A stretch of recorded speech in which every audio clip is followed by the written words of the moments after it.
Lee Junhyuk immediately raised his hand to rub his chin in thought. The next second he continued, although a bit lacking, I accept this condition. Lee Gun added, I don't think you understand, but the monsters in this system are attacking us for real. Just give me the sword. How can you fight without a weapon? Do you really expect me to fight them with my bare hands? Although the teacher did not volunteer, he still took out the sword from his back. He held it out in front of Kim Junhyuk and said, Here, use it. After taking the sword, Kim Junhyuk step by step walked out of the protective layer. At this time, everyone was silently watching every action, waiting for something. Kim Junhyuk pulled out his sword. Devil-like eyes, each slash of the sword instantly purifies all the monsters. Each sharp sword swing was swung across the monster's body. Kim Junhyuk's face was full of excitement, showing off his talent.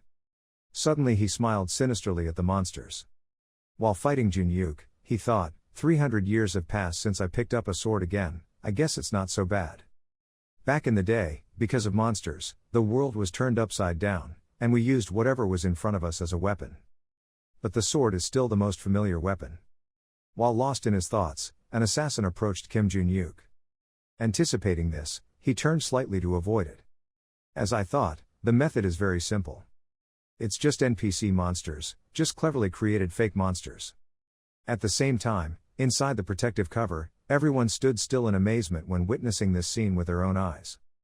Master Kim Lee Gun is no exception. I can't believe it, what I gave Kim Junhyuk was just a normal sword. It doesn't have any magical power or strength, but he can cut anything so simply. It slashes monsters like mud. Yu Soyeon was speechless, and Oh Seuk cried out, that's crazy. Choi Arn on this side never took his eyes off for a second, observing the main character's every move. After a while of attacking, Kim Junhyuk put away his sword and said decisively, I want to go down to the Constellation room. Will you keep your word? Looking at this scene, the teacher was also helpless and speechless. Okay, dusk has gradually fallen. In the classroom, Kim Lee's son said unhappily, that's all for today, you must be very tired because this is your first class, so go straight to your room and rest. Kim Junhyuk below had a good night's sleep. The guy grimaced and silently groaned, wait a minute, what the hell kind of class takes so long? I'll just take what I need and get out of here as soon as possible. Come to think of it, I've never thought about teaching, and I've also never been to school before. On the way back, he was still thinking. Even though the class was very boring, I got some special information, things related to constellations. In my previous life, there was no such thing as a constellation, speaking of which. Constellation is the term for the transformation of those whose great future is to become gods. Most constellations are associated with hunters as their relics and they grant them special powers. Valhalla in Korea is the third largest academy in the world with many constellations of relics. I guess so, everything about swordsmanship and how to kill monsters is useless. I should go to the dorm and seriously practice martial arts, my body is really weak. Sensing something unusual, Lee Junhyuk stopped with a bewildered expression. A girl suddenly appeared behind him. The scene changes to another place, in the teacher's room. The familiar voice of the head coach rang out, he tried very hard. The teacher replied thoughtfully, to be honest, it was more like a humiliation than a challenge. No, in my heart it doesn't make any sense, is he really a high school student? I created 120 monsters in the virtual battle room as expected this time but, Uncle Lee Sung Cheo interrupted, he destroyed them all, a high school student who has never actually seen monsters in real life. Lee Sun replied, that's what I'm talking about.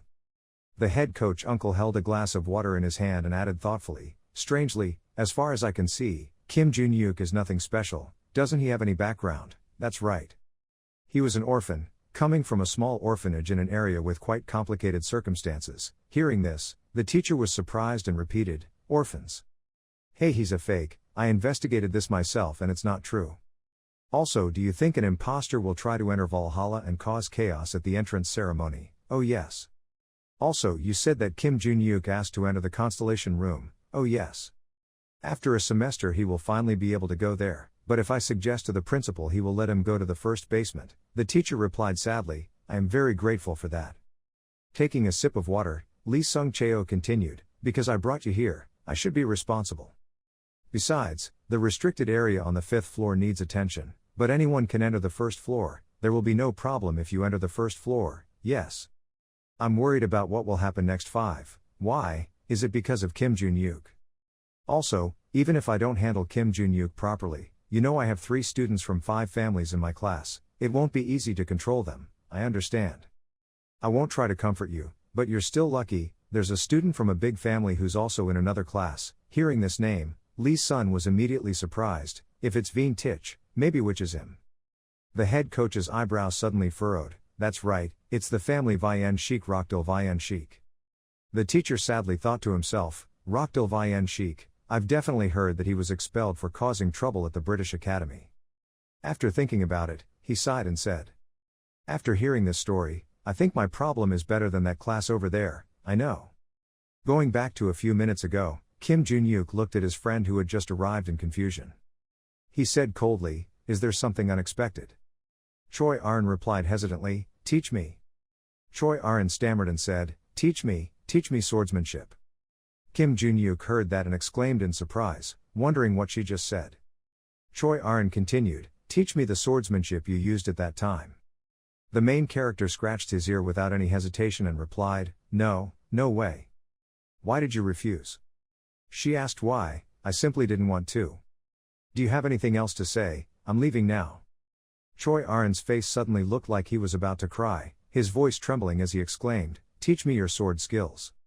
Jun-yuk frowned and replied angrily, I said I didn't want to teach. Are you hard of hearing or something? Stop clinging to me. I have no intention of teaching you, so go away. Kim Jun-yuk finished speaking without paying attention to the girl. He immediately turned around and left, leaving Choi Arn standing indifferently in the schoolyard. The sun has risen at Kanha Academy. Kim Jun-yuk was sitting in the classroom, deep in thought. He looked at his hand and thought, even though I had expected this in advance, this body is even better than I thought. Martial arts or whatever it is, I can't do anything because I don't have any magic power, plus, controlling mana is extremely difficult. This problem with magic power can be completely solved if I find that thing. Until then I will have some mana ready with me. Suddenly someone stepped forward and interrupted the guy's thoughts, Kim Jun-yuk. A blonde-haired boy suddenly stood in front of him with a disdainful look on his face. He is Rockdil Vian Sheik. Along with his entourage 17-year-old Yuria de Felix. Not paying attention to the person in front of him, Kim Jun-yuk calmly asked, who are you?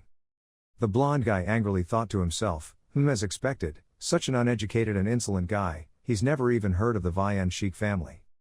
After thinking about it, the blonde replied coldly, I'm from the Vian Trick family, let me ask directly. Do you want to become stronger? Reintroducing this person as Rockdil M. Trick. In most families, it is more difficult for the subfamily to receive power and wealth than the direct line.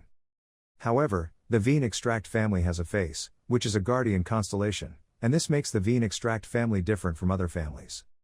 Usually, there will be a high-level or S-level guardian constellation that will protect the family, and they will directly choose a member of the constellation and grant them power and protection. But with the Vian Extract family, they decided to make a contract with a family member who is not a constellation. This is a way for the chosen person to form a contract without facing opposition from the constellations. And thanks to this unique choice, the Veen Tich family holds a lot of power throughout Europe. If you are a member of the Veen Tich family, you will be able to choose a fake contract to wear, no matter what your lineage is, so the branch family can also have the same power as the main family. Rockdil Vian Extract, who was supported by those powers from his family, had become too arrogant. Not long ago, because of a chaos that occurred at the British Academy, he was expelled.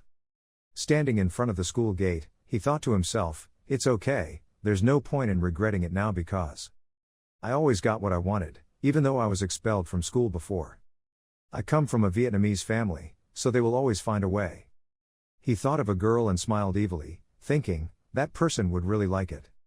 First thing to do. I will recruit Kim Jun-yuk, who is the center of the opening ceremony, to my side. For that reason he is in front of Kim Jun-yuk. If you come under my command, I will lead you to the constellation of the Vian Extract and family. Before he could finish his sentence, Jun-yuk interrupted. So what, you idiot? Hearing that, he immediately stood still in surprise. The girl next to her was also extremely surprised. After a while he angrily shouted, what did you just say? Jun-yuk replied without hesitation, no, look at my face, are you stupid? You have no interest in me, all this time I've been showing off strong but don't see anything else. And now you say such stupid things, you are definitely an idiot, am I wrong? Rock Drill was extremely angry and gritted his teeth and shouted, "You, this uneducated bastard." Suddenly a voice from behind rang out, "Go back to the Rock Drill game." Hearing that, he turned around angrily and said, "Did you just call my full name?" Lee Sang Cheo crossed his arms in front of his chest and continued solemnly. "This is not the British Academy but Valhalla. I don't care how big your family is, if you study here, you have to listen to the advisor, which is me." In his head, every word of the head coach was imprinted, no matter how strong your team is, if you study here, you must listen to the advisor, which is me. After thinking about it, he got angry and left. Pulling the door open, he didn't forget to look back with a sinister smile and said, "Is he Valhalla's combat advisor, Lee Sang Cheo?" After finishing class, Kim Jun-yuk immediately returned. As he walked along the road, he was bored and thought to himself, "Couldn't find any more information today, I couldn't find any more information related to the planet. Instead, this morning I got involved with an idiot again. Now that I know that the scouts from the guild are just a bunch of foreign soldiers coming to the academy, so they're using the academy guys and advisors to scout me, isn't it enough that I'm bad-mouthing them?" The familiar feeling appeared again. Choi Arin did not give up. She looked at the guy and said seriously, "Teach me your swordsmanship." Kim Jun-yuk replied indignantly, "Even you don't think I've insulted you enough." Scene changed to Valhalla Academy dormitory. In the senior room, the sound of breaking echoed loudly. Rock Drill, after a while of smashing angrily, said, "Damn it. That Kim Jun-yuk, an orphan like him, how dare you insult me? Uriah calls Dizra, I need someone who needs to be taught a lesson." After Rockdale gave the command, there was no response from Du-ri-a. He raised his voice, "Du-ri." The girl remained silent. Rockdale frowned angrily and grabbed her long hair, making her cry out in pain, "Ah!" Rockdale's eyes darkened, "Hey, answer me. Do you still think of yourself as the eldest daughter of the royal family? Should I throw you out of the house? This threat obviously makes Du-ri scared, don't." Her body was pushed to the ground. Rockdale ordered again, "Contact the team to go, there are a few people who need special care. Also, the family's son passed away in 2nd grade, told him I wanted to meet him." Du-ri replied, "Yes." Valhalla dorm, Kim Do-hyuk's room. He is sitting in meditation and cultivating. The airflow gradually dissipates. Kim Do-hyuk also breathed a sigh of relief. He patted his chest, gasping, "This body is really trash, I can't use magic anymore." He pursed his lips.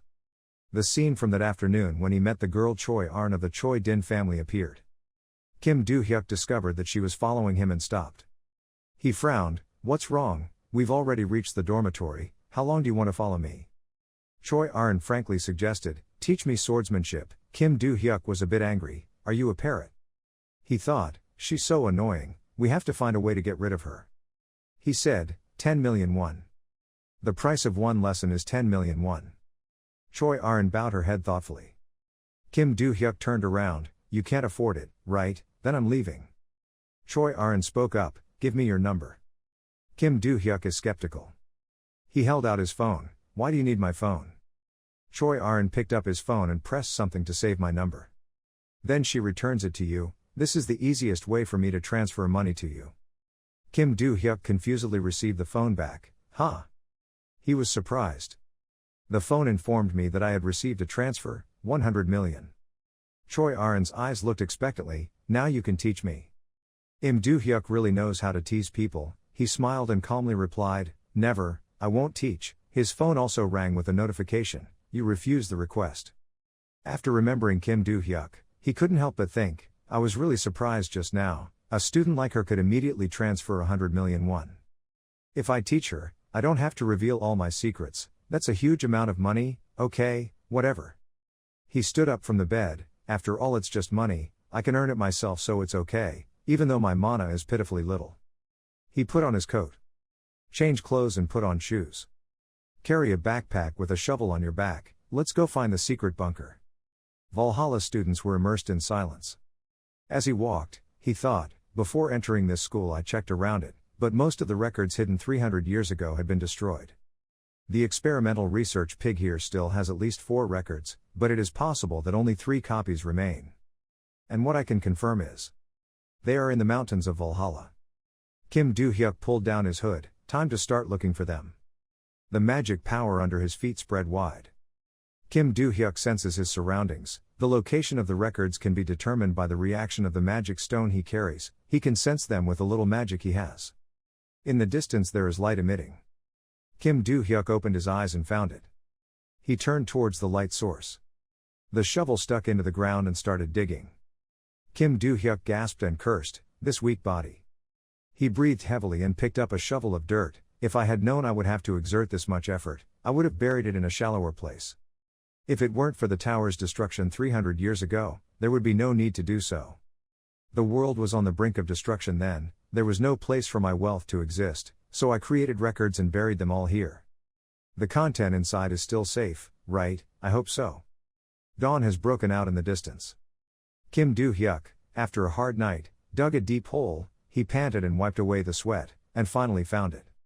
Some notes. I fumbled around looking for it, but where was the keyhole? He reached the ridge. There it was. Magic condensed between Kim Do-hyuk's palms. Ordinary keys cannot be compatible with this keyhole.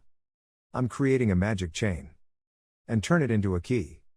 He inserted the key into the lock. Great, it fits.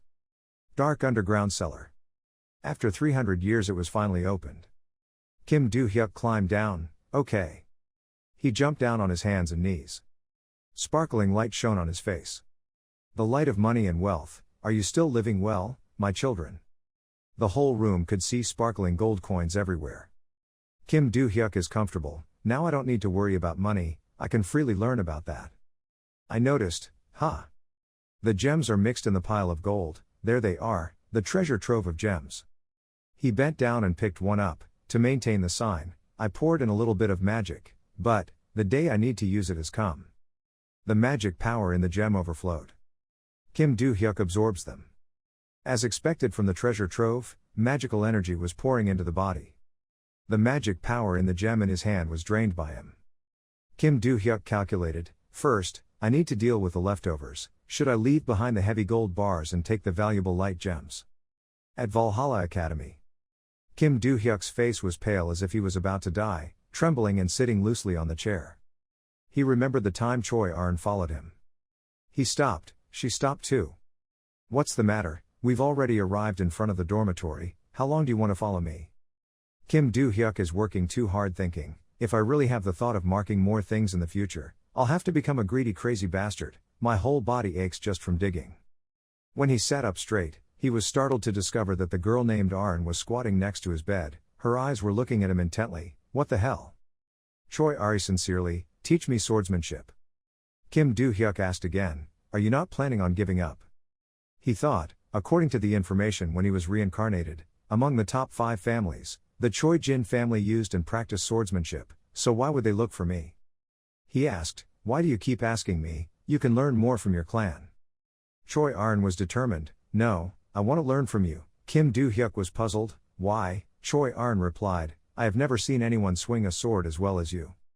Kim Do-hyuk was a bit surprised. What about her father? He is the patriarch of Choi Jin, right?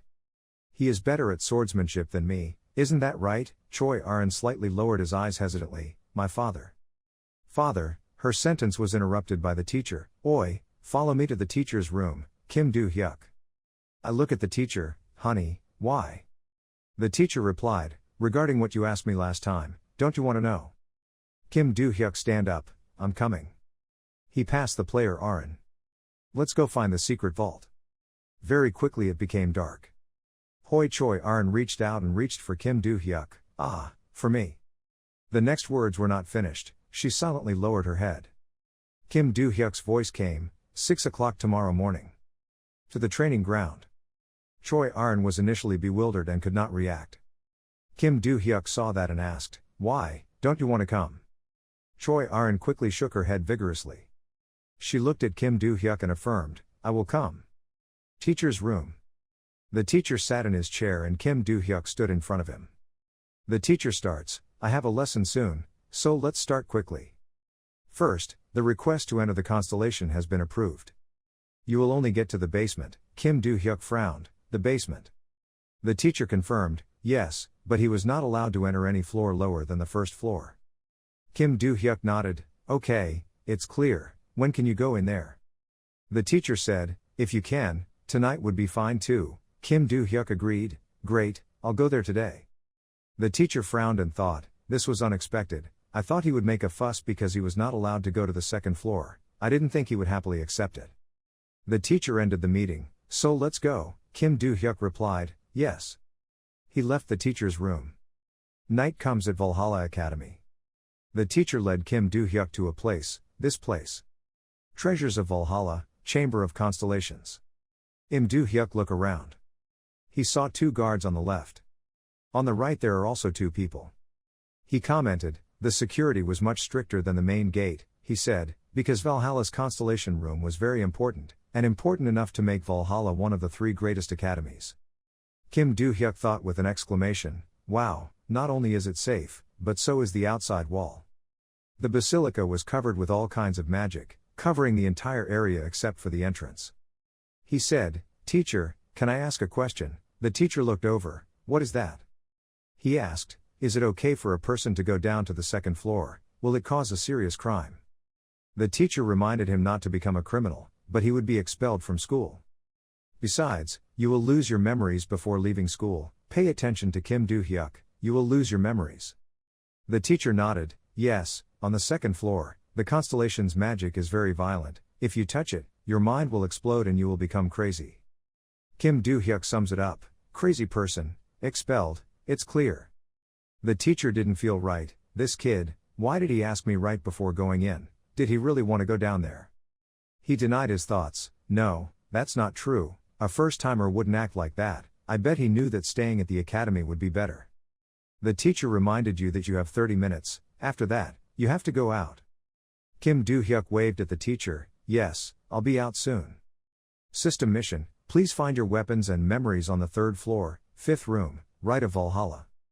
Kim Do-hyuk looked thoughtfully at the mission. I don't care if I get sick or anything, I came to Valhalla in the first place because of it. I need to get to the 3rd basement first. I went down the stairs, but why are there so many stairs in here? I can't even see the end. His feet rested on the flat ground. He let out a soft hum, he wondered, what is this place, a prison? Kim Do-hyuk looked to the side, I'm sure the constellation room is on the 1st floor, but, is this really it? This is not important, anyway, should we go deeper? The notice board suddenly appeared. You have request. You are moving to the room. Kim Do-hyuk wondered, room.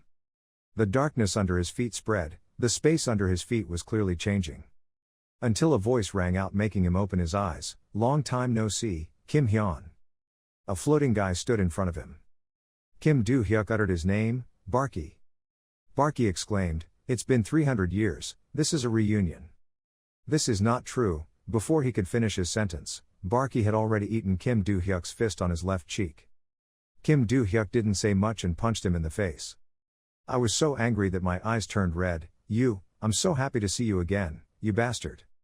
Barky reached out to stop him, wait. But still didn't let him continue, Kim Do-hyuk punched him in the right cheek, killing him. Barky tried to calm the other person's mind, wait, calmly talk first. The left cheek took another punch and died. Every time he said stop, Kim Do-hyuk would scream and die with a punch, don't hit, don't, I'll hit you even more. After that there was only the sound of punches and kicks. In the end, Barky was beaten by Kim Do-hyuk and made him lie on the ground. He breathed heavily, I'm not the type of person to use my fists to talk, because then you use your feet to stomp down, but in the case of someone like you who destroys my comfortable future, it's different, you bastard. Wait, I know there are people who can endure the battle. My wealth, my fame, and the time I spent training my young disciples, Barky shouted, wait.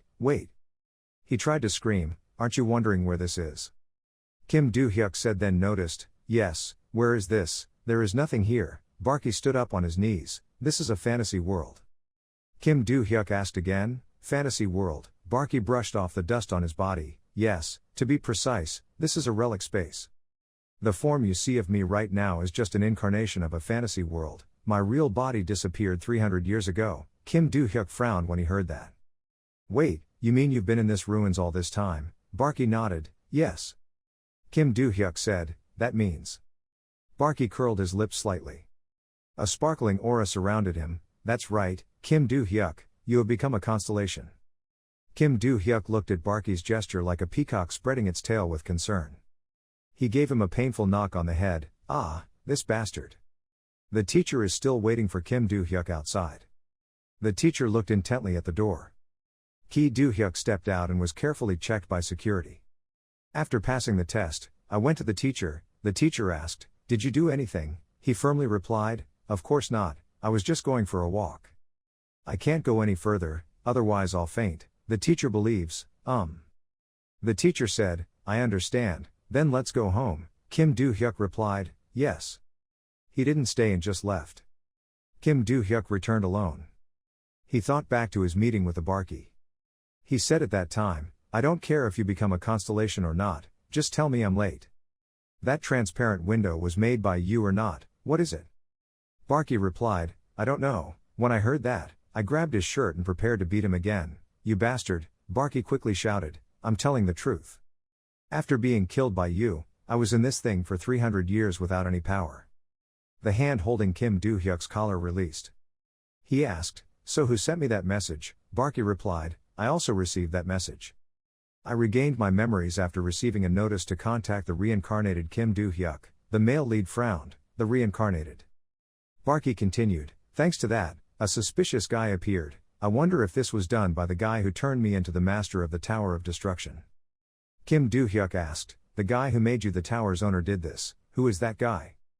Barky doesn't know anything at all. "I don't know too well, all my memories about that part have disappeared. I don't think those disappeared memories will return at the same time." He asked, "Kim Do-hyuk, what did your notice say?" He recalled, "A notice asked me to find weapons and memories. I couldn't read the things below because they were covered by squares. But I don't remember losing any memories, I still have memories from the tower." Barky said, "Maybe the memories haven't returned to my mind, I've already found the weapon, so those memories will appear automatically." Kim Do-hyuk was confused. "What weapon? Where did I find the weapon?" Barky explained, "Yes, this space inside the world of the 4 weapons that became relics, the village sword. I became a constellation just because I used the relic." Well, he stopped because he saw that his teacher's state was not quite right. Kim Do-hyuk angrily roared, "Hey you, damn brat." Kim Do-hyuk's thoughts returned to reality. He thought, his sword village has become a holy relic and there is a whole constellation inside. What is the situation? I want to destroy it and leave it alone, but... He summoned the village sword. No matter how weak it is, it can still withstand Barky, the one known as the Kingslayer. "I guess only the person who owns the village sword will know that a notification window appears," he said. "Village searching doesn't require anything like confirmation." A voice suddenly rang out, "Hey, you're the one who ranked first at the opening ceremony, you're Hyuk, right?" A group of people who didn't look very friendly came over. The yellow-headed guy in the front has a condescending attitude. "Your senior is standing in front of you, aren't you going to say hello?" He's a second-year student at Valhalla Academy, the eldest son of the Hunter Rai family, Lee Rich Hunt Rai. Kim Do-hyuk scoffed, "Senior, bullies like you are also my brothers." The guy with the big fat head next to the yellow head looked aggressive and frowned. "This guy is quite brave, since he's ranked first in the first-year class, there's no need to just come and greet his seniors." 3-inch head in hand holding something long tied to the head. "Lich, let me deal with this guy first," Lyric Sunrise sneered, "just be gentle." 3 centimeters of hair come forward, "This is a new person." He lectured, the difference between first year and 5th year.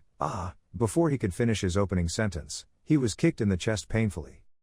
Kim Do-hyuk smiled cruelly, "Stop babbling and attack, you miserable thugs." The gray hair was kicked by Kim Jun-hyuk and his face turned pale. Before he could react, the male lead immediately jumped up and took off. "Next, place your whole foot on the opponent's face." Looking at their comrades being beaten miserably, the thugs could only stand and watch. The gray-haired man was beaten miserably, his whole body rushed like an arrow and hit the nearby fence. Lyric Sunrise was angry and gritted his teeth, looking at the male lead with hissing bullet eyes. "This bastard." As soon as he finished speaking, his face changed when he saw Jun-hyuk's weapon. He muttered, "A sword, just now he didn't even have any weapons." Kim Jun-hyuk then spoke up, "It feels great to hold this sword, it's been a long time." He held out his hand and gave a cunning smile to provoke his opponent. "Come here quickly, it will be fun. If you keep standing still like that, I will crush your head." Back 3 hours ago, Lyric Sunrise had a conversation with Rockdale. After listening to Rockdale, Lyric Sunrise looked surprised and asked, "Why? The Rockdale smiled sinisterly and replied, so he just needed to do one very simple thing. That is dealing with a student. Of course I will give you a reward that can help the family hunt Rai. He's a first-year student, Kim Jun-yuk, please take care of him. You can use weapons, I'll clean up the mess. You would agree, wouldn't you? Lyric Sunrise nodded slightly, I know. Just like that, he walked out of Rockdale's room with a fiery expression on his face. He thought to himself, even if he ranked first in first grade, it didn't matter, first graders were just first graders, he cannot be an opponent for a second grader. Surely the first graders and second graders have different backgrounds, because of the contract with the Constellations. Students of Valhalla must go to the asteroid during the second semester of their first year and sign a contract with one of the constellations. After signing the contract, the student will be called a fake contract and called a second grader. When becoming a fake contract, students can use the energy of the constellation with which they have signed a contract, and Kim Jun-yuk is someone born into a normal family, without a guardian constellation. So I can defeat him easily. Returning to reality, Lyric Sunrise suddenly felt regretful about his previous thoughts. He frowned and thought, I thought that but... Before Lyric Sunrise could regain his composure, Kim Jun-yuk took the initiative to attack. The redhead in Lyric Sunrise's group saw his teammate being beaten and shouted angrily, this damn ghost. As soon as he finished speaking, the male lead's sword was pressed against his neck, causing this guy to freeze and not speak. Kim Jun-yuk slammed the sword hard on the redhead, causing him to shoot away. Just as he finished dealing with the red hair, another guy came forward with a stick. He used all his strength to knock down the male lead. The final blow, although strong, is just an air smash. This guy turned pale and wondered about his attack. Kim Jun-yuk then appeared next to him without realizing it. He sarcastically asked the other guy, didn't he get it? The black-haired man was startled when he heard that. Before he could regain his composure, the male lead's sword landed straight on his face. Looking at his subordinates being defeated one by one, Lyric Sunrise began to tremble in fear. He glanced at his subordinates lying on the ground, sweating profusely. This guy thought to himself, this is impossible. He took out the second graders one by one. Before becoming a contract faker, second graders definitely had stronger martial arts or magic than first graders. But why are they so useless? What is that strange sword art? It seemed like he didn't use much force, but the opponent was hit with an extremely strong blow. Kim Jun-yuk glanced at the group of people standing in a corner. He pointed the sword at them and said, well, I told you I would crush the heads of those who stood still. Lyric Sunrise looked at his subordinates and silently cursed, damn, everyone was pondering the situation whether to rush in or not. Seeing that the situation was not good, Lyric Sunrise had no choice but to stand up and provoke, what are you afraid of, you bastards, he's just a first grader. The male lead smirked and continued, oh, this leader seems brave. Lyric Sunrise held his sword and rushed forward angrily, speaking loudly and shutting his mouth. In just a split second, Kim Jun-yuk's sword was close to his neck. Lyric Sunrise went from active to passive, standing still like a statue, not daring to breathe. The male protagonist pressed the tip of the sword firmly into Lyric Sunrise's stomach. He told him, whoever stands still will be beaten first. Having finished speaking, he put strength into his palm and pushed hard. Lyric Sunrise was injured and tears welled up in his eyes, wondering in his mind, when did he get so close? Thinking that, this guy immediately lost consciousness and fell to the ground. Kim Jun-yuk didn't stop there, he sat down next to Lyric Sunrise, then raised his hand and slapped the other person in the face and said, wake up, brat. Who are you, why did you come to fight me? Lyric Sunrise replied stiffly, didn't you hear it just now, we are seniors one grade above you. Kim Jun-yuk responded, so many seniors brought weapons to teach a first grader, is this normal, tell me quickly, who sent you here? Lyric Sunrise decided not to confess, we just wanted to confront a first grade ghost, that's all. The male lead smiled sarcastically, what the hell, a thug is also loyal, so touching. I'm leaving, remember to clean this place. Lyric Sunrise quickly stopped the male lead, wait. Do you think you can go to school normally after doing this, even if you ranked first in first grade, if everyone knew about this, you would still be expelled. Kim Jun-yuk looked back because he was joking, whatever, you know what people will talk about if you gossip about today. A group of second graders came to attack a first grader, but the result was that they were all beaten up. Telling this story, aren't you ashamed to go to school? Think carefully, if you want to go to school and join a guild, then keep your mouth shut. Having finished speaking, he calmly turned and left. On Rockdale's side, He kept looking at his phone, waiting for news. Looking at the time, this guy secretly rejoiced, there was probably news coming soon. At that moment, Lyric Sunrise called. Rockdale eagerly asked about the situation. Senior, have you taught Kim Jun-yuk a lesson? Lyric Sunrise said in a deep voice, Rockdale, I won't get involved in this anymore. Hearing that, Rockdale froze. He asked again, confused, What did you just say? Lyric Sunrise emphasized, from now on stay away from Kim Jun-yuk. Rockdale thought to himself, what the hell, just a moment ago he was very confident. Lyric Sunrise spoke on the other end of the line, so I'm hanging up. Rockdale quickly stopped. Wait. If you said that because you were defeated by Kim Jun-yuk, why don't you report it to the Academy management? This unintentional statement from Rockdale directly added salt to Lyric Sunrise's wound. He just clenched his fists, teeth but silent. Rockdale continued, if it was a visible wound, wouldn't that be evidence? You could do that to denounce him. If you do so, I will pay you in full as promised, and even my family will pay. Lyric Sunrise flatly refused, even if the venerable family paid him. We cannot regain our lost honor either. I hang up the phone, hear a beep from the other end of the line. Rockdale tries to say, where are you? Are you still there? Not receiving a response, Rockdale went crazy. He shouted in a loud voice, Lyric Sunrise, you bastard. Then threw the phone hard on the ground. The atmosphere now became extremely heavy. After a while, Rockdale spoke up, hey, Do-ri shyly replied, yes. Rockdale asked her, have you contacted her, right? Do-ri nodded slightly, yes, I informed him that he wanted to meet, but because of the distance, it would probably take some time for him to come here. Rockdale frowned and said, so where is that guy? At the same time at Aripaya Academy, Mexico. A fierce fight just took place. The person covered in scars read the message and looked very surprised and exclaimed, what? He wants me to go to Korea. In the message, it was written, go to Korea and kill someone named Kim Jun-yuk. The reward is ready. After reading this, the nun gave a cunning smile and wondered, so what? He thought to himself, there is no one to manage me there, I can get the money after I finish my work, this is a great opportunity. The next day, 6 o'clock in the morning at the Valhalla training room. Kim Jun-yuk walked into the room with an admiring expression. Wow, the practice room is that big, because the academy is big so the practice room is probably bigger than usual. Makes me want to run so much. Suddenly a familiar voice rang out, why are you here? Kim Jun-yuk was startled and asked in confusion, what, who, Barky, where are you talking to me from? Barky replied, you're in the sealed sword, why are you so surprised? The male lead continued, I'm surprised you were able to escape from there, maybe I'll beat you up and stuff you back in there again. Barky's expression darkened, he said angrily, I'm not causing any trouble so don't worry. The male lead nodded, well, if that's the case then everything's fine. On the other hand, are you okay? Barky asked suspiciously, are you talking about my condition? The male protagonist shook his head, no, I'm talking about the sword. The sword became an artifact kept in Valhalla, we took it out of the Star Tower. Barky reassured, there's no need to worry because you left a copy. Kim Henry UC glanced at Barky and said, that's what I'm worried about.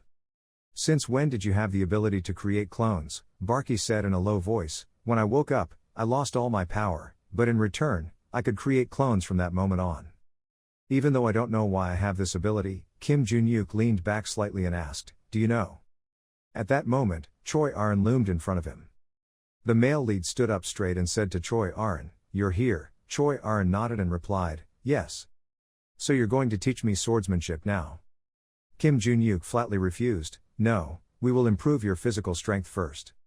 Choi Arin asked confused, why? Kim Jun-yuk turned around and said to Choi Arin, you can go if you don't want to. Choi Arin faltered, no, I will do it. Kim Jun-yuk looked at her and continued, so let's start with some warm-up exercises. Choi Arin replied excitedly, okay.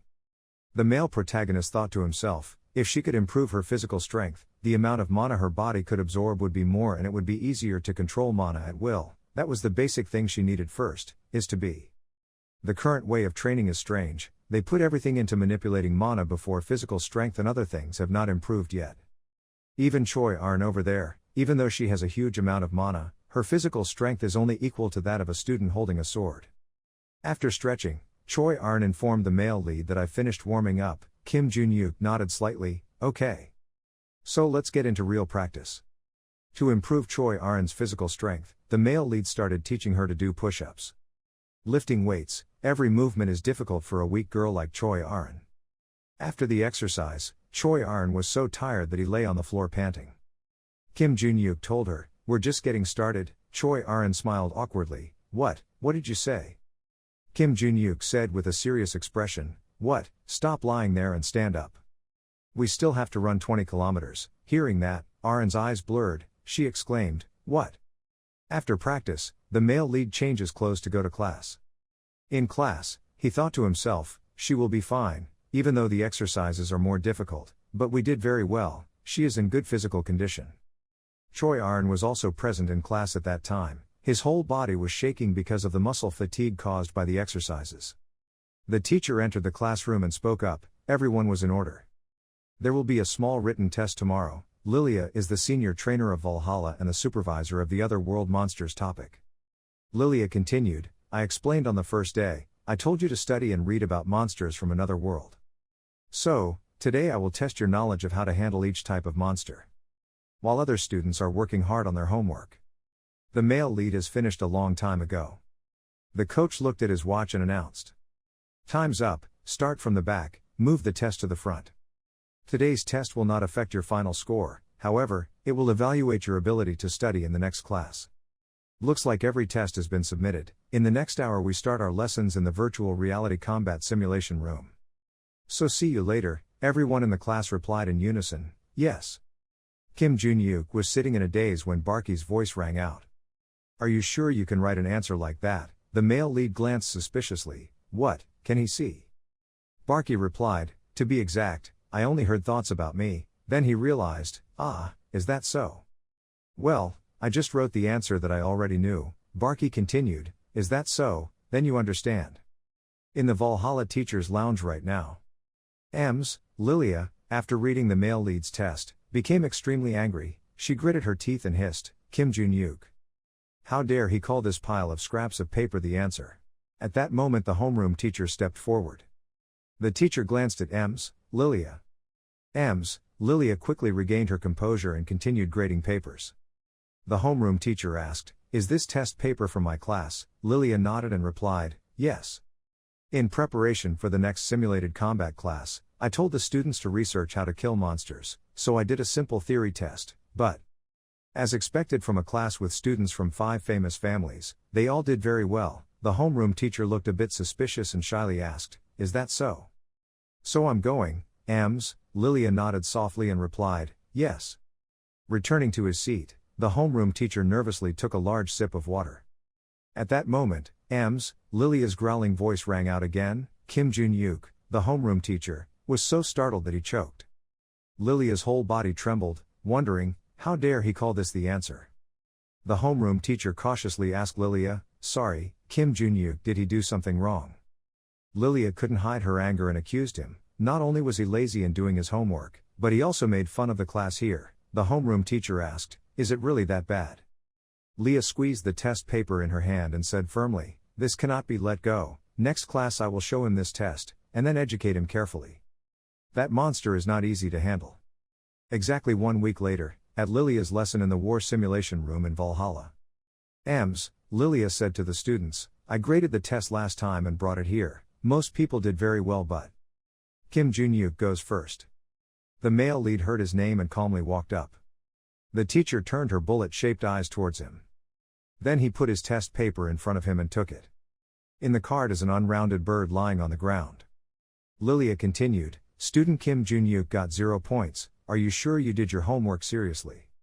The male lead affirmed that he did his homework seriously.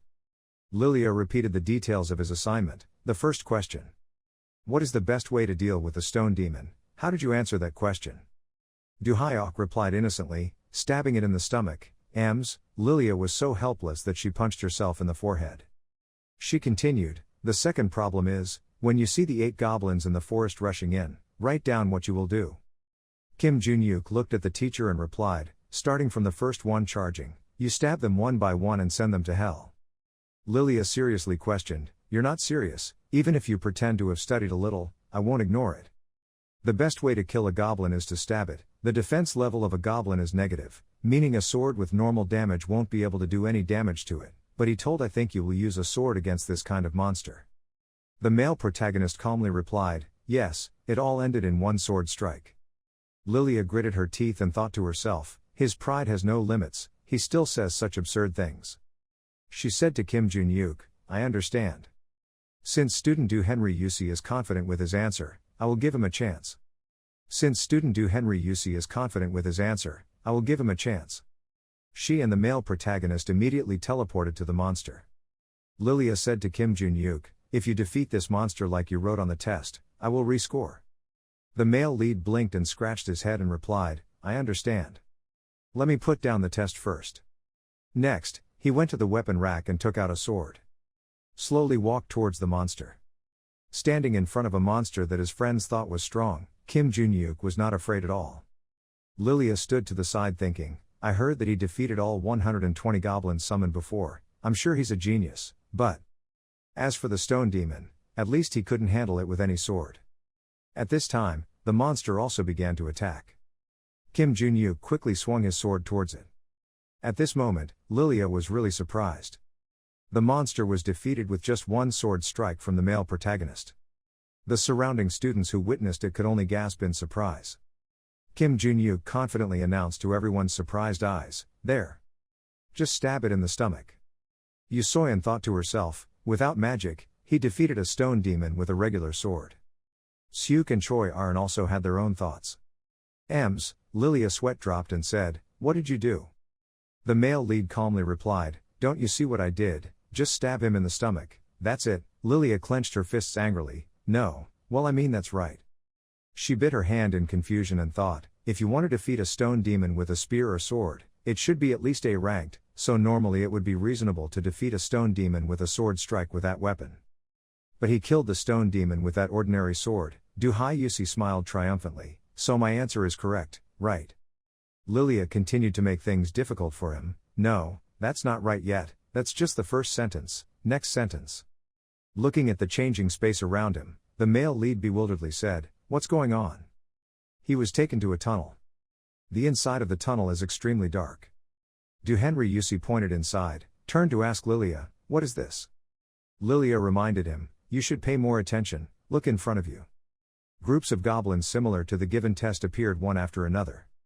Groups of goblins similar to the given test appeared one after another.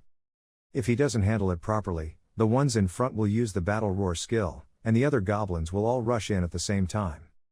Usually we will fight mages who have very strong skills to kill them all in one turn or need to run away instead of facing them. He only saw 3 goblins in front of him, 5 more would rush in as soon as he was careless. Even if he used a good earth sword it would still be difficult, from what I know his speed is quite slow. Du Henry Yusi calmly rushed forward. He quickly dealt with the leader of the pack. Next, use your sword to quickly clean up the remaining group. Lilia could only gasp and exclaim, what? The male lead laughed and asked the teacher, you answered the second question correctly, right? After proving his strength with Lilia, Du Henry Yusi returned to the gym to continue practicing with Choi Arin. While running on the treadmill, Choi Arin was panting. The speed of the machine is also increasing. Choi Arin couldn't stand it anymore, she lay tired on the floor. Breathing becomes weak. Du Hai Australia turned to look at her. He said to Choi Arin, don't you also exercise at the club, why are you struggling with this level of exercise? Choi Arin replied, I normally don't exert myself like this. The male protagonist further asked, normally you don't practice like this, so how did you defeat the monsters? Choi Arin explained, I can use magic power by borrowing power from the guardian constellations that. Du Hai Australia thought to herself, as expected. They focus on magical power since they depend on constellations. There would be no need to use physical power, it would be fine if they borrowed enough power from the constellation, however the risk is too great. What happens when you get stuck in a maze or a dungeon that prohibits the use of magic, or run out of mana as the battle drags on? What about the protective constellations that don't lend their strength? He turned to say to Choi Arin, hey! Do you think this physical exercise is meaningless? Choi Arin struggled to stand up and replied, of course. You said you would teach me swordsmanship if I did that. Du Henry Yusi laughed, what kind of answer is that, so you did it because I told you to do it? Choi Arin admitted, that's it. The male protagonist interrupted, it's okay, today ends here, since we have to go to the academy. Choi Arin asked him, aren't you going there? Do Henry Yusi continued, I will practice one more round, why do you ask that? Do you also want to practice more? Hearing the exercise, Arin trembled in fear, showing a weak rabbit expression. Seeing that, Do Henry Yusi immediately said, it's okay, just go. Choi Arin walked towards the door and said, okay, see you later. After Choi Arin was gone, Barky just spoke up, her name is Choi Arin Choi. Do Hyo nodded, yes, how? Barky continued, it seemed like she continued the teacher's homework without any complaints. But why did you help her practice? Do Henry Yusi explained, it was just because she kept asking me to teach her swordsmanship. Barky asked further, have you shown Choi Arin Choi your swordsmanship? The male lead replied, I have never shown it to her, but maybe she noticed it when I used it in class. Barky marveled, she understood how strong it was just by observing it, that's really cool. Do Yusi nodded, I also thought it was interesting, so I planned to teach her a little skill. At this time, Do Henry Yusi glanced at Sei Henry Yusi. He is still lifting weights diligently. After practicing for a while, Do Henry Yusi sat up and sighed. He also started glancing towards the male lead. Four eyes met and no one said anything for a long time. After a while, Do Hyo said, how long have you been here? Sei Henry Yusi took a towel to wipe his sweat and replied, it's been a while, my schedule has always been to practice before joining the academy. Now please excuse me, then he stood up and walked towards the door. Looking at his back, Do Yusi thought to himself, Sei Yusi oh, I don't know if it's because of his innate martial bones or not, but maybe it's because of his natural ability that he's been able to practice for so long. Barky asked curiously, what, are you interested in that person? Do Henry Yusi lay down on the bench and admitted, well, he seems smarter than the people who only know how to practice magic. Barky agreed, maybe so. The male protagonist wondered, but what are the constellations doing? Barky continued, I don't know either. Do Henry Yusi looked bored and said, is that all you can say? Barky didn't dare to say anything else after hearing that. After a while he spoke up, you are also a constellation, but you don't remember anything after 300 years, so you don't know anything about other constellations. You can learn more about other constellations if you complete new tasks on the system. Do Henry Yusi widened his eyes and wondered, new mission. The system board displays a message, search for weapons and restore memories in Valhalla's scripture room, 3rd basement, 5th room on the right, completion conditions Die Lam label Valhalla House of Ma Dagai A, Ro Na Heavenly Sword warning needed to complete the condition. Traveling to Australia thinking, Valhalla Great Forest Eyes, I heard in class that was the last place of birth to go to in the first semester. If it wasn't for this damn quest I would have run there after recovering my stamina, but it seems I'll just have to endure until then. Barky wondered, hold on, didn't you just cause a ruckus with those guys who wanted to pick a fight with you? Do Yusi continued, meaning that bastard seems to be blocking my way so I'll deal with it soon, save time. No matter what, until I complete my mission I can't be kicked out of the apprenticeship, my secret needs to be kept. At the same time in the UK, London, Ben Extract's mansion. Adelia sat alone in the large room, opposite the housekeeper. She asked the housekeeper, so tell me what happened. The butler replied in a low voice, the maze in the suburbs had been cleared. Adelia happily said, very good, is there anything else? The butler added, I'm thinking of recruiting some of the capable people I found. Thanks to this maze, I discovered some survivors of the Rhotatia Society. Adelia asked if they were strong. The butler continued, yes, the 2 people found were A-level contractors. Adelia instructed, okay, if that's the case then they deserve to receive blessings from Ben Extract, test their abilities and bring them here. The butler replied, understanding. Adelia forced herself to ask, is that all? The butler announced, I have something to report from Rockdale. Adelia was suspicious, did something happen again? The housekeeper nodded slightly, yes, I heard that. I was called to South Korea. Hearing her name, Adelia's eyebrows frowned slightly. This hideous guy in front of him is Desai Ra Vennich. He is a troublesome child in the family and the worst delinquent. He has a savage smile. At the corner of his mouth there is also the crisscross scars make each of his smiles even more hideous. Like a real murderer, his eyes are always dull. There is something extremely cold in those eyes, really, the ability to make people feel scared. He often wears a suit with blood red patterns.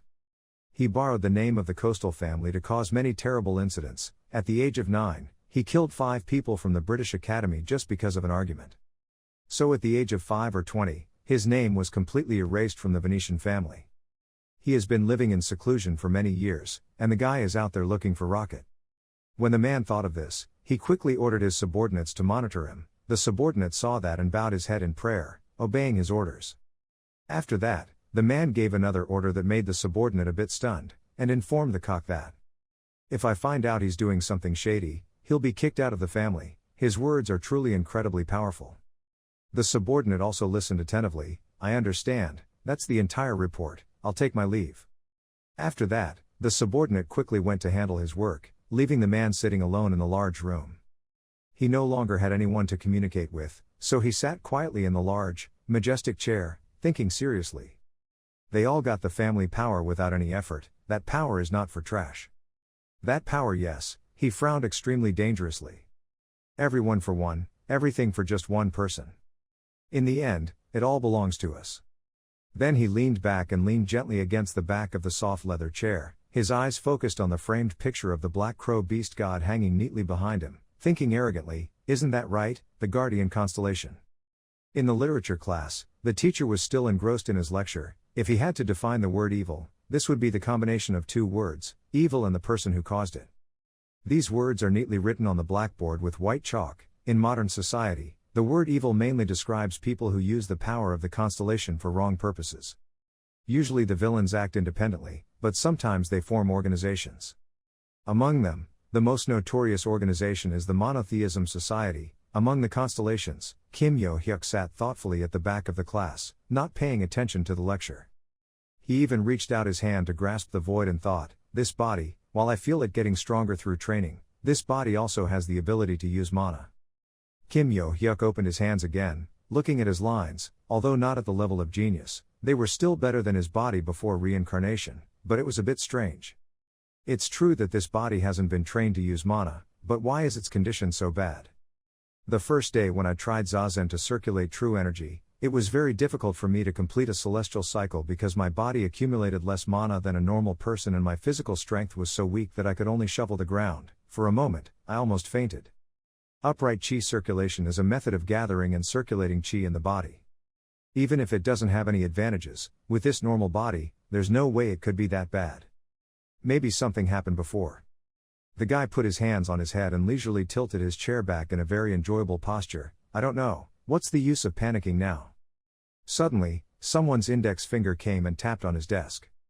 Kim Yo-hyuk looked towards the direction the sound came from. The blue-haired girl with personality Yoo So-yeon gave him a neatly folded piece of paper. Kim Yo-hyuk quickly noticed, a piece of paper, then he took it and opened it to see the content inside. Inside that small piece of paper, there was only this one word written very simply. I really couldn't understand what Yoo So-yeon wanted. Kim Yo-hyuk frowned with a dark face. He thought to himself, what is this? Time gradually turned to late afternoon. The golden sunset colored the long, straight corridors of the academy. The rows of high-rise buildings also took on an unexpectedly beautiful sunset color. The teacher in the classroom spoke up. This week, students are allowed to leave the academy. Students who want to go out must each submit a permission slip. Today's class ends. Kim Yo-hyuk looked deeply at the podium in front of him, thinking in his heart, to get out of the academy, huh? After that, Kim Yo-hyuk went to the staff room to get a form asking permission to leave the academy. It also clearly stated the information: first grade, Class A, Kim Yo-hyuk's name, reason for wanting to go out for a walk. His hand held the paper tightly as he walked down the hallway, his eyes never leaving it. He thought about the conversation in his staff room. Leaving school. Teacher, do you want to go out? Yes, I need to go somewhere. Where are you planning to go? Suddenly a voice called Kim Yo-hyuk back to reality. He stopped in the hallway, turned around and looked to confirm who it was. It turned out that it was Yoo So-yeon, carrying a backpack and slowly walking towards him, her eyes never leaving him. Tell me, is it fun following me? I even kindly replied to the note, but she didn't bother to text back. The note had 2 lines of text. One was Yoo So-yeon's curt text, the other was Kim Yo-hyuk's reply. What's going on? Yoo So-yeon just lowered her head to think without saying a word. Kim Yo-hyuk held out his permission slip to leave the academy and said without any composure, hurry up, I have to go apply. The girl Yoo So-yeon hesitantly said each word, then. The thing is, these hesitant sentences with no beginning or end make even Kim Yo-hyuk tremble like crazy. He shouted angrily, Just say it straight, you weirdo. Yu So-yeon still hesitantly lowered her head and didn't have the courage to look him straight in the eyes. After a while, gathering all her courage, she raised her face and said, strangely. Why do you say I'm weird? Kim Yo-hyuk angrily replied. Making others angry is normal for her. Kim Yo-hyuk's words made Yu So-yeon stop. What the hell did she want to say? She hesitated. That. She remembered the story from the past, when they were together outside school. Yu So-yeon saw Kim Yo-hyuk stab the goblin monster in the middle with a knife. The hideous giant grey goblin monster was stabbed and trembled and cried out hideously, growl, kia. Then Yu So-yeon thought, a stone goblin doesn't use magic but only a sword, completely different from the book. After that, the stone goblin gradually disappeared into nothingness. Back to reality, Yu So-yeon was calmly thinking about it. I just wanted to ask how you killed the stone goblin. Why does it feel like it hurts my pride? When Yu So-yeon's mouth stiffened and could not utter a word, suddenly another person appeared. That's a girl with a very intellectual appearance. She has short, stylish hair. She wears round glasses that highlight her elegant face. She leans into Kim Yo-hyuk's ear and says, tell me, how did you kill that stone goblin? Yu So-yeon mechanically replied, goblin. Kim Yo-hyuk stood and looked at the scholarly girl leaning over to her ear, looking extremely funny. Kim Yo-hyuk looked at her with eyes full of discrimination. His face was full of dissatisfaction. He thought to himself, where did she jump out from? He exclaimed, eh? Kim Yo-hyuk asked, why did you suddenly ask so suddenly? I thought you hated me. The girl pointed her thumb at her. Is that me? Kim Yo-hyuk stood tall and said, I mean, it should have been, since I flatly rejected all your questions. Don't you hate me for embarrassing you that day? The other girl replied, I don't care about that. I always believed that there was only one way to defeat those monsters, but you told me there are other ways. He put his hand on Kim Yo-hyuk's shoulder, so that's it. Do you want to become my assistant? Kim Yo-hyuk replied, I have to refuse, I need to submit a resignation letter. But that girl still refused to let go. Maybe she was a lecturer at the academy. She still held on to Kim Yo-hyuk's arm and followed. Hey, why? Became my assistant and together researched with me on how to defeat monsters in many different ways. Kim Yo-hyuk's extremely cold attitude only responded with a teasing sentence. No, I refuse. The girl Yu So-yeon stammered and advised them not to go. Wait. The conversation of the other two drowned out her voice. I will personally sponsor the things you need. She doesn't feel shy about doing that to students. Why should you be shy? As long as I can research with you. Yu So-yeon's words were stuck in her throat. She just stood there frozen, her hands still in the same position as if she wanted to hold on to the other two people, but they were already gone. Yu So-yeon sighed, whatever, I don't need to ask any more. The next day, Kim Yo-hyuk appeared again in that position. He raised his eyes to look. This was the night market. This was a busy area. The light from high-rise buildings shined brightly on the whole street. At Valhalla Dormitory, Kim Yo-hyuk sat in his own male dormitory room, still deep in thought. When Kim Yo-hyuk picked up the phone, his ego asked, what are you looking for? Kim Yo-hyuk coldly replied, information about where I will go tomorrow. I have to find a trading platform to sell the treasures we found in the vault. I have to find a place that seems reputable. Ego replied, I see. Kim Yo-hyuk looked at the screen and felt a little happy. Found it, market. The words appear on the screen. How to participate in the market, Taiping Sand. From what I learned about the market, after paying the entrance fee, people are free to trade everything for free. Although it looks like this is a place where everyone in the world can be used, but it seems there is still a black market being traded by dishonest people. The reason for the existence of this type of illegal market is that the person who created the market is a guardian constellation called the Hidden System. That's right. Because it was created and actively maintained by a guardian constellation, high-level players used it regularly openly, and even if it was illegal, the government showed no signs of cracking down. This is also the reason why it's easy for me to find a way to get into it. I have to use it for this time only. The screen that shows you the results on how to enter the market. Today I will show all of you readers how to enter the market, but no matter what people call it such a good method, actually, it's nothing special. Just go to the link near the comment section and click book. Then you will be provided with an address close to your current address, 50 kilometers. You just need to go there and open the door, as if you have finished participating in the market. Kim Yo-hyuk thought doubtfully, is there a link in the comment section? The screen appeared with a selectable message, play a rin e mod, close or watch. He suddenly thought, then he chose to read it. Choi A-rin's text message, it's a cute crying rabbit model. Kim Yo-hyuk asked again, what's wrong, what's wrong, what's wrong? Choi Ah-rin sent 2 messages. I think I probably can't participate in the training session tomorrow, because I have something to go out. He thought to himself, I also have to go to a training session, some places, so it will be very difficult in the near future. Kim Yo-hyuk just replied, ka ka. The Ah-rin girl on the other side of the screen received the notification and cried out inexplicably. She replied with a question mark. Kim Yo-hyuk also texted a question mark. I just wanted to say have a good time. Then play Ah-rin back with a lot of M to make a cute smiling rabbit. Kim Yo-hyuk gets angry because he's annoyed. Stop it. Kim Yo-hyuk thought, why does she keep sending me such nonsense? Anyway, in the article it said that if I open the link in the comment section I will successfully register for the room and receive a location. Then you click on the screen, it's this right. Then the story moved to a strange location. Kim Yo-hyuk wore a hooded sweatshirt and walked quietly down the street, covering his whole head. As I walked, I looked at the city and my phone screen lit up, telling me to go around this place. Find a place located in an old cafe.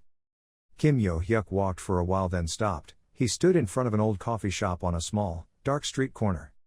The light shining through the brown wooden doors looks really gloomy and boring.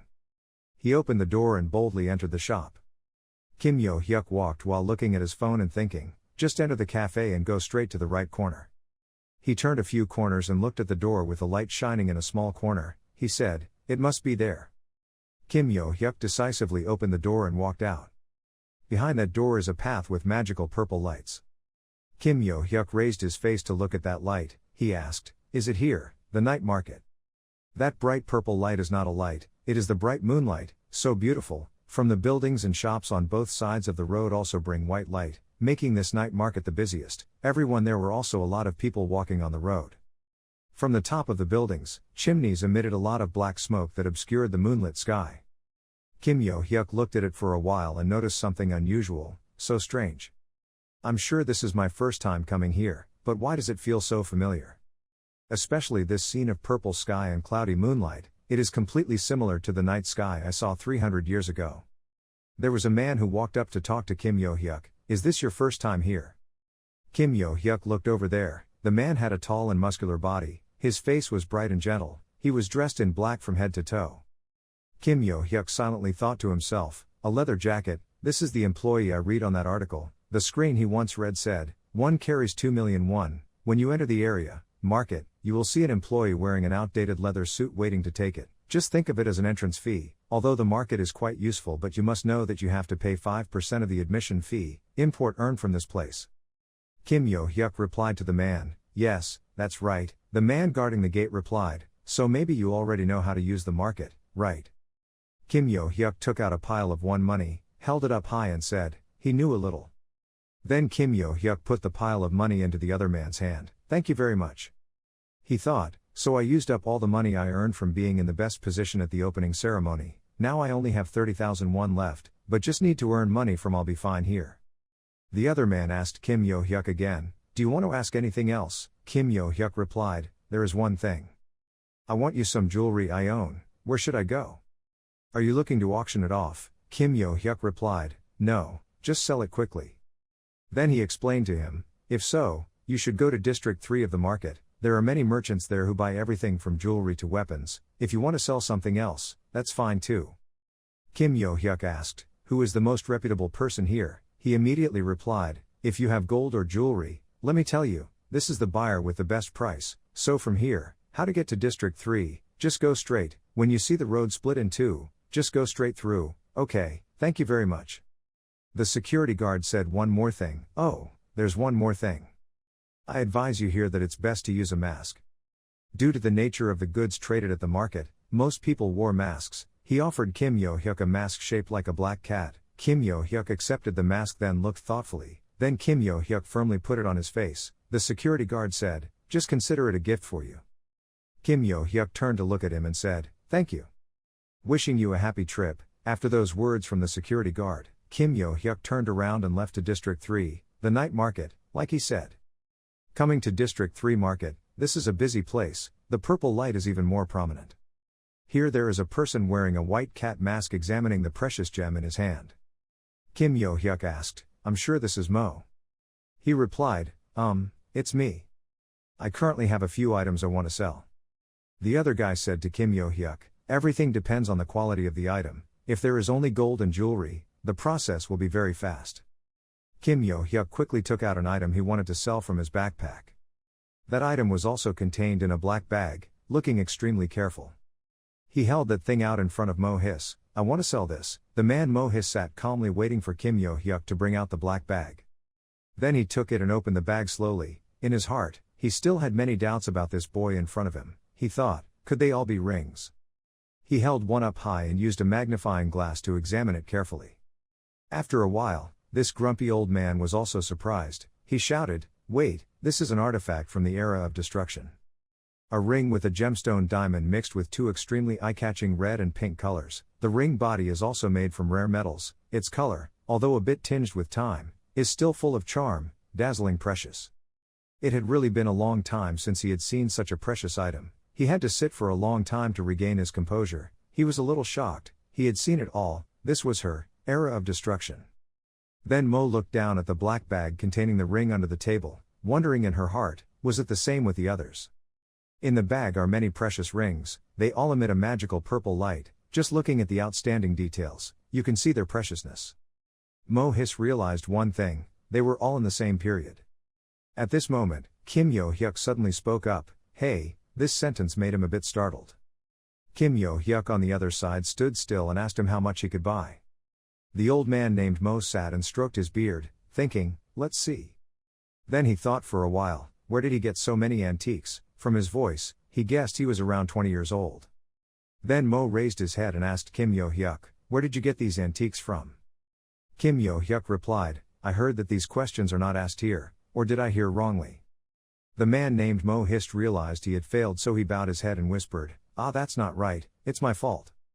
He also blamed himself, oh my god, I was distracted by these antiques and asked questions I shouldn't have asked, almost affecting my reputation as a businessman. After saying that, he took a magnifying glass and looked at it again. Look closely at each ring in the black bag that Kim Yo-hyuk gave you. After pondering for a while, Mo hissed out, I really don't know. I can't appraise them, because these artifacts are from the era of destruction. I don't have enough capital to buy them from you, he said, then handed the bag full of rings to Kim Yo-hyuk. Kim Yo-hyuk was also extremely surprised to hear these words from the man named Mo-his. He was quite panicked when he heard, era of destruction. He asked him, so where should I go to sell them? The man named Mo pointed towards the opposite street, where there were a few people passing by. On the way, he stopped by that tall tower, the auction hall. Kim Yo-hyuk asked him another question, if I auction them, how long would it take to sell them? On average about 2 to 3 weeks, because there are so many people making reservations, it will take some time before the auction house opens. Then do I need to go to the market directly again? He stood up and replied, because you still need to verify to receive payment, so you have to come. Kim Yo-hyuk thought to himself, what a hassle. Then Kim Yo-hyuk asked, earlier he said he couldn't price them, how much can they be sold at the auction? He pondered for a while, thinking hard, let's see. Then he took out his phone and dialed a number, then showed it to Kim Yo-hyuk. About this much. The number on the screen surprised him to no end. Kim Yo-hyuk really couldn't believe it. It was worth that much. How many zeros were there? Even though I knew they were very valuable in my previous life, so I kept them. Kim Yo-hyuk asked him, how much money do you owe? The moron calmly said, well, it's just an estimate I made, but it's a very different story if you bid. If I sold everything I had, it would only be 3/4 of the total. This place is worth it. Kim Yo-hyuk tried to calmly respond to him, is that so? So I take that much. The man named Mo-his was extremely surprised by these words. He exclaimed, what? Antiquities in the era of destruction, they were traded at high prices because of their age. There's also a big reason behind it, thanks to the constellations. Constellations began appearing after the end of the era, reacting strangely to artifacts from that era. Because a normal person without the ability can create a contract with a constellation, thanks to these artifacts, everything can change. If I remember correctly, this is called an alchemy item. I remember one people gain contracts thanks to these items. Then he brought the ring up to the magnifying glass and observed it carefully. From the ring, a very mysterious dark purple smoke emitted from the ring. He was still very attentive in evaluating and checking a second time. I'm sure these things are from that era. Look at the way the mana moves through these details. The magic emitted from items from the era of destruction seems to still linger. Artifacts from that era have these signs. 8 antique rings from that era. Who knew I could buy them at such a cheap price? He reached a successful transaction with Kim Yo-hyuk, holding a bag of antique rings in his hand with great joy. He even thought that today was a lucky day. Suddenly, a tall, muscular figure appeared, standing in front of Mo. He hissed. He spoke angrily, who is that? He looked at the person in front of him who was so dominant and intimidating. He also wore a full-face cat mask. As for Kim Yo-hyuk, after a successful transaction, he returned to the cafe along the old night market road and walked through the small wooden door. Walking through the wooden door, Kim Yo-hyuk took off his mask. He complained, "Phew, so uncomfortable, I thought I was going to suffocate. I only had time to stop and evaluate this ruined old cafe. If I remember correctly, if I passed through the door just now, I would return. This place is not the same as the cafe I entered." Kim Yo-hyuk then looked at the transaction history on his card and saw that the number on the card had been added to 2,500,000,000 and was extremely satisfied. He was very happy thinking that, with this much of his money problem solved, who knew he could earn this much with just 8 rings from the warehouse. After that, Kim Yo-hyuk walked out into the open street. "Even if I spent it all, I still had a ton left in storage. I don't have to think about money from now on." Suddenly, a call from an unfamiliar number appeared on the screen, causing Kim Yo-hyuk to pay attention. He wondered, who is this, the number from a stranger? But thinking that, Kim Yo-hyuk still picked up the phone. "Hello." On the other end of the line was Ems, Lilia, the senior trainer of Valhalla and the supervisor of the other world monster topic. She said very excitedly, "Hey Kim Yo-hyuk, what are you doing? Let's go eat together." But contrary to her excitement, Kim Yo-hyuk was very cold and asked in return, "Why do you have my number?" Li Na replied, "Because I'm a guide at Valhalla, which it doesn't matter, go and get some food. Come to the Valhalla gym, I invited you this afternoon." Before Kim Yo-hyuk could refuse, she hung up. Kim Yo-hyuk helplessly said back on the phone, "Hello." He looked at the turned off phone and was angry. Who would hang up after saying what he wanted? He walked on the clean, green street and thought, should I go there to get a free meal? I'm free now. On the side of the man selling precious jewelry, the situation was very tense. The tall and temperamental man wearing a mask standing opposite seemed not to be easy to deal with. I didn't know what his purpose was here. He immediately asked, "Why did you come here?" The other man slowly replied, "Is our relationship that bad?" hissed. Mo hissed back, "No matter how many times I've met you, a normal trader doesn't often talk to the market owner. Turns out he is the owner of the Black Cat Market." The market owner said again, "You treating me like that is the reason why I love you?" Mo hiss. But Hiss still asked him, "Why did you come here?" Black Cat put his hand on the table, leaning his weight closer to Mo. "It's nothing important, it seems like he just registered to anonymously bid on an item." Mo hissed and was a bit surprised but quickly regained composure and asked, "So how did you guess it was me?"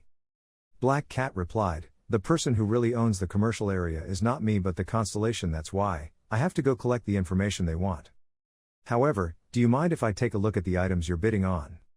Mo hissed without the slightest bit of guard and replied, "Of course," but in his heart he thought, "How strange, this is the first time Black Cat has been interested in antiques, or is it because it belongs to the era, destruction?" Saying that, Mo pulled out the black bag containing the ring that Kim Yo-hyuk sold him earlier. "It's in here." Black Cat took out the ring and examined it carefully. It's a bit much," Mo hissed in surprise and asked him again, "Why did you suddenly say that?" The fluctuation screen sent a notification. The Guardian Constellation looked intently at this item. As soon as he saw hundreds of lines of text appear on the screen, he immediately spoke. "It seems my Guardian Constellation really wants this ring." At a restaurant in Valhalla. At this time, the teacher and the main teacher arranged to meet and were enjoying the food brought by the restaurant. After eating a small roll of noodles, the teacher happily exclaimed, "Wow, it's delicious." The next second, the teacher noticed that Junyuk turned his face away. The teacher said in confusion, "What's wrong, why don't you eat, Junyuk?" The guy immediately replied, "I'm wondering why Valhalla has this place." Hearing that, the teacher immediately answered, "Separating from the school cafeteria and the restaurant staff who created this restaurant, don't you know?" Kim Junyuk brought the food to his mouth and replied, "Not interested." "So, why did you call me here?" The teacher suddenly replied thoughtfully, "About that." "Please become my teaching assistant," Junyuk immediately replied without hesitation, "I don't want to." The answer made the teacher immediately freeze on the spot. "You should think a bit, if you become a teaching assistant, you will have many benefits. Don't you already know what I'm going to ask, so listen a little." So what's the benefit? Seeing him ask that, she smiled slightly and added, first you will have a scholarship and a lot of grants, and you will be able to write your thesis with me. If you want, you can write about how to attack monsters, special. If so, your name will be honored at the Monster Research Association, fame and money will follow, Kim Jun-yuk nonchalantly continued, biting the billiards in his hand, and can you go out twice a week instead of once a month, something else? The teacher put her hand to her chin and thought for a moment, then spoke excitedly. And you'll work with me, you're a bit delusional. These words were like a bucket of cold water thrown directly at the teacher's face. She angrily said loudly, become a teaching assistant, please. Jun-yuk still ate enthusiastically and said coldly, I don't want to. In his heart he secretly thought, really, if there were any benefits I would consider, but there are no good ones. What's needed now is to go to Dai Lam Nyan, and we can only get there in the final assessment of 5, even if she's a lecturer, she won't be able to help. After thinking about it, he added, in any case, I won't become a teaching assistant and I won't write a thesis with you either. The teacher refused to give up and said, so how about this, do you want to share the information? If I can give you the information you need to know, then you can tell me how to attack this type of monster. What information? Is it about the girl or your side, Aaron? Hearing that, the guy immediately paused in thought, I'm just helping her practice, do we look so close? He replied to the aunt, not interested. As soon as she finished speaking, the teacher immediately said, I heard that Aaron has been removed from the family. Kim Jun-yuk heard that without any expression and replied, is that so? So I'm going. The teacher saw you standing up and quickly stopped you. Where are you going? I've finished eating and there's no interesting benefit, so when I'm done, I'll just go and do nothing. The teacher smiled and added, even if you were like that, you still have to reveal some information to me. I don't care, but you heard what I said. Jun-yuk said with a serious face, so there is something I'm curious about. They are so young, why are you so strict in teaching them? The teacher immediately replied that as a lecturer on mystical monsters, it would be very bad if I didn't work hard. Normally, monster attacks will directly affect the student's survival rate, students can't even remember basic attacks, so I have to be strict with them. It's just your wish. Upon hearing this, the lecturer immediately put his hands on his hips and happily replied, it's not a wish but a responsibility. So what, that's cool. Well then, I wish you luck, and then he left, leaving the teacher standing bewilderedly holding on. A Jun-yuk. You should give me some information back, yes but I don't want to. Soon the scene shifts to Si-hung, the headquarters of the Choi Jin family. At this moment, the silhouette of two people, a man and a woman, sat obediently in front of an uncle with an extremely strict expression. That person is the president of the True History Association, the head of the Choi Jin family, Choi Jon-sok. The uncle looked at the two young people in front of him and said, the reason I called you guys here today is to ask you about your plans first. When participating in the classification test, you carry your family's reputation. Choi Jon-sok's two children are the captains of the True History Guild attack team, the eldest son of the family Choi Jin, Choi Jing-eon. Second daughter of Choi Jin Choi Aaron family. The father slowly pulled out the sword and continued, if the children pass the test, you will have the opportunity to sign a contract through the Chung Wo-do relic, which is a ritual to become the family's successor. However, if it fails, you will be removed from the family name. However, if it fails, you will be removed from the family name. So will you participate? The eldest son did not hesitate and immediately replied to his father, yes, I agree. Choi Aaron continued with a sad face, I will do it. At some point, a stream of mana emitted from his body, suppressing the two people. Then he closed his eyes thoughtfully and said, okay. The classification test will be held in 3 weeks, you can go, yes. Immediately after that, the two people turned and left. Suddenly the brother walking in front said coldly, hey, did you get the hint? Choi Aaron replied bewilderedly, what? Jin Geo turned around and continued, when you said you were going to take the classification test, didn't you see the look on your father's face? At this time, the girl tried to recall her memories and the image of her father came rushing back to her mind. The older brother said with a smirk, it seems like you really want to become the head of the family. Illegitimate child. Hearing this, Choi Jin immediately became angry and gritted his teeth in patience. Not stopping there, his brother continued to speak in a mocking tone, look at your face, I'm so scared, don't think you will win the test. You can't even receive blessings from the constellation, how can you fight against me who signed the contract? Star. You've already given up on your idea, so just continue sucking blood from the family's wallet, and then I'll make you pay it all back, my dear.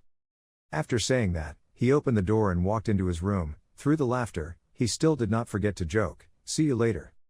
After he left, leaving Choi Jin for the mess standing there.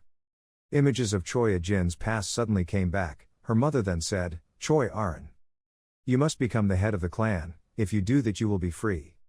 The girl's face suddenly darkened because of that warning. Scene changed to classroom 1A. The teacher is enthusiastically lecturing above. At this time, Kim Jun-yuk pondered and thought, "I understand that it's almost midterm exam season. You're worried about that, right? If you're quiet, I can hear it. Isn't your homeroom teacher explaining about the midterm exam? Really, I usually don't pay attention to what they're talking about." Lee Sun above said, "Well, you all should know this already, but in Valhalla exams mean a lot. For both midterm and final exams, the student with the lowest score will be dismissed from school immediately, so you all need to study hard, understand? I hope you prepare well for your written and practical tests, don't be subjective and fail." In his heart, Kim Jun-yuk thought, "There's not much to it, the practical test is simple, but the written test needs attention.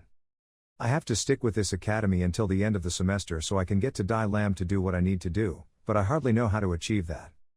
After thinking about it, he used voice transmission to ask his friend the God of Destruction, "Hey, wait, what is it, teacher?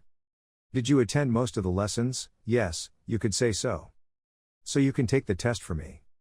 Hearing that, the waiter immediately stood still and hesitated. That, Kim Jun-yuk immediately continued, "I will take the test and you will take a look to see if it is right or wrong and then tell me. So it's like the teacher entrusted me to take those tests. I find it quite unfair." The main character smiled sinisterly and replied, "What's the injustice? I'll take my test anyway, but it's your job to tell me the answer. That's your job, do you understand?" After a while, the teacher held the lesson plan and said, "Today's lesson ends here. You guys have worked hard." "Yes, thank you." Holding a backpack in Kim Jun-yuk's hand, he prepared to leave. Suddenly a voice came and made him turn around to look at Jun-yuk. He asked curiously, "Why did you meet me?" Choi Arin looked like he was about to cry and replied, "Are we going to practice today?" "Why do you ask that? Do you want to stop it?" "No, that's not what I meant." "Then? You mean you want to learn swordsmanship?" "I think it's time to try your swordsmanship, because since training with me you probably haven't had time to practice your swordsmanship, so." "Well, sword training is a bit complicated. I'll show you how to hold a sword. Those are the basic movements a swordsman needs to know." At this moment, Kim Jun-yuk suddenly thought thoughtfully, "And it's time for me to practice with weapons a bit." After thinking about it, he continued, "Let's go to the practice room next to the gym." Hearing that, Choi Arin smiled softly and replied, "Okay." Right after that, in the Valhalla room, the training room, Kim Jun-yuk pointed at the sword and said seriously, "How long has it been since you last used it? That's your sword, tell me." "Yes, it's been a while. I haven't touched it since I started strength training with you." "So before that you were practicing swordsmanship every day?" "Yes, that's true." Pulled out her sword. Choi Arin followed the guy's words and slowly pulled out his sword. Jun-yuk continued, putting strength into his ring finger, tightly gripping the hilt of the sword. Ring finger and pinky finger, Choi Arin clumsily followed his instructions. Suddenly an instant amount of mana was created. The girl thought to herself, "I don't even need to inject magic power into the sword, but it feels more solid and stable than holding the sword with both hands." Kim Jun-yuk continued, "Come here, show everything you have with that sword." "Yes." After speaking, Choi Arin got ready. She added, "You should be careful." The sword in her hand suddenly began to emit electric rays and rushed towards Jun-yuk. Choi Arin himself had to think in surprise at the speed of his movement. As soon as he rushed to where Choi Arin immediately launched the slash, Jun-yuk gently raised the sword in his hand to block the fierce attack. The guy said smiling, "She has become much faster, but don't pour more magic power into your legs than necessary." "Okay, I understand now." After saying that, Rina returned to her original position. She got back into a fighting stance. The next second, Arin rushed forward at a faster speed. Jun-yuk leaned forward to avoid the attack but didn't forget to comment, "He's improved." But as soon as she stopped after that sword strike, she should rotate her body a little more to stabilize her center of gravity. Even though he had just beaten him back, Choi Arin was extremely excited to learn these things. The girl holding the wound happily replied, "Okay. Keep coming here and keep attacking, don't relax like that." Choi Arin sighed and replied, "Please come here right away." Choi Arin quickly applied everything Kim Jun-hyuk had just taught. Someone who continuously attacks. One just dodged the attack. The third time, after Jun-hyuk successfully dodged the attack. The sword in Choi Arin's hand slashed straight to the ground. The floor immediately crumbled into pieces. She looked at Jun-hyuk and thought, as expected. Immediately after that, the girl changed her attack to a sword. No matter how hard he tried to use his magical skills, Kim Jun-hyuk still calmly dodged all attacks. The girl thought to herself, I am much stronger now, all thanks to Jun-hyuk's training. The shots the girl threw seemed to have no effect on Kim Jun-hyuk at all. The last sunlight of the day was shining through the glass window. Inside the room, the fight between Choi Arin and Kim Jun-hyuk was still going on fiercely. At this time, the girl was also exhausted and could not stop shaking and panting. Jun-hyuk held the sword on his shoulder and smiled softly, then said, An hour has passed, it ends here, As soon as the words ended, the girl sat down on the ground, panting. Looking at Jun-hyuk's back as he turned to leave, Arin thought to himself. I am becoming more and more proficient than before, completely different from the skills at the opening ceremony. But I still can't compare to Jun-hyuk. That's right, I was the one who asked him to teach me swordsmanship, but... Suddenly the sound in his mouth suddenly flowed out. Jun-hyuk, the bewildered guy, turned around to look. Choi Arin walked up to him and said, Next time will you practice with me? Main raised his hand to rub his chin thoughtfully and replied, I don't know. His face was thoughtful. Fencing with Choi Arin would definitely teach him a lot, and teaching someone as naturally talented as her would be quite fun. From the opening ceremony, I felt it, she has a unique sword technique, even though she uses breathing techniques, the feeling is very different. Thanks to this special talent in swordsmanship, I was able to regain my sense of self. If it was 305 ago, maybe she would have been a valuable talent to be my disciple, but sadly now I don't have that freedom anymore. Choi Arin continued thoughtfully, so we can fight each other again. Kim Jun-hyuk did not rush to answer but thought to himself, should I joke a little? He crossed his arms and replied, I don't know. I see, why did you give up so early? Because you're right. Her big round eyes suddenly sparkled with tears as if waiting to cry, thinking to herself, and if I listen to what Jun-hyuk said, I will definitely become stronger. Jun-hyuk thought sadly, because you're right, oh yeah, I'm here today. See you later Jun-hyuk, 2 weeks later at Valhalla Stadium location. Yu Soyeon thought thoughtfully, this is my first time going to the stadium since the admission ceremony. All the 5th graders are gathered here, I didn't know there were so many, this guy is Oh Seuk. And finally the figure of Arin's plover appeared. The main character wondered, oh, why do we have to gather here? The teacher waited to hear that and then transmitted the voice, the homeroom teacher already talked about this 2 weeks ago. Jun-hyuk replied bewilderedly, 2 weeks ago, what happened? Suddenly the head coach's stern voice rang out, pay attention, now I will explain the midterm exam rules of Valhalla. This time the midterm practice assessment will be, dungeon attack. You will team up and enter an artificial dungeon. After finishing speaking, he immediately started the device, and the ground suddenly shook violently.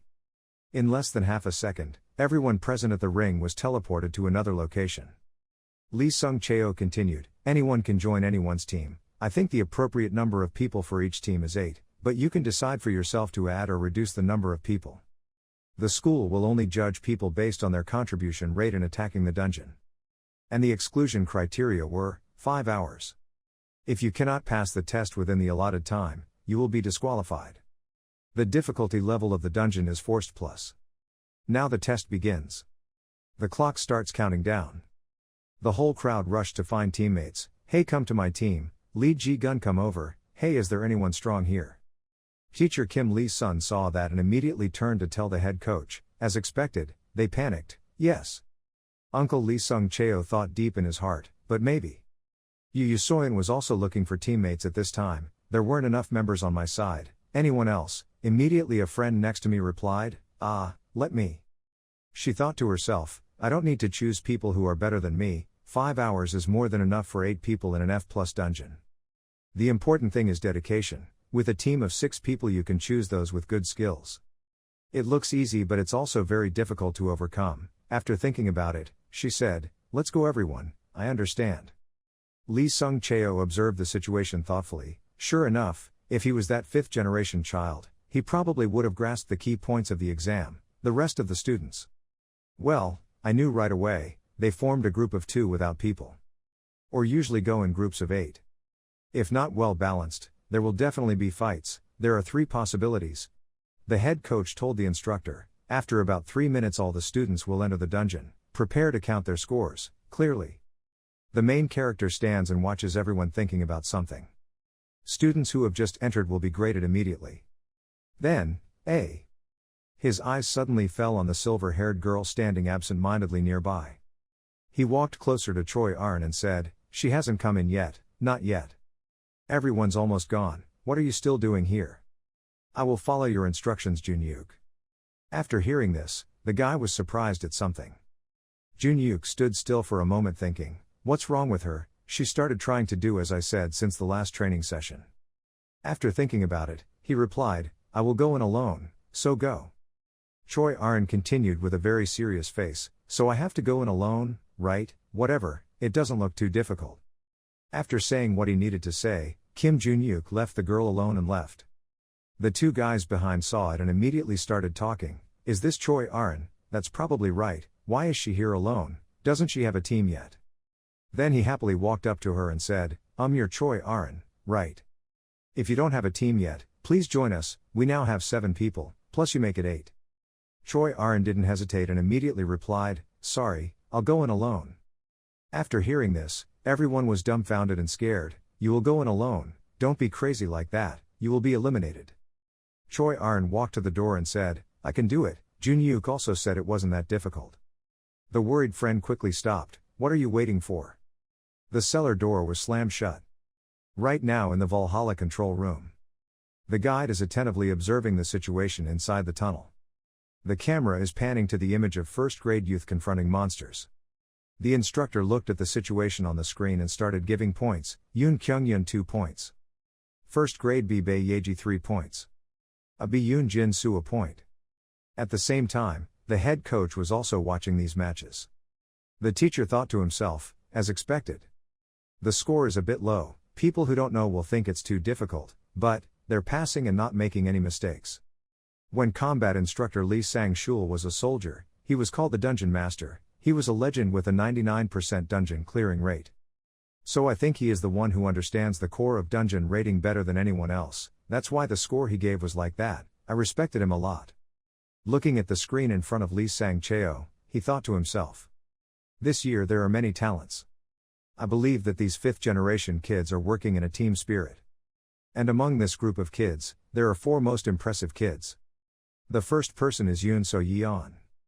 The captain of a certain team hastily shouted, "The defense stopped the front line, archers, keep those jumping out from the right flanks in their positions." The beast is frantically rushing to attack the children.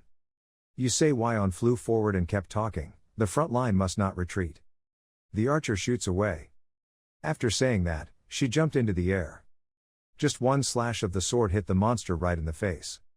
The next second the monster quickly collapsed on the ground. It gradually disappears into nothingness. On this side, the head coach thought to himself, "Great, this is like textbook practice." She puts team members in specific positions, and commands everyone to move to get points, and most of all, she teams up with team members in the middle of a fight, to ensure that they would complete this dungeon. Anyway, if this kid does well, it's just a matter of waiting until he can get back to the top. If it wasn't for Kim Junyuk at the opening ceremony, this kid's record wouldn't have been tarnished. By the way, what is Kim Junyuk doing? Data not found. The uncle Sweat dropped in surprise and exclaimed, "What? But this machine can find all the information of all the students who have entered the dungeon, right?" Probably.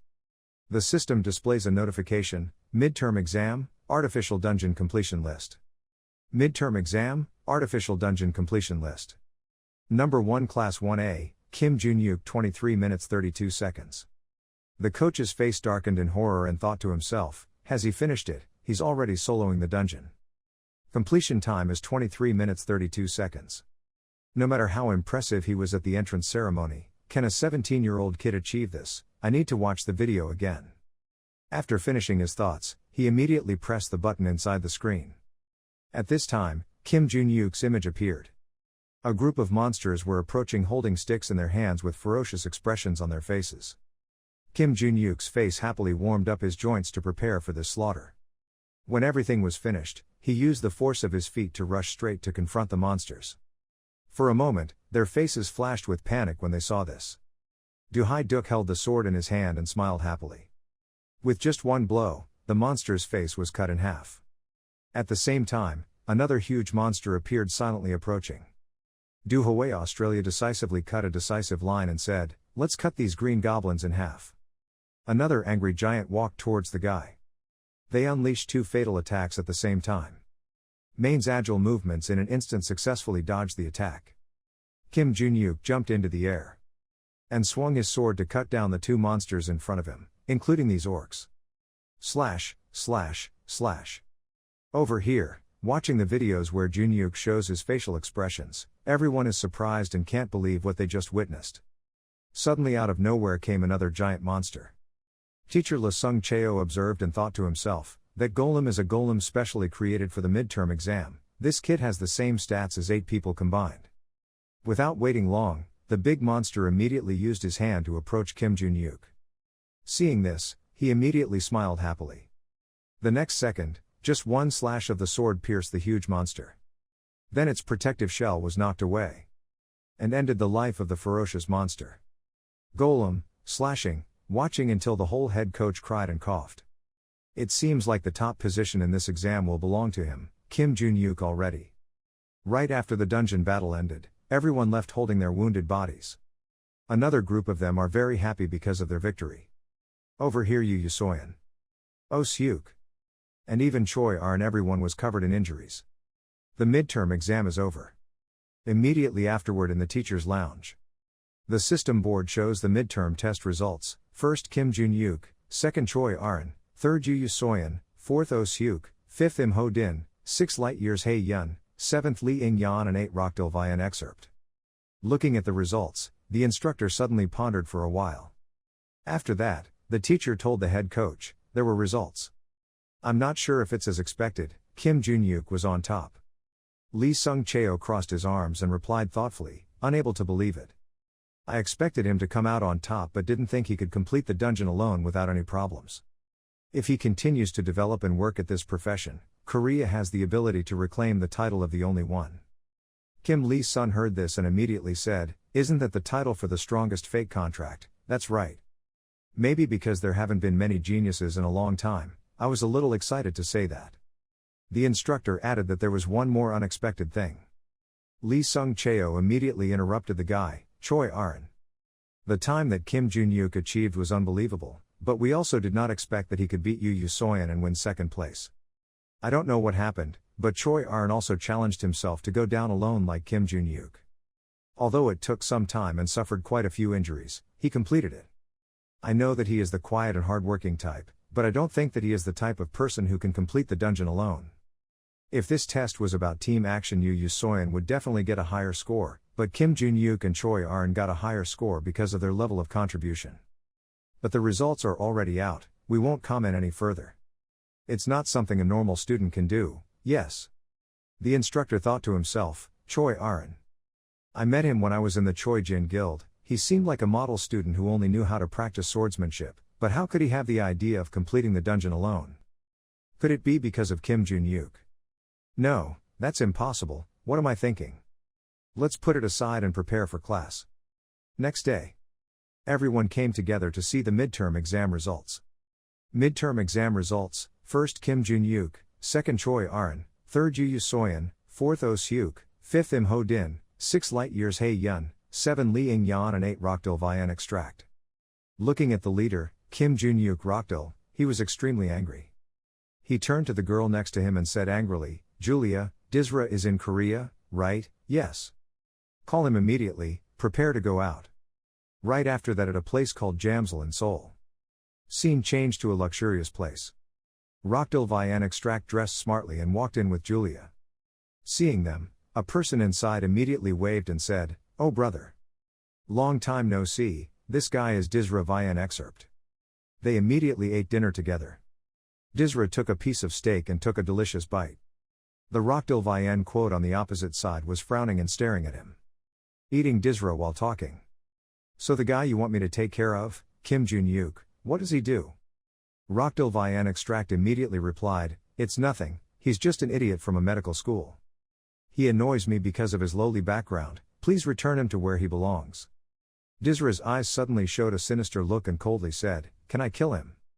Without any hesitation Rakdil Vian quoted answer, it's up to you brother. Hearing this, Dizra immediately said, so this time is different from last time, and I must prepare a ship immediately, a ship. He suddenly pointed at Julia and said, because of the woman I had to deal with before, I had a big conflict with the palace family. I don't know if it's because the palace family has a lot of people, but I had to kill a few more because the rumors spread too far. But causing trouble in Valhalla is a different story. No matter what, it's very difficult to get in there and cause trouble. Rakdil Vian quote said, I understand. I will do everything to give you a chance, don't worry about it. Dizra smiled savagely and continued, great, prepare the wages. A week later. I'm waiting to ask Kim Jun-yuk, is that a permit to go out too? Yes. Haven't you already gone out? They'll let you out now. Come to think of it, I heard that if you get good results on the big test then you'll be allowed out. It seems that's the reason they allowed it, yes, so I don't want to waste this opportunity, I have to find the notes again. Where are you going? Su 1. Right after that, at the location indicated on the phone, our main guy walked on his exploration path. As he walked, he thought to himself, I think it's here. Suddenly a voice interrupted his thoughts, hey. Dizra appeared in front of the guy with a sinister smile and said, nice to meet you. The scene moves to a luxury apartment complex, at which point a figure appears standing in front of the glass door looking below. Face was covered by a mask. The guy suddenly exclaimed, sadly. At this time, the system displays a notification. The constellation wants to know when the ring will appear. The other guy immediately replied, the ring will return to its owner, and when the normal checking procedures are completed, it will be sent to the portal. The ruler on the other side thinks you have lost your mind. He thought to himself, what is going on? I've researched the ring even though it's an artifact from the era of destruction, but this is the first time I've seen this extreme reaction. Thinking then he suddenly looked at something being placed next to him. A black box surrounded by a responding blue aura. The guy walked over and stared at the box, it finally appeared, hoping that after getting the ring he would react less. He opened the box to see, inside was a ring. It was emitting a purple mana source. Holding the ring in the masked guy's hand, he immediately said, Mr. Star, the ring has arrived. Mr. Tinsat. It is here. Suddenly his system was in constant turmoil. This time we go back to the time when Kim Jun-yuk met a stranger in Su 1. Kim Jun-yuk said coldly, are you? Before he could finish his sentence, Dizra interrupted, do you have to know who I am? Kim Jun-yuk put his hands on his side and replied, suppose I have something you need to know. Dizra smiled triumphantly and continued, exactly, are you wondering why I was the one who found you on this mountain? What do you mean, after you're done, you'll leave here as if nothing happened? Good people's senses.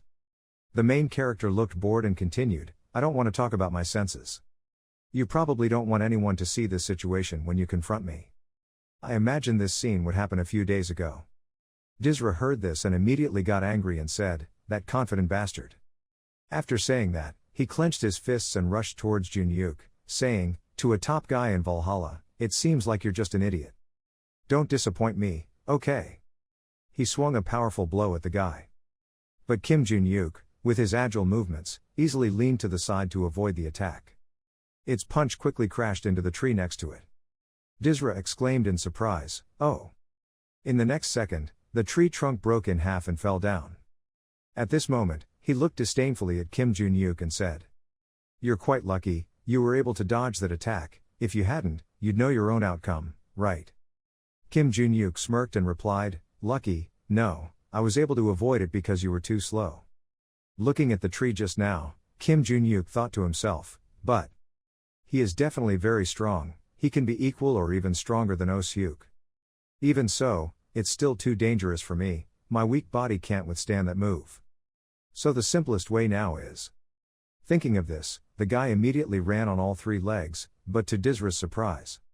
He laughed happily and chased after me and said, are you running away? The male protagonist thought as he ran, for anyone in this situation, the best way is to run away. Because if I don't do anything, he will beat me to death, but it's me. Dizra clenched his fists, preparing to strike, he said excitedly, I won't let you run. Suddenly, Kim Jun-yuk's feet suddenly braked. You. He turned around and punched him in front of him, continuing, do you know how to use all your brain? Dizra immediately stood still for a few seconds thinking, will this end here? I didn't pay attention to his actions until this punch was right in front of my eyes. With just a little mistake, he received the entire attack that Kim Jun-yuk launched. The next second, with his punch, he quickly flew away. The physical pain quickly rushed in.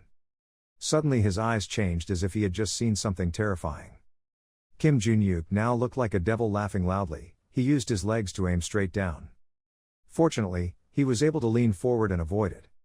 As soon as Jun-yuk put his foot on the ground, a pent-up pressure was immediately created, suppressing everything around him. Dizra only now had time to regain his composure and sit up to observe what had just happened. Look, Kim Jun-yuk said coldly, you're lucky, you were able to dodge my kick. Hearing this, Dizra immediately blushed and exclaimed, bastard. He stood up, wiped the blood from the corner of his mouth and continued, what you just did surprised me. You probably already know, I'm the leader in Valhalla. Dizra secretly thought, Kim Jun-yuk, what kind of medicine did that guy take to become so strong? Vian Sheik family members. By using their clan's talents to raise their fighting status, even if just a little. The family's talent is the innate ability to create pharmaceuticals. Innate ability to manufacture pharmaceuticals. I could easily take any medicine given to me. My parents gave me hundreds of thousands of bottles of fortified foods. At the age of 16, I was already stronger than an adult. My parents wanted to gain recognition from the family through me, but after finishing drinking, he now looked at the two people in front of him with a strange smile. We don't want to live our whole life under their control. In less than 5 minutes, he personally ended the two closest people in his life. I have outstanding strength, so why do I need the family's recognition? I have always been a thorn in their side. I was expelled from the family by someone claiming to be the head of the family, but I don't care. In this dark world, every time I receive a commission, most of my problems can be solved with money. I can be even more reckless after the connection between me and my family has ended. Actually, when I received the commission from Rockdale, he also offered cash, but I was more interested in Kim Jun-yuk. He ranked first in Valhalla's entrance exam. I heard he was a crazy person who said abusive words to eliminate all the spies of the guild. I wonder how much fun it would be to play with someone like that. I'll try to entertain myself while playing with him. But his whole body suddenly shivered and thought to himself, who is this guy?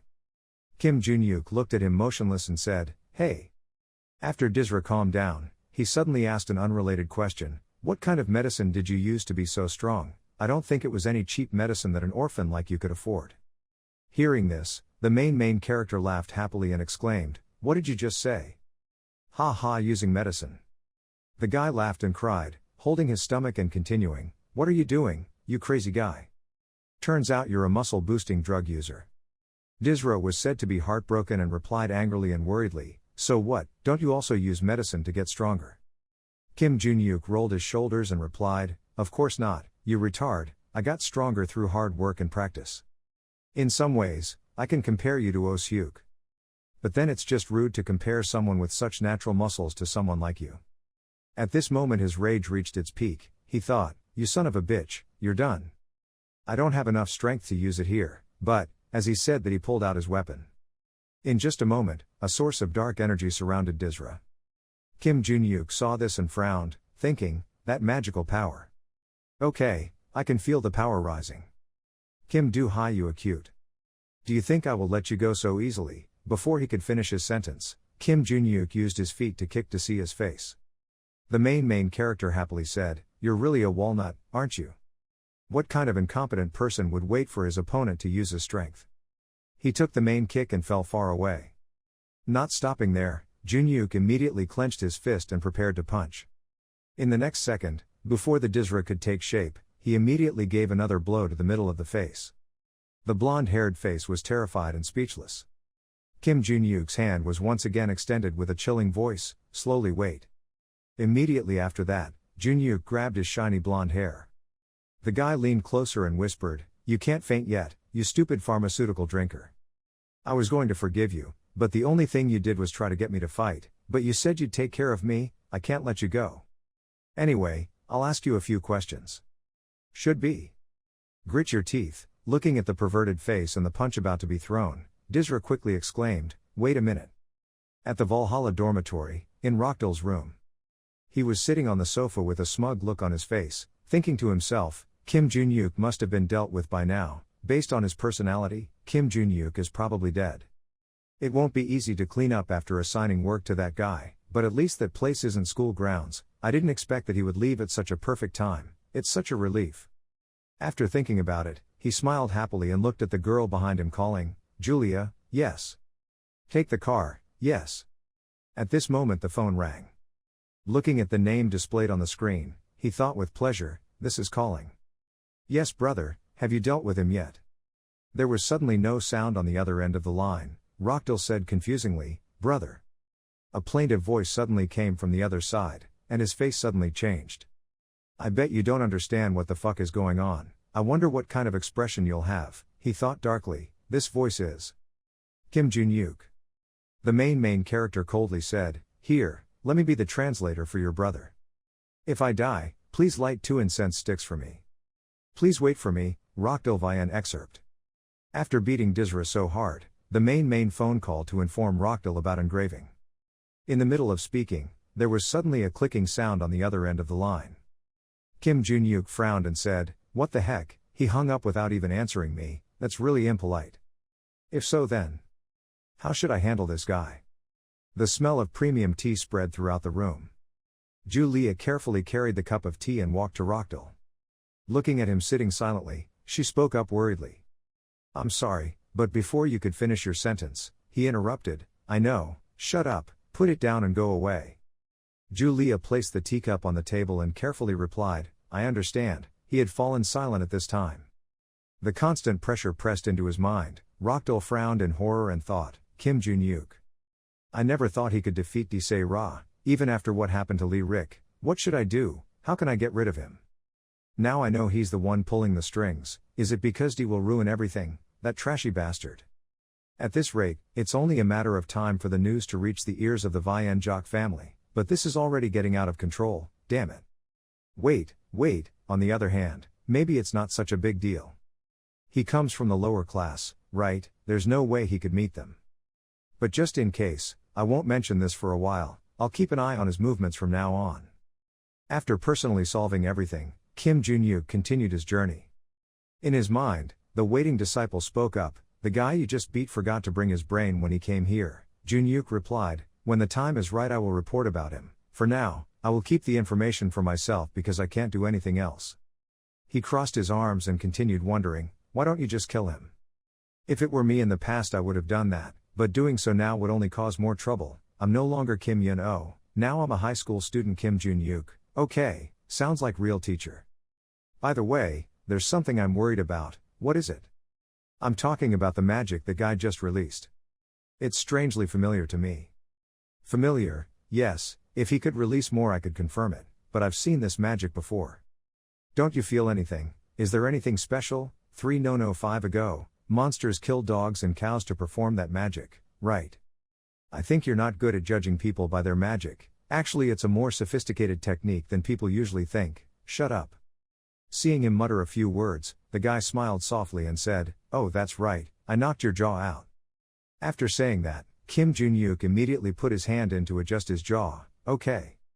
It'll be a bit painful. The next second, the Ra screamed in pain. The main immediately asked, now? Who ordered you?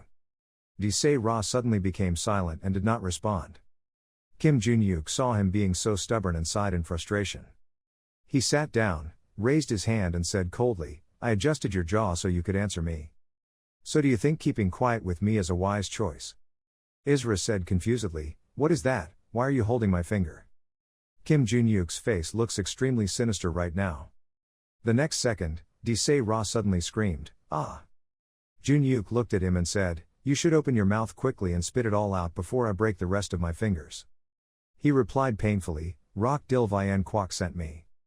Kim Jun-yuk heard this and immediately thought, I wondered if it was that guy, the guy who messed with me last time. He said to Dizra, then who are you? Why did you follow the orders of a brat to come here? You don't look like a student in Valhalla, so who are you colluding with?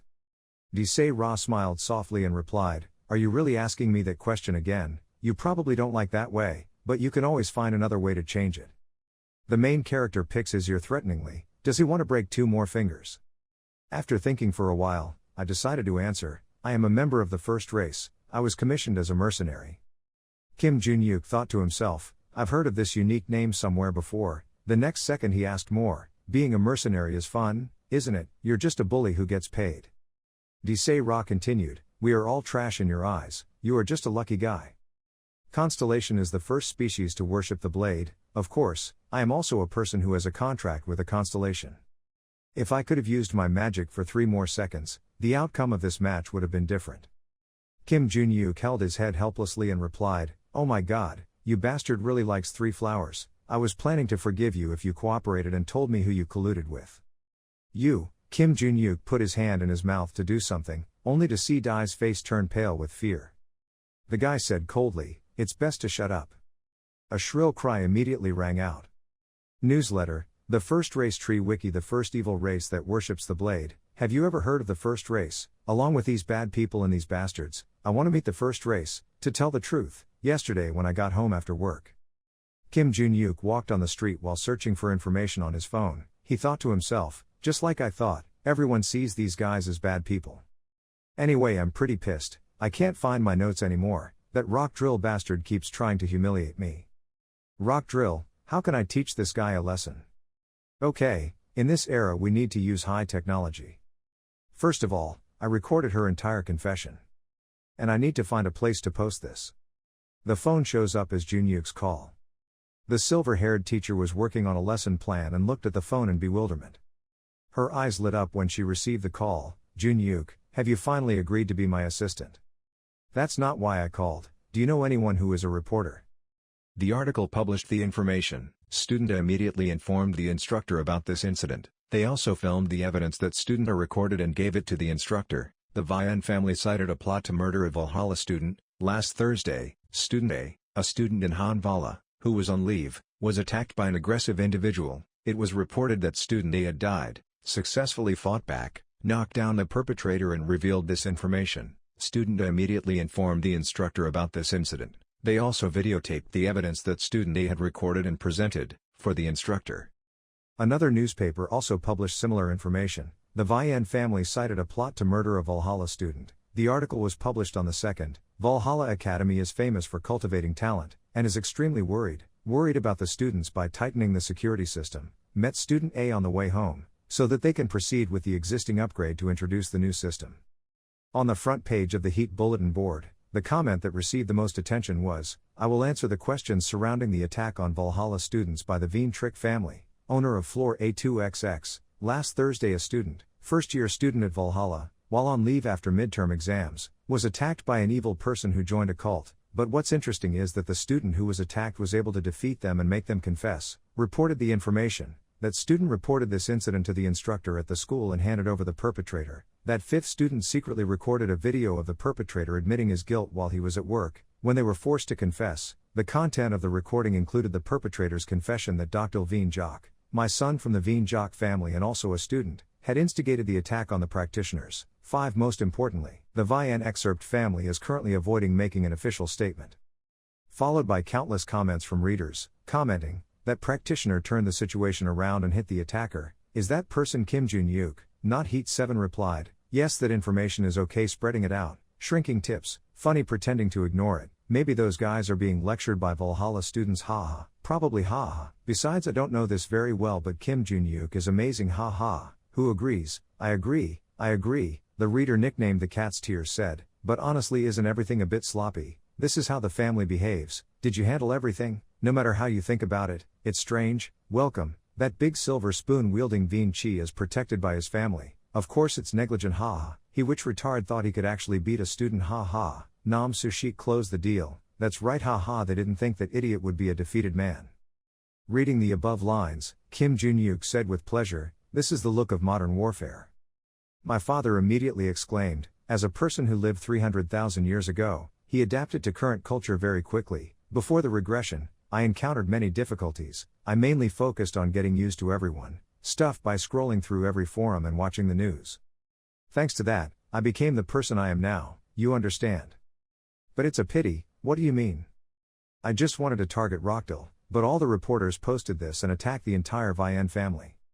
It seems that the reporter introduced to me is quite famous. I didn't expect the story to explode like this. At the announcement about the family's attitude. Because the article reported that the girl representing the Veen Jock family had stepped up to the interview stage. As soon as she stood in position, the girl bowed her head to apologize, then said with a serious face, "First of all, I would like to express my sincere apologies to the victimized student and Valhalla Academy. The following words will be the official stance of the Vietnamese family on this issue. First of all, this attack was carried out reluctantly by Dc Ra, who had been expelled from the Vien excerpt family.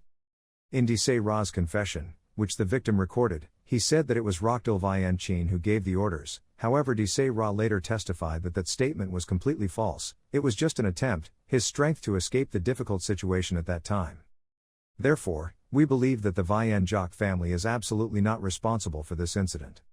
Even though the person who caused all this was a member who was expelled, he still belonged to the Vien Jock family, so this is our moral responsibility and we will make amends. As the head of the Vien Chin family, I will visit the victim and personally apologize. And regarding Rokdal Vien Extract, who is currently studying at Valhalla, even though he did not directly plan this crime, we believe that he has another connection to the perpetrator. So we will summon him back to conduct an in-depth investigation within the family. An investigation to prosecute the family has also been scheduled. We will make every effort to ensure there is no any further doubts." After finishing speaking, the girl bowed her head in thanks and left. The reporters saw this and quickly said, "Wait a minute, don't you accept the question, what form do you plan to take to compensate the victim?" On this side, Rokdal was watching the news while constantly trembling with fear. The phone suddenly rings. You receive a call from the hour. He nervously picked up the phone and greeted his father. The voice from the other end of the line rang out, "Rokdal, go back to your country for a while. This is an order from the family, I understand." Turning off the phone, his whole body suddenly trembled with anger and fear. It's my green beans. Tomorrow. The video recording of Dc Ra's new testimony has been posted. Please say something. The injured people responded, "The Vien Sheik family was right, I was the murderer behind." Kim Jun-yuk saw this news and thought, what the hell, has his arrogance gone? This group of Vien Sheik people really don't like that family. Besides, whoever said they would come directly to me and apologize, that's so weird, it's really annoying. While walking, I was busy thinking. At this time, he suddenly went to the teacher's room. He stood there thinking, class will probably end soon, I have something I want to ask if I should ask that person. A while later at the Valhalla School Garden Cafe. What caught his eye was the teacher's sunny smile. Kim Jun-yuk held a glass of water in his hand and said decisively, "No." Hearing that, the teacher put her hands on the table and said in surprise, "Why, how do you know what I'm about to say?" While drinking her main drink, she replied, "You want me to be your assistant, right? It's so obvious." The teacher sat down with a hurt face and continued, "So why did you call me? I'm a busy person." "Wait, maybe this is a date," Jun-yuk said helplessly, "wake up." Dare to say I woke up from my dream, thinking back, you said it without respect at all. We've been talking like this for a while now, yeah. Anyway, I didn't call you out here because I was bored, I wanted to thank you for introducing me to that reporter. So I will give you some information to deal with the monsters." Hearing this, her eyes suddenly lit up and exclaimed, "Really? Since I'm going to say a lot of things, can you help me get out of school this weekend? It's easy. If you become my assistant, I will let you leave school every day, no matter what." Bright sunshine in the North Pacific. Prisoner ship El No 8 is sailing at sea. On board the ship was one of those prisoners. Sitting inside with his hands tied, he angrily thought to himself, "Damn, I didn't expect to be thrown on a ship and treated like a commodity, how could that be possible? I will be transferred to the prison tower." The prison is located in the middle of the North Pacific Ocean, the prison tower. An S-class Constellation personally created this deprivation prison. This is a prison that can turn fake contracts into normal humans. Suddenly, he smiled incomprehensibly and thought to himself, "It's okay. All I need to do is keep my mouth shut and let Rokdal stay in the family. If he can do that, they will reduce his sentence to 5, otherwise it will be dire. What's the point of 5 years?" Suddenly a savage voice rang out, "What an ugly face." Dc Ra exclaimed in horror, "I." Pointing to a decisive slash that was swung. Dc Ra in a second and completely said goodbye to this world. A figure appeared and used his knife to cut the prisoner right in front of him. He said with cold, savage eyes, die you idiot, the race doesn't need someone like you. Immediately afterward, I felt pain below my neck. He quickly fell face down on the ground and died unexpectedly. The man saw with his own eyes that he was completely logged out of the game before leaving with peace of mind. The scene moves to another location, the Vian Sheik family mansion. The blonde girl looked down angrily. The man standing on the right is Rock Drill's father, along with his son Rock Drill. The two of them are bowing respectfully. The cold-faced girl calls, "Rock did." The guy was scared and sweating and replied, "Yes." "What are you going to do now, huh?" I'm sorry." "Is that all? So an apology can fix all mistakes, right? What made you do that kind of stupid act? Tell me everything in detail." "Yes." A moment later, after hearing everything, the blonde girl said, "So, you want to deal with Kim Jun-yuk?" "Yes." Seeing him without any hesitation, she immediately confirmed. The girl's hand immediately clenched the armrest of the chair angrily. "That was really... What is all the explanation you can give?" The girl slowly walked towards him. He acted voluntarily because he believed that he had insulted the Vietnamese family, but the real purpose only came from his pride, wasn't it? Moreover, with this result, you are really the one who dragged the reputation of the Vian family into the mud. What should we do, Rock Dil Vian Sheik? Hearing this, his face suddenly turned pale, his voice trembling, and he cautiously replied, "This." He bowed his head and knelt on the ground, gathering all his courage and saying in one quick breath, "I will do anything to rebuild the honor of our family." The girl rolled her eyes and continued, "What are you talking about? The only way to restore honor is to break ties with you." His father also spoke up worriedly at this time, "Homeowner, break ties, isn't this punishment a bit too harsh?" The girl replied coldly, "So, do you also want to be deported?" Hearing this, the old man immediately became speechless. About this, she crossed her arms to suppress the anger in her heart and thought, "Now I just want to kill or break ties with this guy immediately." But doing so is like confessing that Rock Dil is the one behind it all, the one who ordered Issei to go and kill people. After thinking for a while, she noticed her eyes and called out, "Rock Dil, yes. I won't banish you now, go back to Hawaii and keep your mouth shut. After we meet Kim Jun-yuk, we will think about it later." At this moment, I breathed a sigh of relief, lowered my head to the ground and quickly replied, "Thank you, homeowner. Now go away and obey the master's orders." As soon as the interrogation ended, he turned to his father, who was slowly leaving. The dull uncle frowned and turned to tell his son, "From now on, just be quiet, don't do anything stupid anymore." Rock Dil immediately replied, "Dad, didn't you hear what the homeowner said? I'll be excommunicated sooner or later, but right now the media is keeping an eye on me, so she can't do anything yet. When this calms down, and people stop paying attention, you'll have to accept it soon. So before then you will have to do something, because right now nothing can stop you. You have to help me too, father." The old man added, "No matter what it is, you have to be a little discreet, yes." A few days later, at Valhalla Academy. In the assessment room, the tour guide was thoughtfully saying, "So the head of the Vian Sheik family will be here soon, because she wants to personally apologize to you." Kim Jun-yuk, sitting opposite, immediately replied, "But I don't have anything to say to that homeowner. She even stated that the incident had nothing to do with her family." The teacher explained, "Yes, she did say that, but ethically she should still apologize. I heard she went a long way to come to Korea." Kim Jun-yuk thought to himself, "So the Vian Sheik family wants to punish Rockdil herself. Did she come to see me because she had no other choice? Oh my god, this is really annoying." The teacher's voice rang out again, "To be honest, my wife and tour guide Lee Sankil were both very sad about this situation." According to the flow of events, first a Valhalla student was attacked, then the attacker claimed that he received orders from Rock Dil, but I can't believe they were actually trying to protect their family's reputation by throwing out all the confessions you recorded, in which case they were just trying to cover up the truth. Anyway, in order to protect the students, whether it's Rock Dil or the head of the Veen Sheik family, they need to be kicked out of here. But not long ago the Veen Jok family donated a huge amount of money, giant, for the academy.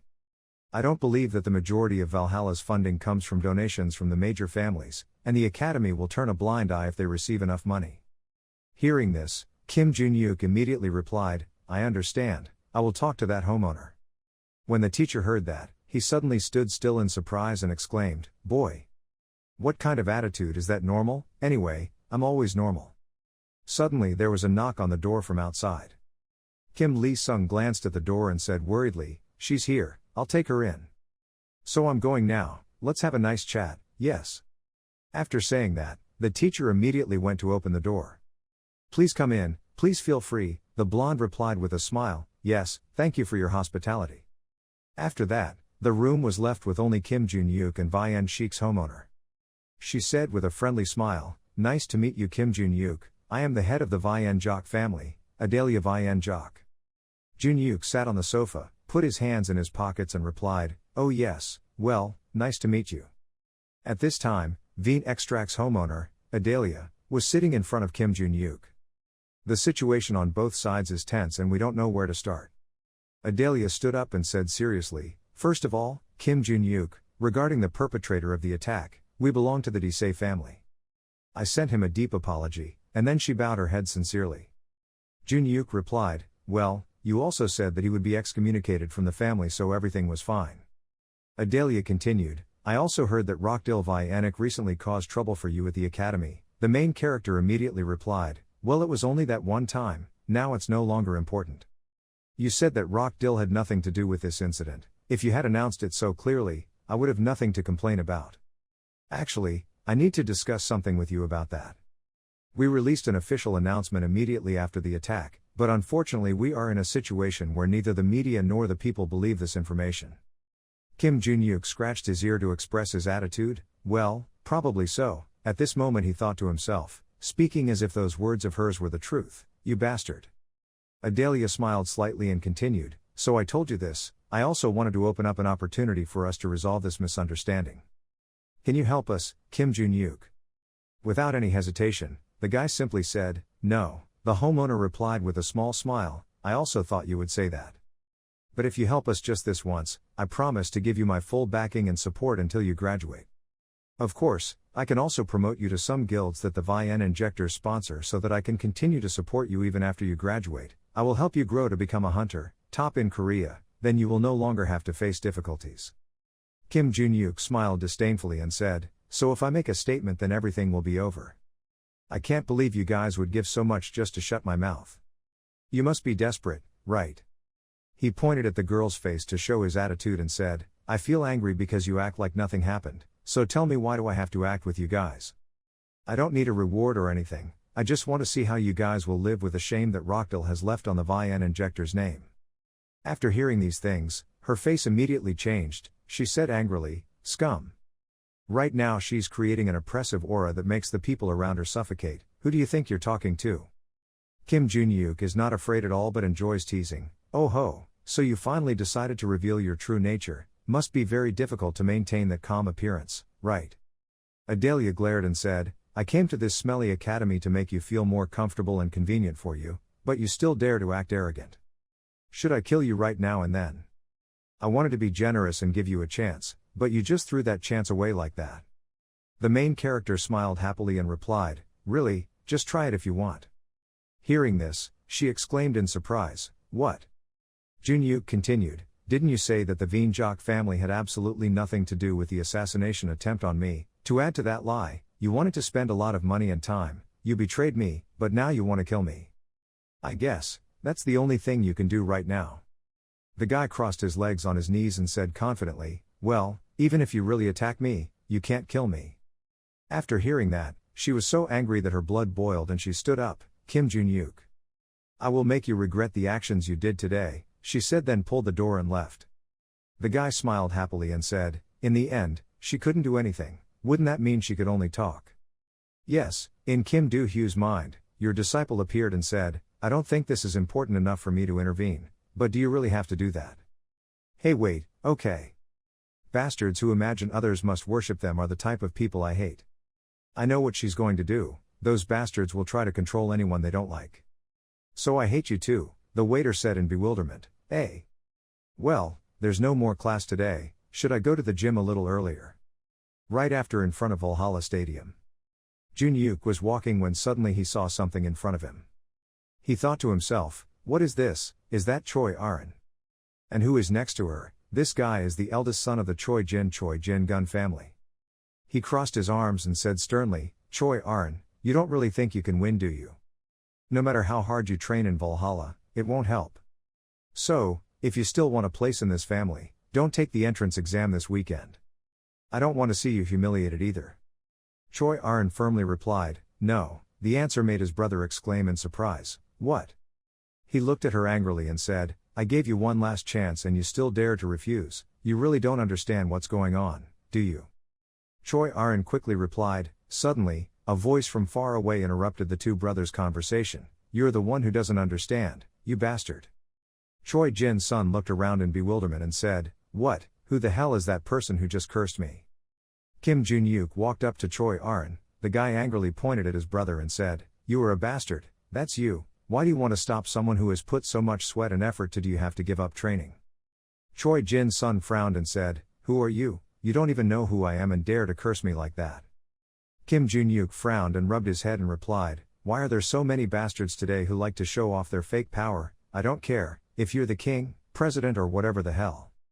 Don't trespass on the academy grounds and demand something from a student. If you're done barking, go away. After saying that, he turned to look at Choi Arin and asked softly, I'm sure you also agree, right Choi Arin? Choi Arin's eyes looking at Kim Jun-yuk were extremely touching and admiring.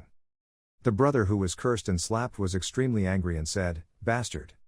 You'll understand the problem when you test, Choi Arin. After he finished speaking, he turned around and left. Choi Arin immediately said, thank you Jun-yuk. It's okay, let's continue practicing.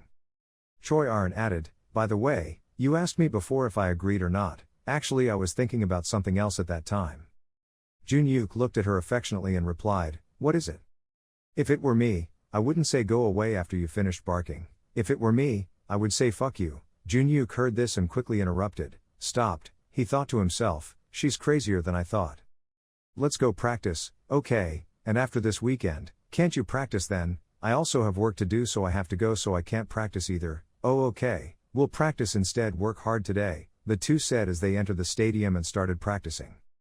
A few days later, at the hill near Si Se-hung, someone parted the trees in the forest. Jun-yuk was looking at the phone screen as if searching for something, carrying a shovel on his back. Barky appeared confused and asked, did you come here to look for items in your old notes again? Jun-yuk replied, yes. Barky complained, didn't you already find a lot of ancient artifacts and stones stored in your old records? Jun-yuk had to explain, that's true, but I want to know how many things are left in those records, surviving records. If I find them then I think there might be some miracle hidden in the remaining records. Barky asked again, miracle? Jun-yuk excitedly replied, yes, if I can find it then I can overcome the major physical weaknesses while I am in this body. If I had found you sooner, everything would have gone much easier, Barky asked in bewilderment, ha. Moving to Choi Jin's family, many reporters are gathered here. A reporter asked the question, today is the day of the Choi Jin family's selection exam, right? The reporter next to him replied, yes, that's why there are so many people like us gathered here, okay. Inside, a majestic man walked out to meet the two contestants. That person is the head of the Choi Jin family, Choi Jong-seok. He continued, the entrance exam is about to begin. As father stated before, if he passes the selection exam, he will be recognized as the family heir. Failure will result in expulsion from the clan. Are you both ready yet? Choi Jin-gun and Choi Arin both shouted in unison, yes. Choi Jong-seok heard these two words, closed his eyes and continued, very good. The task of this test is to find the pair of swords hidden on the mountain. Whoever finds the pair of swords and brings them before me will be declared the winner of this test. It doesn't matter how. But killing is strictly prohibited. Now let's start the test. After father's words, the two of you immediately entered the competition. Watching Choi Arin start to run, Choi Jin-gun thought to himself, that's right, run, let's just take it slow. Let Jin-gun think, sooner or later he will find the pair of swords, and when I take those pair of swords from his hands, everything will be over. And this time I will be the successor to the patriarch position. Remember the time before, Choi Jin-gun said, see you this weekend, Choi Arin. Then Choi Jin-gun turned around and left. On the way home, suddenly the phone vibrated. Put Jin-gun on the phone, play Jin-gun is listening. A mysterious person on the other end of the line spoke up, wondering how things were going with the pair of swords. Choi Jin-gun replied immediately, in this situation it seems I will have to take the audition, so it will probably take a bit longer than expected. The person on the other end of the line wondered again, what about the entrance exam? I've heard you talk about it twice already, do you know how late you are? Hearing that, Choi Jin-gu was scared and stammered out an apology. Choi Jin-gu asked further, well, if I somehow get the pair of swords, will you keep your promise? The mysterious man replied, of course, it was a promise made in front of a constellation, it would definitely be fulfilled. Just focus on the target, Choi Jin-gun replied, I understand. Back to the present, playing Jin-gun with determination, this is my last chance, so let's go find it. A while later, Choi Arn was scouting the terrain for more information. She touched the ground to feel the energy. Choi Arn thought to herself, I feel the magic traces of the twin blades, going this direction seems right. It would probably take another 15 minutes. Looking in the direction of the light, Choi Arn suddenly thought, is this the way to the pair of swords? Suddenly Choi Arn felt something. She was alert right when she saw Choi Jin-gun approaching from behind. Choi Jin-gun immediately said, busy finding it with magic traces, who taught you that trick? Choi Arn was hesitant but still answered, it was Jun-yuk. Thinking back to training, Arn asked in bewilderment, controlling magic. Jun-yuk replied, yes, I think you have the basics already. If you have mastered the ability to convert your talent into lightning attribute, then isn't controlling that just basic? Choi Arn listened and agreed.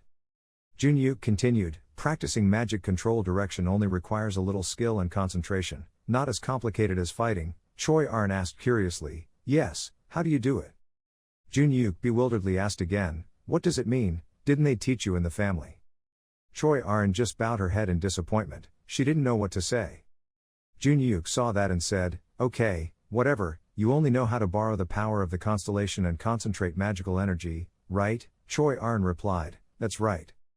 Jun-yuk scratched his head and thought, then said, I'm not good at explaining it to you anymore. Then first, relax your whole body and use your fingertips and toes to weakly release the magic. Choi Arn still only knows how to answer, okay, hear that, Jun-yuk reminded, don't answer more words. Jun-yuk began to teach, slowly spreading that magic throughout her body until she could feel the magic present even in each strand of her hair. Seeing the amount of energy radiating from Choi Arn's body, Jun-yuk continued to teach, good, now try to feel the magic in the surrounding air in this state. Feel the magic slowly and slowly. Choi Arn felt Jun-yuk's power appear like a bright red fire. She suddenly opened her eyes in fear. Choi Arn collapsed, constantly panting. Seeing that, Jun-yuk immediately asked, can you feel it? Choi Arn replied, then, I saw the shape of magic surrounding him. Jun-yuk immediately explained, that's how she senses the presence of magic. She can also perceive weak magical energy radiating from other people's bodies. That's what she can do with her control ability, control magic accurately. The more you use it, the easier it is to sense the amount of magic left on the ground or in the air. Choi Arn listened carefully and replied, yes. Jun-yuk continued, each shape of any object radiates corresponding magic. You can also use it to know exactly what that object is. If you practice more, you will be able to see and feel the shadow of magic clearly. I can't teach you anything else, so learn more on your own. Choi Arn's face turned red, she just said softly, yes, thank you. Back to the present, Choi Arn is extremely cautious. Choi Jin-gun asked with a tone full of contempt, who is that Jun-yuk? Oh, I know. Is it that shameless guy who was with you before? That guy looks so stupid but he's also talented. Hearing such insults, Choi Arn gritted his teeth in anger. She shouted, he is stronger than a guy like you, why did you come here? Choi Jin-gun replied, why do you think? Choi Jin-gun slowly pulled out his sword, a stream of energy like lightning also shot out. Choi Jin-gun shouted, the reason I'm here is this. He immediately slashed his sword at Choi Arn, luckily she was able to defend herself. This shocked Choi Jin-gun, he thought to himself, wait. Not only is it resisting, it's also pushing me back. Choi Jin-gun's sword was pushed out in his surprise. Play Jin-gun worriedly thinking, what the hell? Since when did it become this strong? At the same time, somewhere else. Jun-yuk is also using photosensors to sense the energy flowing underground. Checking for a while, Jun-yuk thought in disappointment, there's nothing here either. I wrote down a lot of notes, maybe there's only one in the whole of Valhalla. In the distance, a large column of energy radiated aura. Jun-yuk thought triumphantly, ah, there it is, found a note. It's over there. Jun-yuk's eyes looked deep into the forest. Suddenly right there a big lightning explosion happened. Jun-yuk was startled, what is that? Choi Arn is continuously attacking. Playing Jin Gun is no less, only he seems more exhausted. Choi Aron prepares to deliver a powerful blow. The move makes the Jin Gun player have to do his best to block it. After a while of fighting, the hands and feet of playing Jin Gun became shaky. Yet the Jin Gun guy continues to insult you. You learned how to be a wild boar at school, I see you're stronger at ramming. Choi Aron is just a reminder, please give up searching for the dual swords. Choi Jin Gun replied frankly, are you crazy? A bastard like you doesn't deserve it. Choi Jin Gun rushed forward and actively attacked. Choi Aron is ready to counterattack. The charged blade glowed brightly. Both are ready to unleash their strongest moves. Choi Aron thought about it, turned his sword at this moment, and slashed upwards. Choi Aron successfully knocked away Choi Jin Gun's sword. Choi Aron continued to calculate. While he dropped his sword, he had to hit him. Choi Aron used his sword to hit Choi Jin Gun directly in the stomach. Choi Jin Gun was seriously injured. He collapsed in front of Choi Aron. Choi Aron slowly put away his sword and breathed a sigh of relief. Looking at Choi Jin Gun lying helplessly like that, Choi Aron thought to himself, I was confident that I would get at least one hit, but I didn't expect it to be a fatal blow like this. Okay, I'll go get the dual swords. Choi Aron took back his scabbard. While not paying attention, Choi Jin Gun suddenly said, you don't really think you've won, do you? Choi Aron was startled and turned around to see Choi Jin Gun picking up his sword and putting all his strength into it. Jin Gun continued, I warned you in advance, right? Bless, this is ridiculous, you will never defeat someone like me who has a contract with a constellation. Well, you actually managed to land a hit when I was negligent, my compliments. Choi Aron replied, black energy surrounded that sword, you are an evil person, have you possessed? Why? Choi Jin Gun very calmly replied, why are you asking? What are you thinking? Choi Jin Gun immediately rushed to attack. Aron swings his sword to defend. However, the speed of the Jin Gun is faster, it is very easy to dodge and prepare to stab the sword. Choi Aron was surprised and thought to himself, did he dodge the slash at such close range? Choi Jin Gun swung a slash and knocked Choi Aron away. The attack was so strong that Choi Aron dragged a long distance on the ground. As soon as I woke up, Choi Jin Gun was standing in front of me, waiting and said, aren't you going to stand up? It's better if you lie down like that. Choi Aron is still bewildered. Her lower abdomen was seriously injured and bleeding. Choi Aron clutched his stomach in pain. Choi Jin Gun continued, I said don't get up, if you don't move you won't die. Choi Aron asked again, when you talk about your contract, is it a contract with an evil constellation? Choi Jin Gun replied, as the leader of the Jinsa Guild, I signed a contract with an A-level constellation to save face, but now I'm on the side of the cult guild. The answer made Choi Aron have to think a lot. Devoted group, I've heard that name, the third most dangerous evil group in the world. Choi Aron continued to ask, so you signed a contract with a constellation of the Devout Association, I really don't understand. Is it better to join them, what about your life? Choi Jin Gun laughed and replied, are you serious? Listen. I want ultimate strength and power, I want to be free from ordinary needs, I want to have everything. Hearing those words made Choi Aron feel scared, she stuttered, escaping or losing her humanity. Choi Jin Gun leaned closer and continued, do you know when I joined the Jinsa Association, when I was only 12 years old? Choi Aron felt very surprised.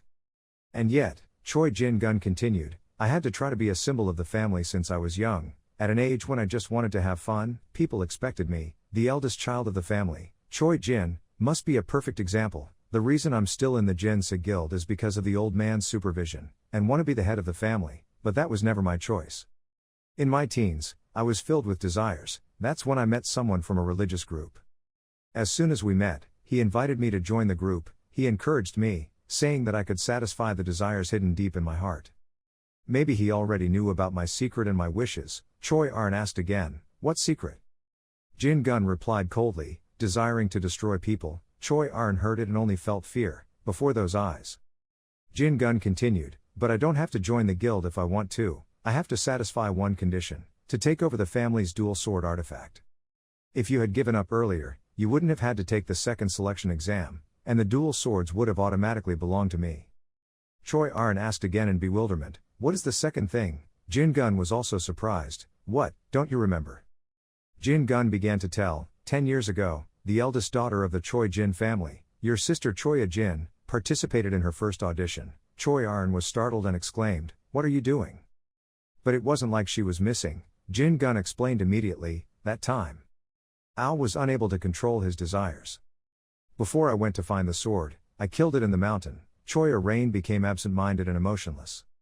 Jin Gun still continued leisurely, but in the end I couldn't find the dual swords, got seriously injured and failed that test. If it weren't for that time, I could have joined the devotional association 10 years ago, already. Somehow, the old man secretly searched for and took Jin Gun for treatment, but it was just a futile effort. I left him expecting him to disappear, but suddenly Jin Gun noticed Choi Arn is trembling. Choi Arn immediately asked, "Where is she?" Jin Gun replied, "Do you want to go look for her? Give up. Your mother is devastated." For she saw in her eyes the face of her daughter. Choi Arn looked up with cold eyes. The Jin Gun continues, "Now we know where the twin blades are, so send my regards to your sister too." Jin Gun is preparing to kill Choi Arn on the spot. The sword was close to the neck and a loud sound came out. Jin Gun's face turned pale, clearly showing fear. Jun-yuk used his sword to block both Jin Gun and Choi Arn in surprise. Kim Jun-yuk asked Choi Jin Gun, "What the hell are you doing?" Choi Jin Gun calmly replied, "My family's business has nothing to do with you." But Kim Dai Henry Yusi angrily said to Choi Jin Gun, "Is there any crazy brother who hasn't stabbed his sister in the neck?" Kim Jun-yuk used his sword to knock Choi Jin Gun away, causing him to not have time to react, but was thrown far away and shouted loudly, "Huo!" Choi Arn was injured sitting on the ground and saw Henry Yusi and asked, "Do Henry Yusi, why did you come here?" At this moment, Do Hai Australia thought to herself, "I just came here to find the treasure, and it's right here." Do Henry Yusi saw that the wound in Choi Arn's abdomen was still bleeding and quickly said, "I have some personal business to do in this area, please step back and heal." Choi Arn agreed and replied, "Okay." Choi Jin Gun now held the sword and walked towards Kim Jun-yuk angrily asked, "I wonder why you suddenly appeared here. You are the rude student I met in Valhalla, right? This is my family's private matter, so get lost." As soon as he finished speaking, Choi Jin Gun also grabbed his sword and rushed towards Kim Jun-yuk, wanting to stab him. But Do Henry Yusi was able to dodge and grab Choi Jin Gun's sword. Choi Jin Gun was surprised to see Do Henry Yusi dodge and thought, "It can be avoided." Kim Jun-yuk now held the sword upside down and hit Choi's head. Jin Gun said, "He held the sword. Then stand up and aim at the person standing still. You have to find someone with the same speed to attack, you idiot." Play Jin Gun was beaten and his mouth bled. And Do Hai Yusi was standing on Choi Jin Gun's chest, pressing the tip of the sword against Choi Jin Gun's chest. Play Jin Gun thinking in fear, "The way it pushed me down, why is it so fast?" Do Henry Yusi stepped back and pressed the sword bark hard into Choi Jin Gun's stomach, making him scream in pain. After finishing work, Do Henry Yusi walked towards Choi Arn and asked, "Are you okay?" Choi Arn replied, "Yes." Do Henry Yusi adjusted his hood and asked Choi Arn, "Can he go?" Choi Arn replied, "I'm not sure, let me try."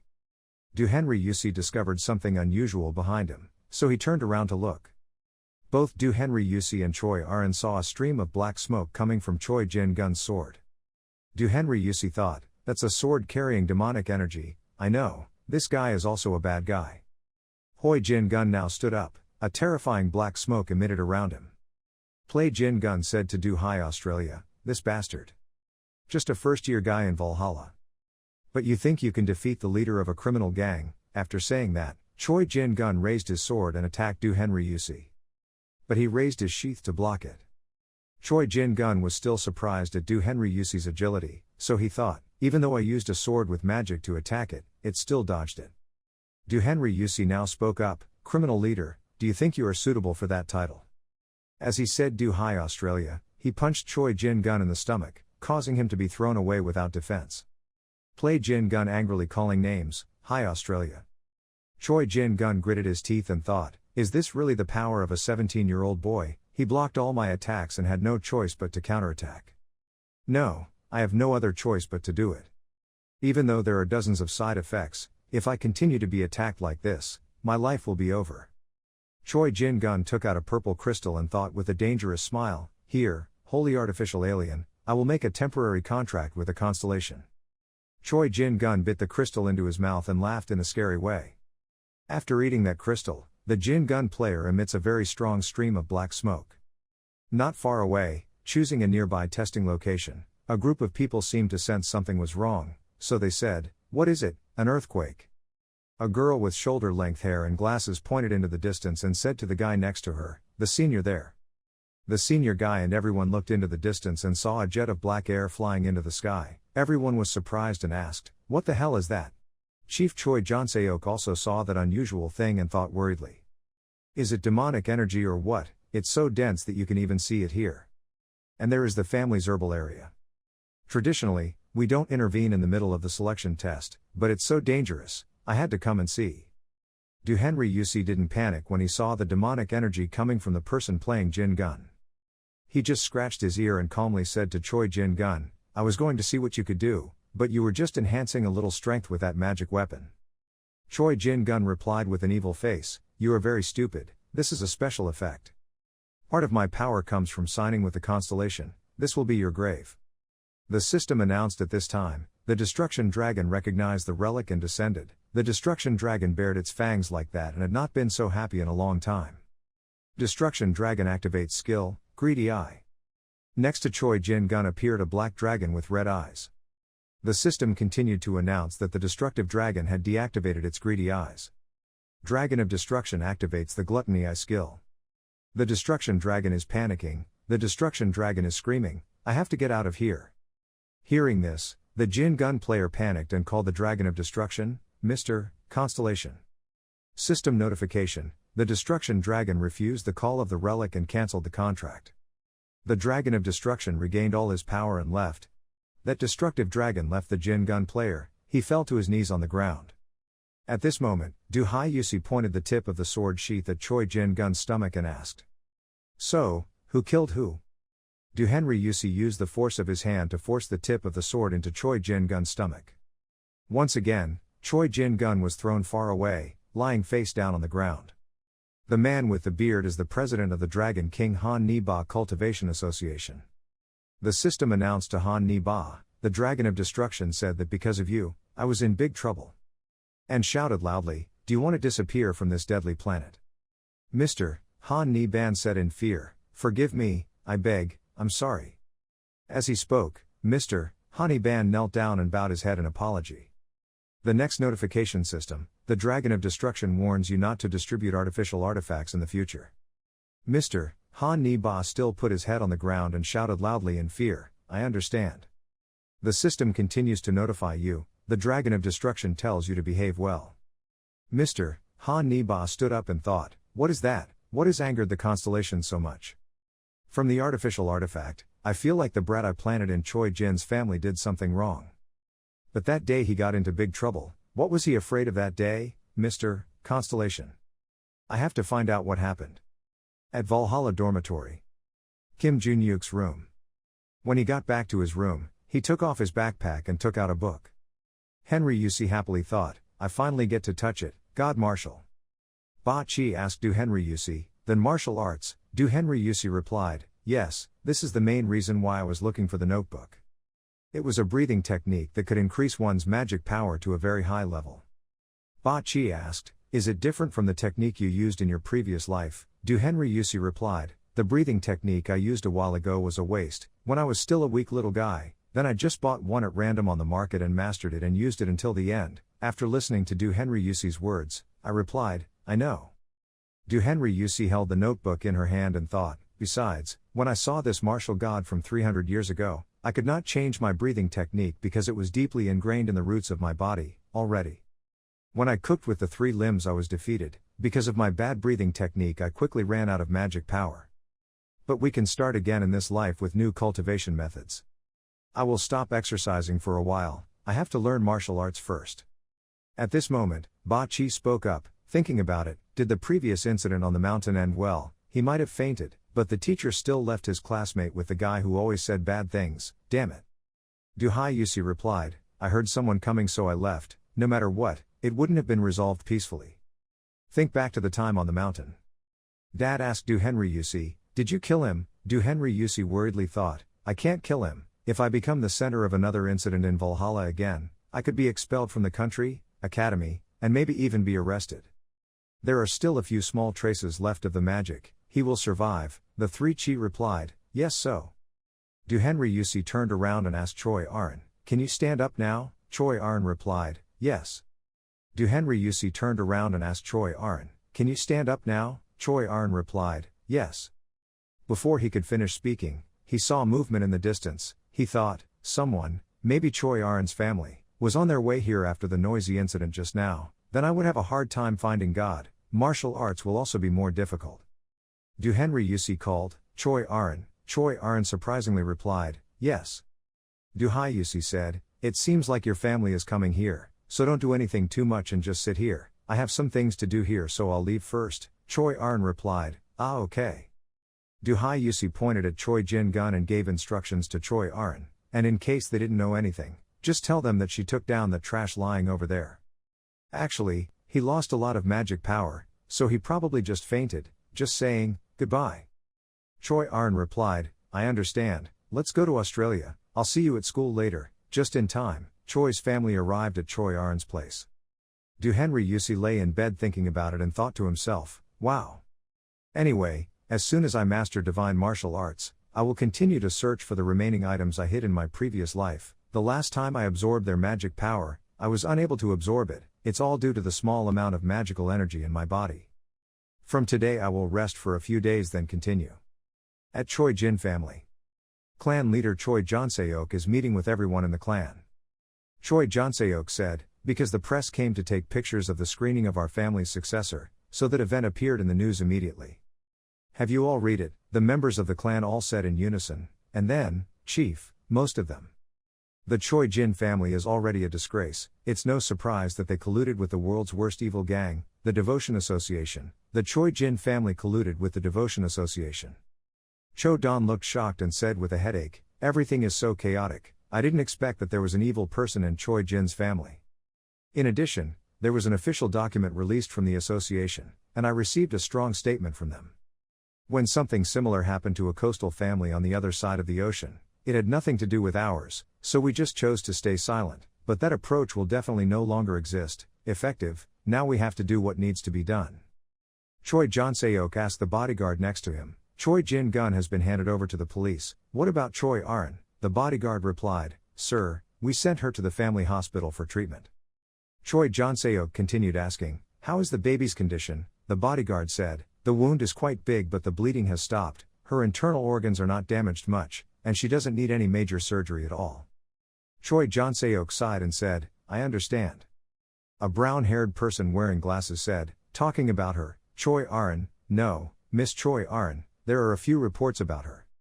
They mentioned a genius who defeated a member of the cult group who was a common student, Student Valhalla, following in the footsteps of student Kim Jun-yuk. Choi Arin, another outstanding student who also defeated a member of the Devout Association. This is the era of talent. Here are a few similar articles.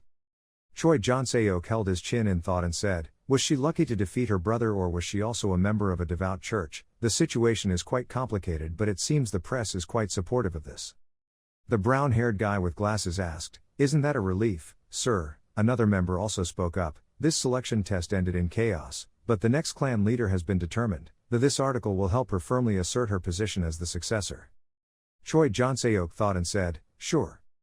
Choi Jonseok thought, "It's a good thing that Choi Arin has a chance to legally inherit, but it's really strange for her to defeat Jin Gun herself. Seems like I need to pay attention to this." Choi Jonseok thought back to when he ran to Choi Arin and saw Choi Jin Gun lying on the ground, and Choi Arin injured in the abdomen. At that time Choi Arin told Choi Jonseok, "He rushed towards me with black magic, so I took him down." Choi Jonseok worriedly asked Choi Arin, "I see, but there is quite a lot of magic appearing on the mountain. How can you defeat your brother?" Choi Arin was helped home by two bodyguards. When she passed Choi Jonseok, she said, "He taught me in Australia." Choi Jonseok thought, travel to Australia. He also read articles about Australian travel. Kim Jun-yuk openly criticized members of the religious association. The white-haired masked man asked, "Why did you order me to build a building with money?" The spreadsheet system informs the masked person that both dominions say it is a gift. The person wearing the mask felt confused, thinking who the gift was for. "Wait, is that right?" The system announces again. The two-faced ruler asks if you found the person who sold the ring. The masked man replied, "Not yet, sir, that merchant just gave me a brief description of that person's face and voice. But that day, the customer's contact information was saved, so we are looking for him through available records." The other side sent a message to the masked man with an annoyed voice, "Hurry up." The masked man replied in fear, "Yes, sir." At Valhalla's staff room. Class teacher Kim Jun-yuk was considering something, looking hesitant.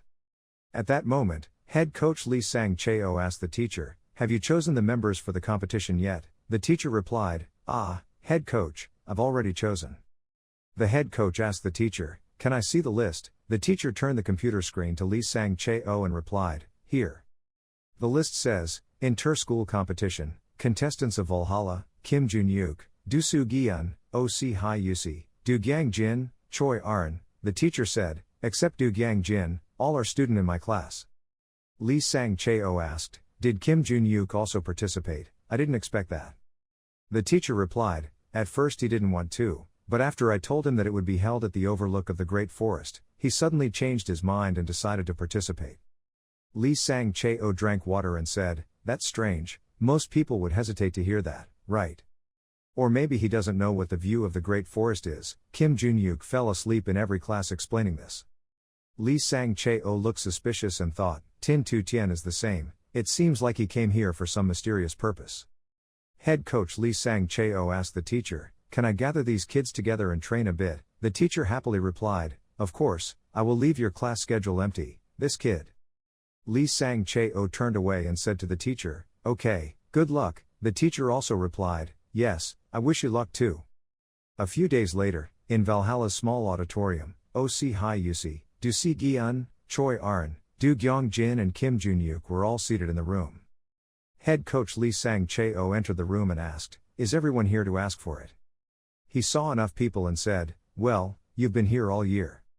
Nice to meet you all. I'm sure you saw me during the midterms. I'm combat instructor Lee Sang-cheo.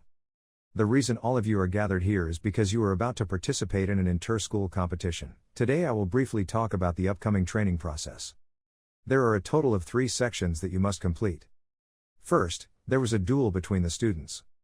It's like the entrance test that all took part in. The second part is team battle. 5 members of the academy form a team and go head-to-head with other academies. But it is not one-on-one, all 3 teams will fight at the same time, so in this part, the captain's ability to judge the situation is very important. Part 3 regarding the view of the Great Forest. Upon hearing this, Kim Jun-yuk seemed to listen with more interest. Lee Sang-cheo continued speaking, "Okay, due to the fact that we are conducting the final exams for all of you, I can't reveal too much information, but, the view of the Great Forest is a maze.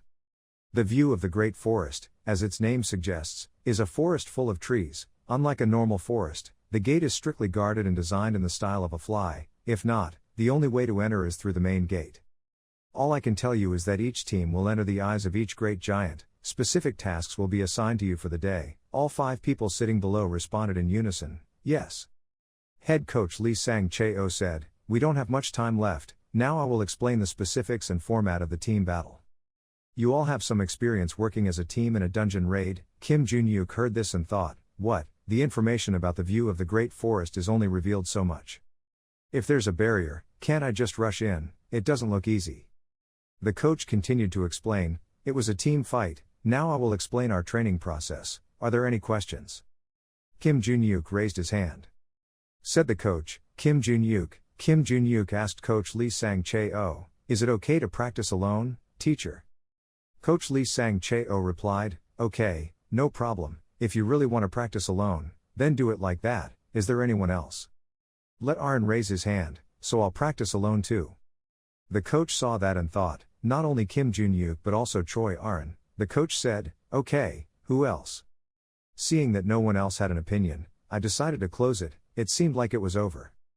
"Come here today, I will see you all again during training." Everyone replied, "Yes." Everyone gradually left the auditorium. Kim Jun-yuk sat and thought, "Before the competition starts, I must at least master this move. I will absorb all the mana and stay in the best condition when the match begins. And the remaining time is used to train the body." Choi Ra called Kim Jun-yuk. "Hey, Kim Jun-yuk, should I join the training?" Kim Jun-yuk replied, "Why are you asking me like that? Don't you practice alone? And didn't you say that you can't over-exercise?" Let me touch the wound on my stomach and think hard, but... She remembered that when the teacher talked to her, I had read the article and I also knew a bit about her condition, but I thought it would be better if I asked her privately if she still wanted to participate. Seeing that Choi Arin did not answer, the teacher asked again, "Will you participate?" Choi Arin asked the teacher, Kim Jun-yuk, if he participated. The teacher was surprised to hear Choi Arin's question, but still answered half-heartedly, "Kim Jun-yuk, I heard that he did." Choi Arin replied, "That's okay." The teacher was surprised when Choi Arin agreed. The teacher asked, "But my body is still not completely healthy." Choi Arin replied, "You will be fine." The teacher said, "I understand." Choi Arin sat on the chair thinking, "I'm already halfway to becoming a homeowner, however. Thanks to Kim Jun-yuk, I found another goal. To join you, become stronger. And to help you achieve what you want, just like you helped me." Seeing that Choi Arin did not respond to her, Kim Jun-yuk asked her, "What is it?" She said, then suddenly stopped, and laughed in a scary way. "After all, you can't practice too hard, right?" Choi Arin replied, "Correct, already." Kim Jun-yuk said to Choi Arin, "Then during training focus on mana control, to practice walk lightly and keep all activities to a minimum." Choi Arin replied, "Okay."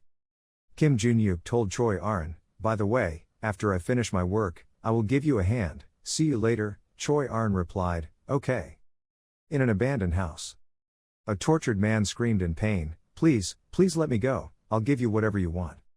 A man with half a face tattoo held a knife and stabbed the man being tortured in the left chest. The red-haired guy screamed, "Hyung," then he fainted. A short-haired woman with a D on her face asked the man with the tattoo on the other half of his face, "Can't you quickly end it?" The man replied, "This is my hobby." That girl's name is Inshijia Samsan Lisa. The man's name is Inshijia Samsan Al. Lisa asked Al, "What, there is a new order?" Al asked again, "A new assassination target?" Lisa replied, "Yes, a student of Valhalla, target name, Kim Jun-yuk." The man was shot and stabbed to death by Al. Al pulled the knife out of the man's chest and said, "But why did our Samson accept the mission to assassinate a student?" Lisa replied, "Don't you know, Nanda-un, I guess the customer has to pay a lot of money." Al asked, "When is the deadline?" Lisa looked at his phone and replied, "They want us to kill him this month, at the inter-school competition." Al asked again, "Can't we just kill him now?" Lisa said, "The security at the academy and dormitory is very strict. He wants us to go through the magic protection, and kill a student there." Ah. Al said, "Other schools will gather in the inter-school competition. Wouldn't the situation be more dangerous?" Lisa turned to say, "Oh, Leah told me about it. They said that on the third day the competition will be held at a place called the View of the Great Jungle. That place is a mystical maze, built deep in the forest. I heard the students' mission is to escape that maze." Al continued asking as he walked, "Is there no tour guide in there?" Lisa replied, "There will be no one except the automatic surveillance cameras, and except for a few shots of the front of the maze, all the tour guides and teachers will be watching through the surveillance monitors." Al said, "So we will hide behind Lee, who will penetrate there first." Not interesting at all. Lisa walked out of the abandoned house, talking as she walked. The priority was to finish the job. Al replied, "I know." 1 month later, the first day of the school competition. All students from each school were present in large numbers to cheer for their school team. A blonde-haired man is resting his hand under his chin, a red-haired Rock. In a room, Rocket answered the phone and said, "Dad, it's me, I got the money." Rocket's father told his son, "Yes."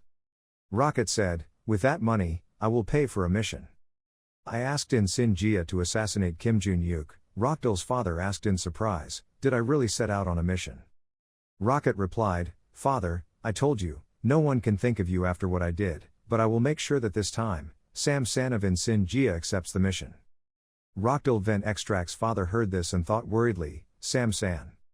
I've heard of them. They're the In Sin family's veteran assassination team. It's rumored that there are 3 people in the team. Together, they have never failed." Rockdal's father said, "I know, don't do anything to attract attention." Rockdal replied, "Yes, father." Rockdal thought, In Sin Jia responded, "They will take care of Kim Jun-yuk in the competition, so I don't have to sit and watch like this." Rockdal said to Julia, "Let's go, Julia." Julia replied, "Yes." On the stage's stands, a man spoke, welcoming the students and everyone watching. "I'm the chairman of the Valhalla Council, Simgo Snail Gun. Before the competition takes place, I would like to introduce the representatives of each school. The first came from China's White Lotus. Benevolent, brave. And finally from Welding, Valhalla. The competition takes place over 3 days. Today is an individual match. School representatives should return to the waiting room and wait until the match starts. Head coach Lee Sang-il was watching from above. Suddenly someone called, "Hey, Lee Sang-il, it's been a while." That person is veteran tour guide Jack Rover. Lee Sang-il responded to Jack Rover's greeting, "That's right, third place." Jack Rover was not happy to hear Lee Sang-il call him that. "Don't call me that," but that time Valhalla wasn't on top either. Lee Sang-il said, "That's right," Jack Rover happily said, "This year will be different." Lee Sang-il was deep in thought, but while he was thinking, he was interrupted by Jack Rover's words, "This year the hero will definitely be at the top." Lee Sang-il asked, "Why are you so sure?" Jack Rover said confidently, "The leader of the fake contracts, the only one, do you know who that is?" Lee Sang-il replied, "Of course." "Ah, the one called the Destroyer, lo and behold." Jack Rover proudly said, "Logan's son is a new recruit at our school." Lee Sang-il asked in surprise, "Son?" Jack Rover pointed at the brown-haired student below the stands and said, "Yeah, and he's also the school representative, over there." "Son is worried, Logan." Lee Sang-il touched his beard, looked expectant and said, "Well, I hope to see him do something." Jack Rover confidently replied, "It will be okay," and he signed a contract with his father's Constellation. Lee Sang-il asked in surprise, "Signing a contract with the destroyer of everything? So he uses destruction like the only one?" Jack Rover laughed and replied, "He can, but not as good as his father." "I heard that Valhalla's new students are not simple, especially that kid Kim Jun-yuk, right?" "I heard he defeated a villain," Lee Sang-il said, "Yeah, and then Choi Aron can do the same thing himself." Jack Rover looked like he was waiting for the fight and replied, "So it will be an interesting match for Logan. That kid can defeat an entire fantasy contract in one fell swoop." Lee Sang-il didn't say anything but just snorted softly, causing Jack Rover standing next to ask in surprise, "What kind of reaction was that?" The battle cry rang out, the participants in the first round were revealed. Now Lee Sang-il said to Jack Rover, "You will understand that reaction soon. After you watch this match, the spreadsheet shows match 1 between Valhalla, Kim Jun-yuk and He Beard, Logan." The chairman of the board Sim Go Snail Gun announced, "The rules will be the same for the next matches, so I will explain right now. The rules are very simple. The person who defeats the opponent will win.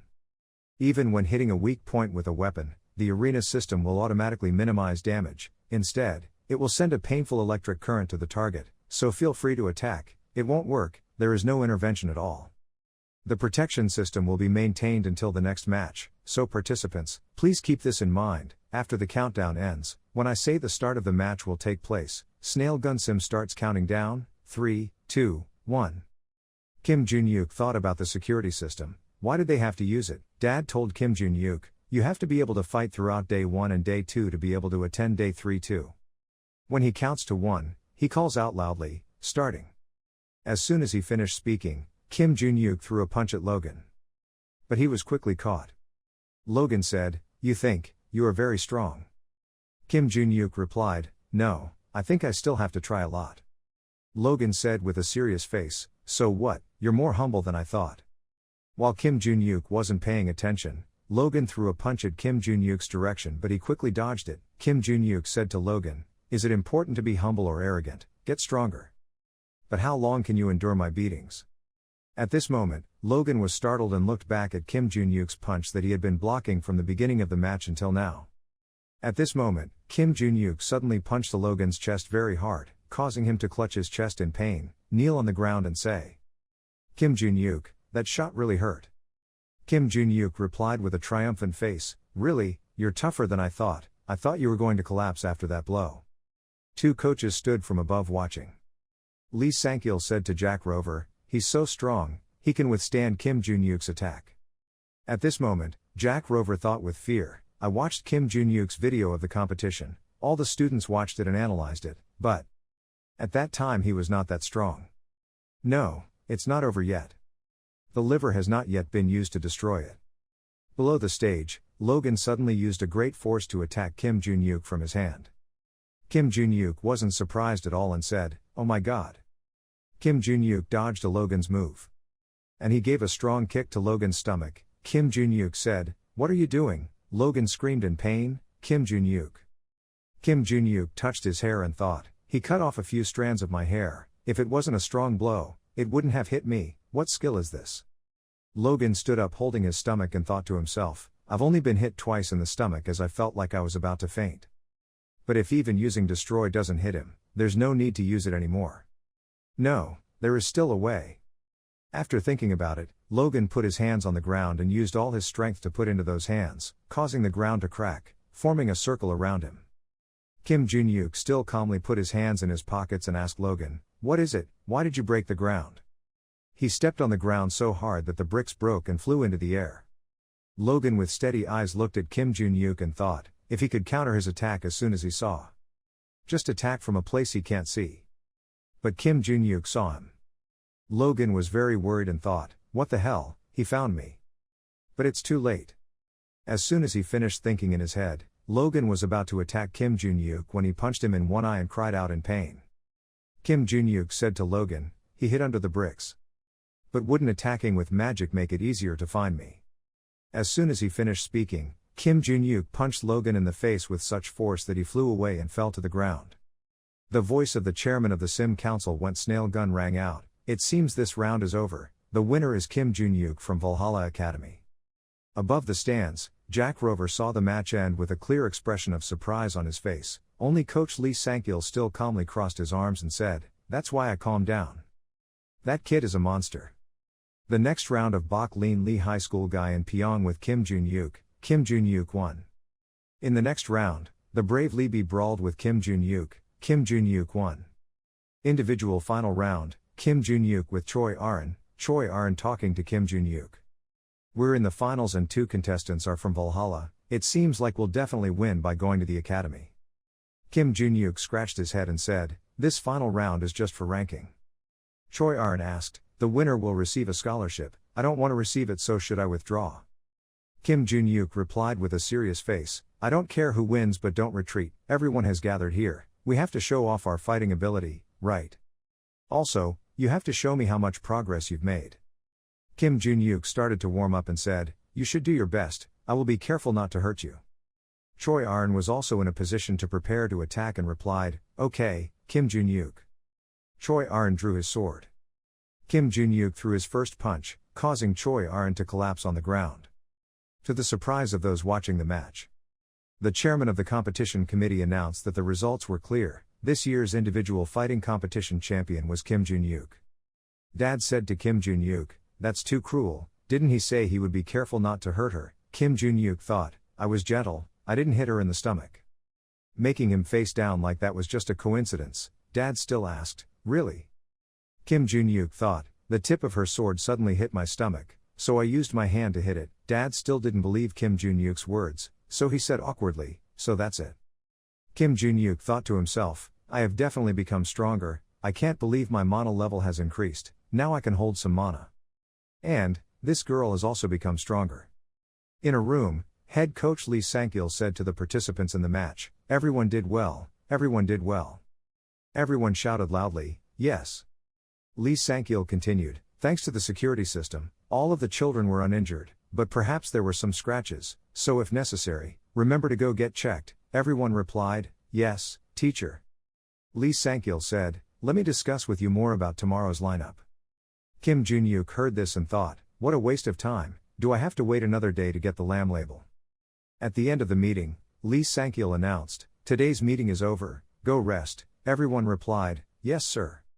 When Lee Sang-il just left the room, Kim Jun-yuk followed and called, teacher. Lee Sang-il is back.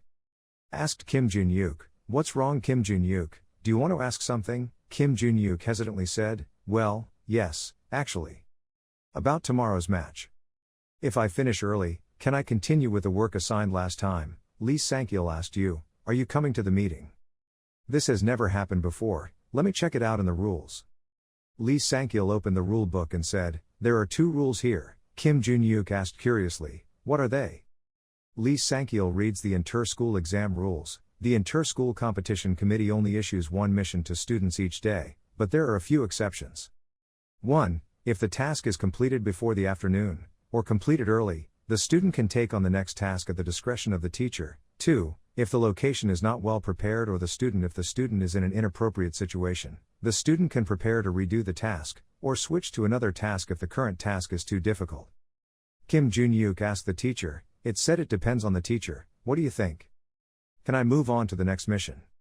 Lee Sang-il did not hesitate to make a decision. If he can finish it early and go to the teacher's room, I think he can start his new assignment in the afternoon. Kim Jun-yuk bowed his head in thanks and said, "I understand, see you tomorrow." Lee Sang-il said, "Yes, good night." Ba Chi asked Kim Jun-yuk, "Do you plan to complete that mission early in one day to go to Lam Nyan?" Kim Jun-yuk said with a happy face, "Yes, I feel so relieved to know the next mission in advance." Three Limbs pondered and said, "I understand this mission. Is it true that you want to try to show your prestige to the students at another school?" Hearing Ba Chi say that, Kim Jun-yuk shouted angrily, "That's the second mission, you idiot, I mean the first one." Dad was scolded to calm down, saying, "I was a little mistaken." Kim Jun-yuk continued, "In any situation." Kim Jun-yuk thought, "I don't have time to waste any more."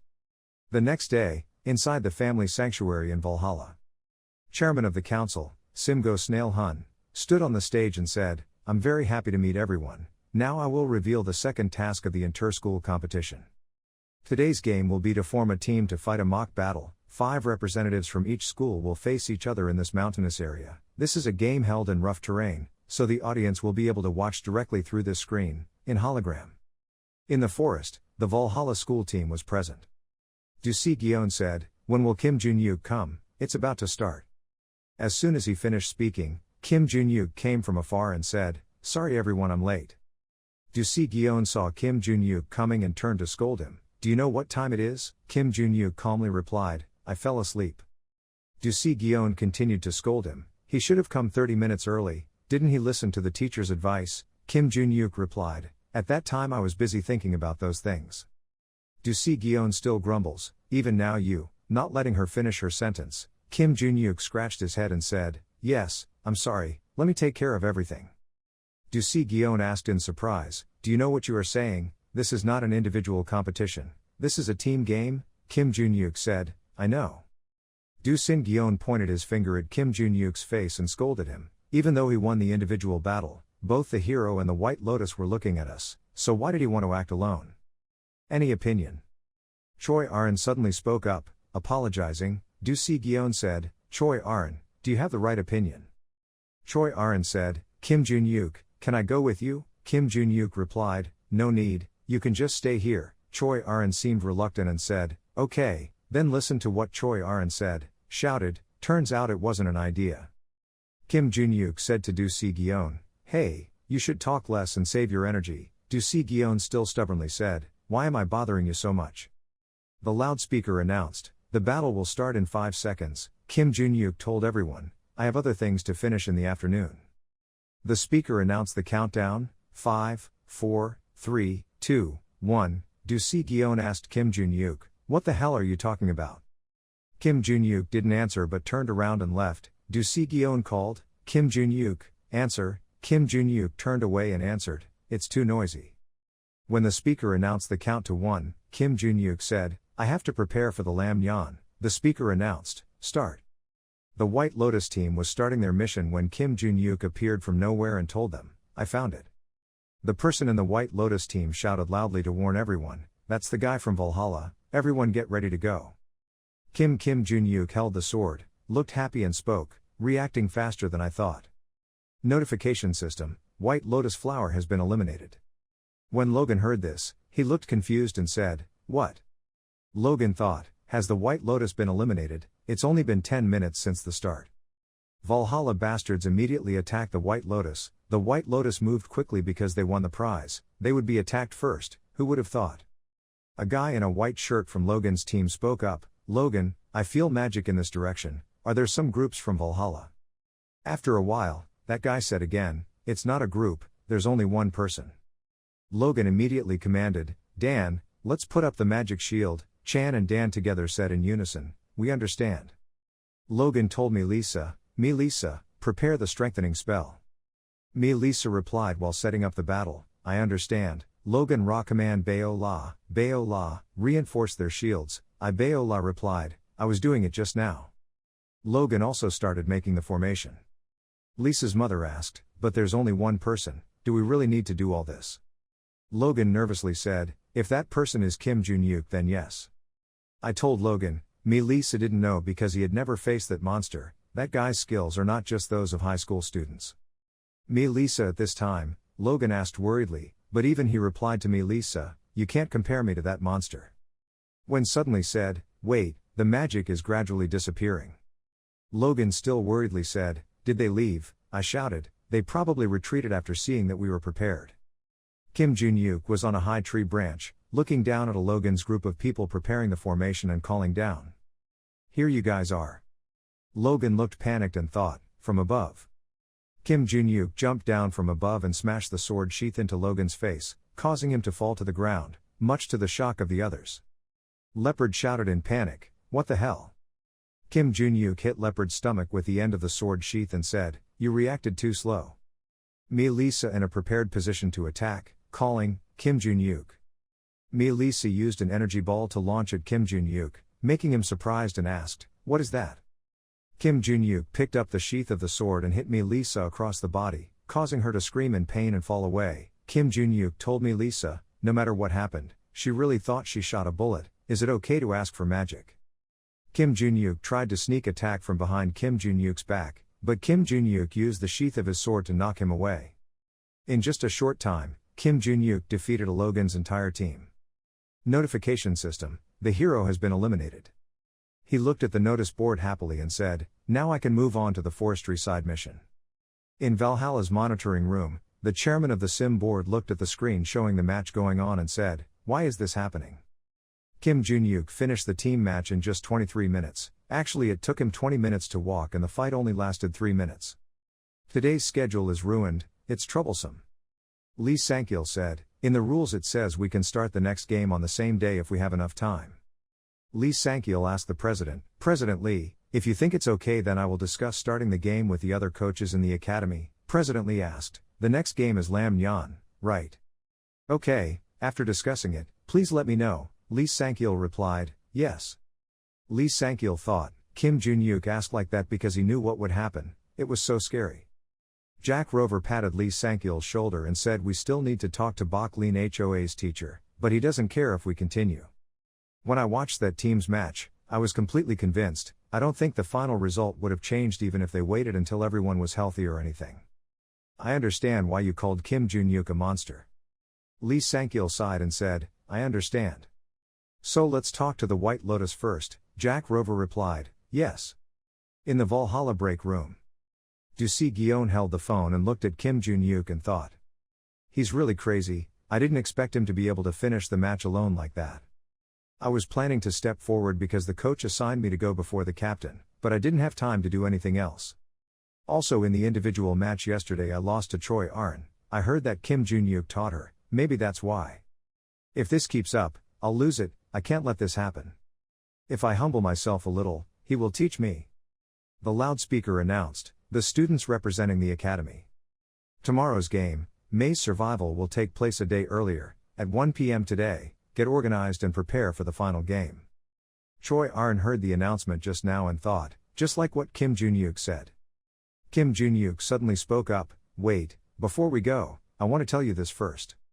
I will go to the forest by myself, everyone must survive on their own. Well, if you have any trouble, you can call me, Du Si-gyeon thought, then continue to solo. We won the previous 2 games, as long as we don't get the lowest score, we'll win. Even though it's called Maze Survival, forestry depends largely on the environment so there's no need to worry too much about monsters.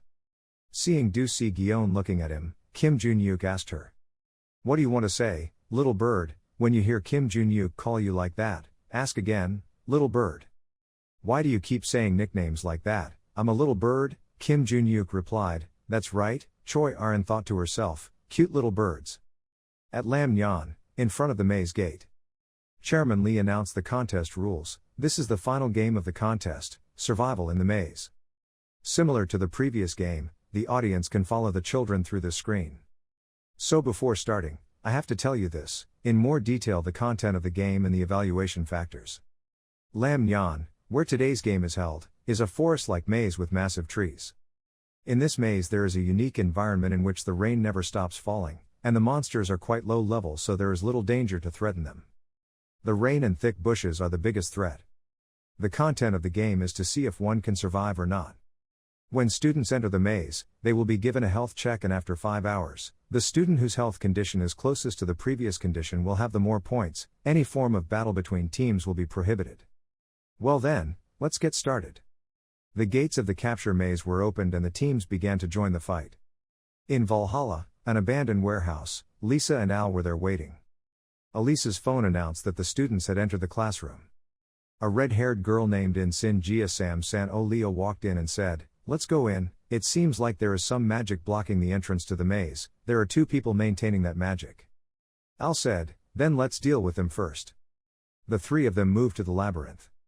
In President Lee's room, he was watching the match via radio when suddenly all the monitoring cameras lost signal.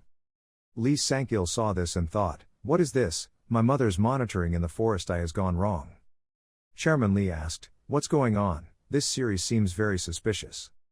Chairman Lee asked the bodyguard if he had contacted the main gate yet. The bodyguard replied, "Yes." No one responded.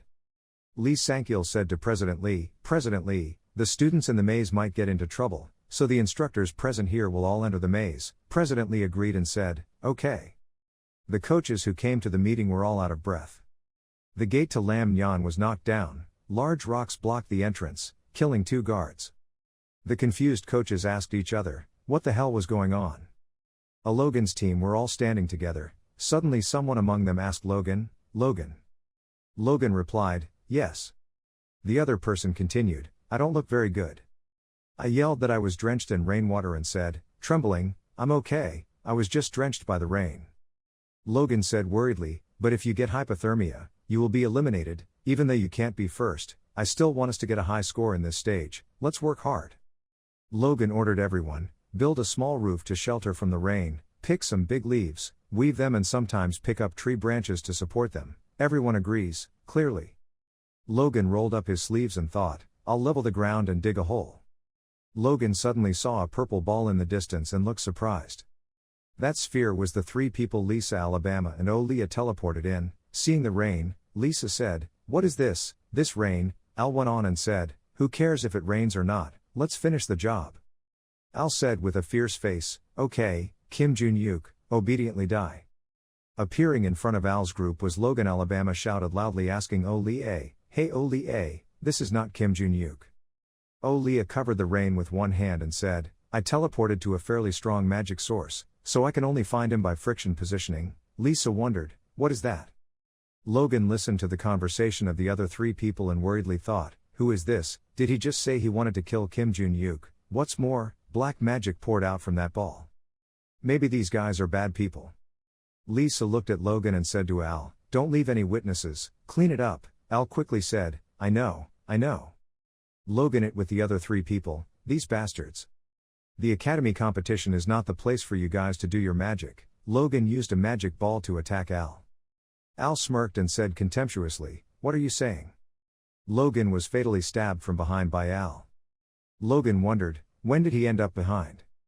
Al said with a scary face, "Behind, you still don't understand, look at the front." In front of Logan there was also a person similar to Al. It turned out that Al used the clone technique. Logan said in fear, "What, there are 2 people alike?" Al uses great strength to prepare to attack Logan and says, "That's right brat, this is called a clone." Al used great force to stab the knife in Logan's stomach, causing him to fall to the ground. Lisa asked Al, "Is he completely dead?" Al said, "I deliberately stabbed him to die slowly." I yelled back and saw Logan unconscious lying on the ground and screamed, "I Logan." Lisa asked Al, "Hey, what to do? There are more witnesses." Al replied, "Just handle everything and be done with it. Anyway, just use your concealment skills and you'll be fine." Lisa replied, "I know, let's end it quickly." Al rushed towards me and said, "I told you I knew."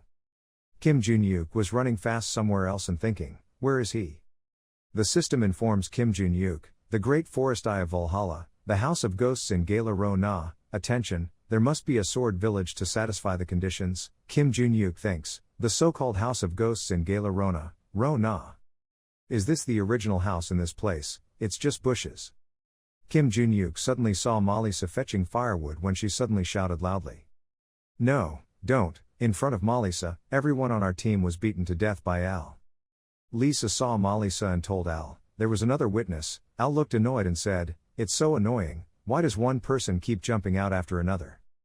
Al suddenly saw Kim Jun-yuk appear behind Malisa. Al smiled happily and said, Kim Jun-yuk. Lisa saw Kim Jun-yuk and said happily, my target has come to me. Al said, it seems because when I stabbed and they screamed, he heard it and ran here, because he was afraid of this interesting thing. That's why I didn't kill him right away. Kim Jun-yuk heard the two of them talking and thought about the goal. Kim Jun-yuk looked at the pile of people lying on the ground and said to Malisa, hey, blonde hair, I'm going to clean up those guys so you stop the bleeding for the injured people first. Malisa was still scared and asked again, huh? Kim Jun-yuk said, they are still alive. Kim Jun-yuk looked at the injured people and thought, looking at it, he probably didn't stab them in a dangerous place and die immediately, or maybe he did it on purpose to make them die from loss of blood. What a perverted hobby, Kim Jun-yuk said with a serious face to the other three, hey, I'm in a bad mood so please answer my question.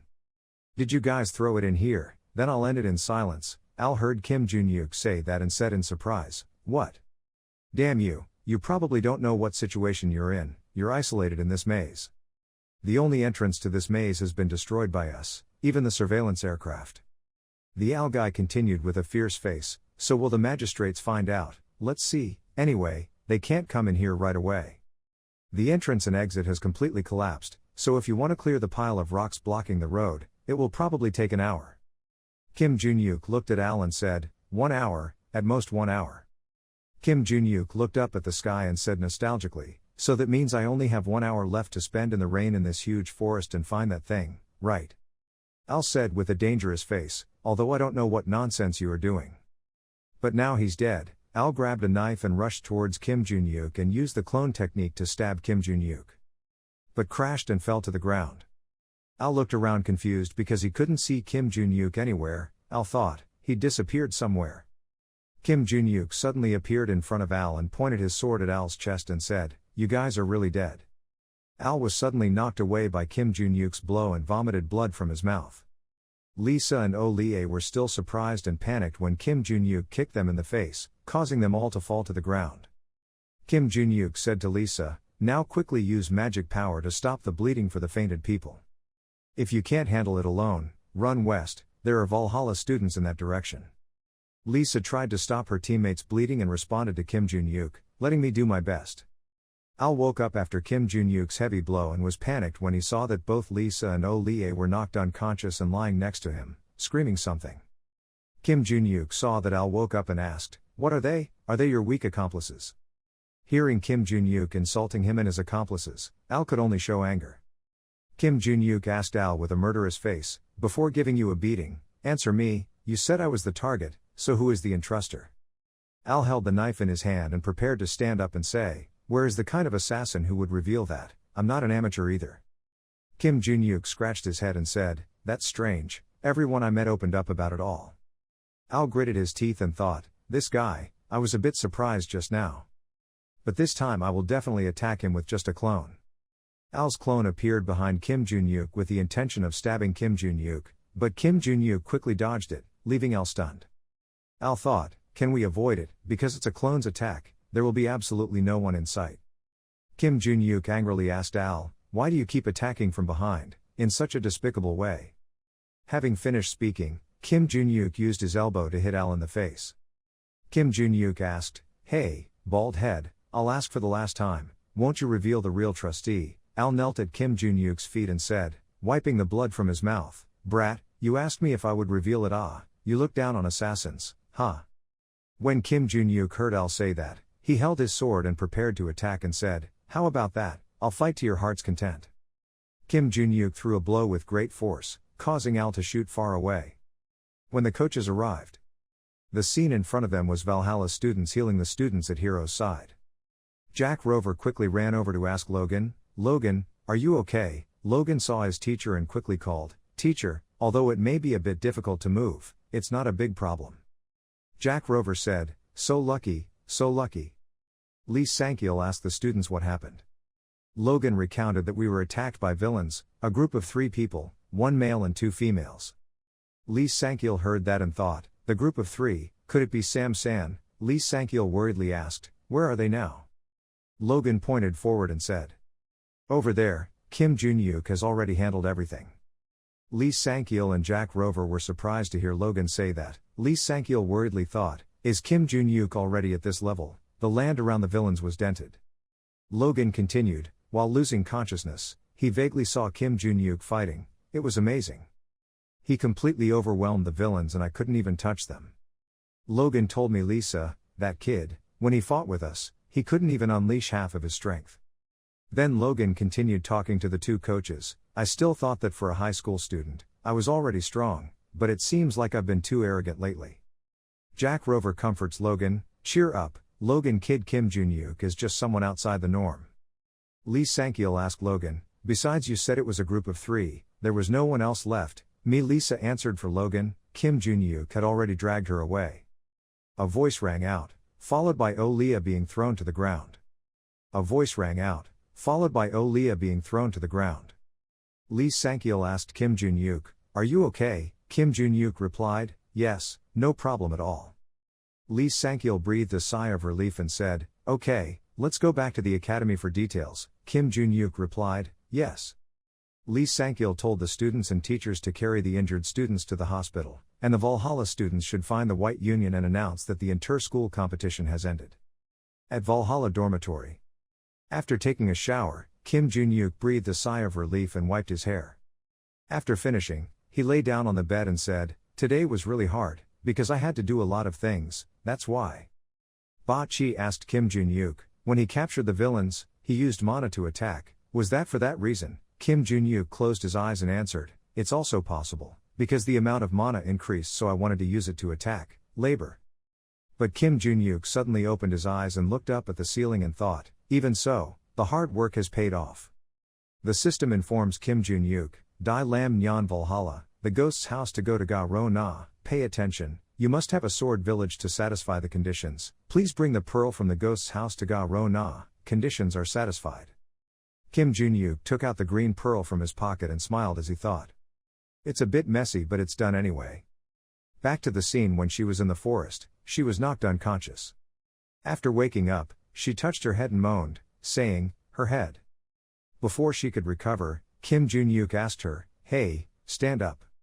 What ability do you have? Leah asked in surprise, what? Kim Jun-yuk said, although he didn't know where she belonged, but talking about the target or something, it was probably a group of assassins. So normally there will be one person fighting with another person fighting, and one person supporting at the back, isn't that the arrangement? Leah heard Kim Jun-yuk say this and was extremely surprised. Kim Jun-yuk continued, in the group of 3, she, the one in the back, seemed to be the support person. It's not a direct assassination related ability, what is her ability? Leah was angry, she radiated murderous aura and shouted, go away, I won't say anything. She intended to use space interruption magic to escape but was stopped by Kim Jun-yuk.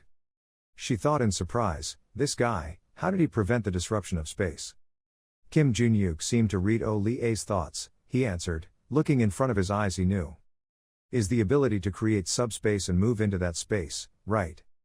Kim Jun-yuk put his hand on her shoulder and said dangerously, just cleverly, use this ability to help me a bit. I want to find something, if it goes well then nothing will happen. Holding the ball in his hand, Kim Jun-yuk lay thinking, thanks to the ability to move space, I found it within the allotted time. Dad asked Kim Jun-yuk, but, unlike the saying that if everything goes well then nothing happens, but as for that guy, wasn't he knocked unconscious by the teacher? Kim Jun-yuk said, that's because I asked him what organization he belonged to or who the entruster was but kept his mouth shut so that's why, if I told him everything, nothing would have happened. Dad quietly said, is that so? Kim Jun-yuk lay on the bed thinking, that group of 3 people are assassins called Sam San of the Evil and Sin family, and the person who commissioned them is Rocket. Of course it's him. I intended to reveal information about the raid to the media like last time, but if this time I also broke into the house on the edge of the river, I don't know how many stitches I would have to get on my head. Anyway, I got the orb, next is. The system announces, please bring the pearl from the ghost's house to the house that satisfies the conditions. Face lost memories through deep sleep, this is what you need to do. Kim Jun-yuk said, what is it? Now you just need to sleep.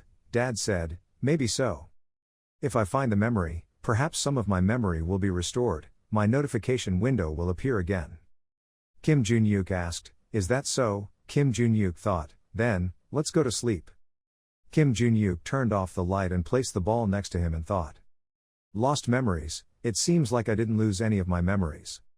Never mind, let's see what will appear in the dream. At the Tower of Destruction.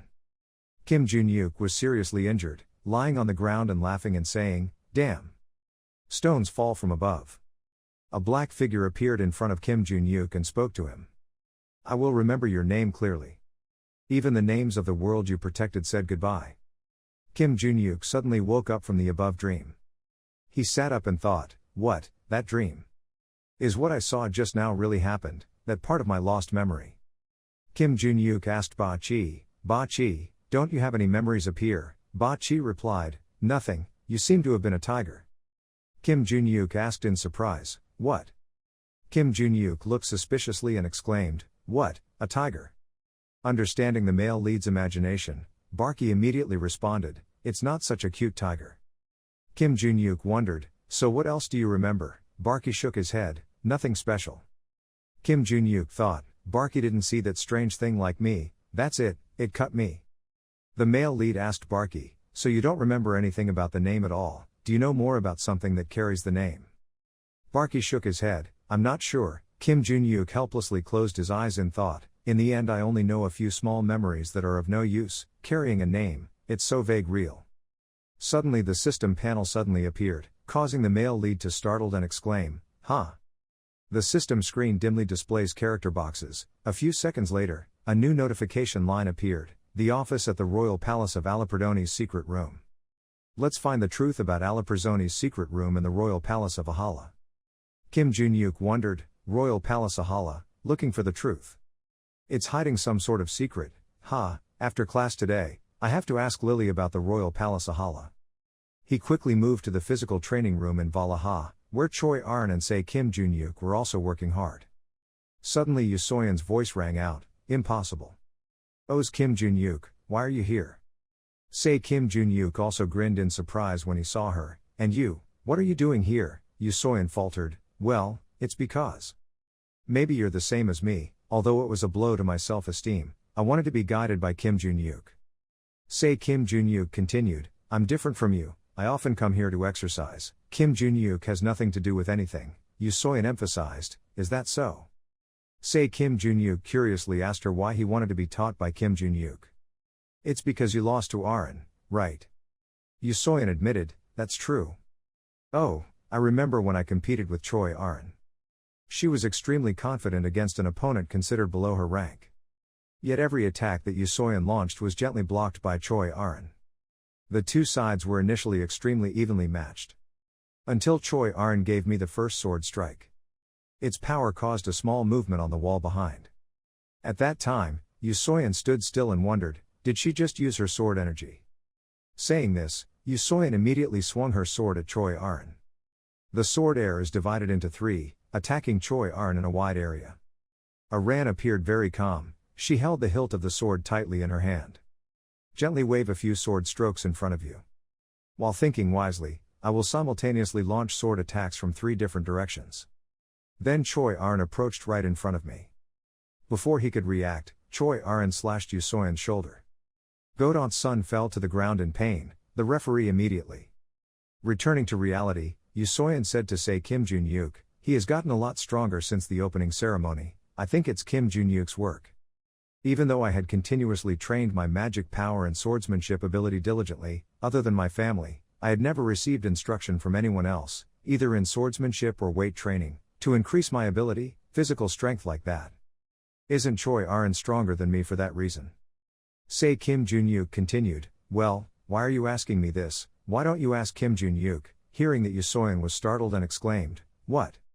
She thought to herself, "Okay, I can't just talk in vain like last time, it's a bit humiliating, but today I will ask him to the end." Thinking so, she approached the male lead and said loudly, "Hey." Kim Jun-yuk interrupted, "What do you want, you rude person?" Yoo Soyeon thought warmly, "He dares to call me rude." She humbly mumbled, "Never mind, you're instructing Choi Arin, right?" Yoo Soyeon faltered embarrassedly, The thing is. I also want to be taught by you like Choi Arin." At that moment, teacher Sang Cheon suddenly appeared and said, "Kim Jun-yuk, are you free?" The male protagonist replied, "Coach, I still have a few more physical exercises to do, what's going on? Sang Cheon urged me, so hurry up and meet me after bathing, there is someone who really wants to meet you.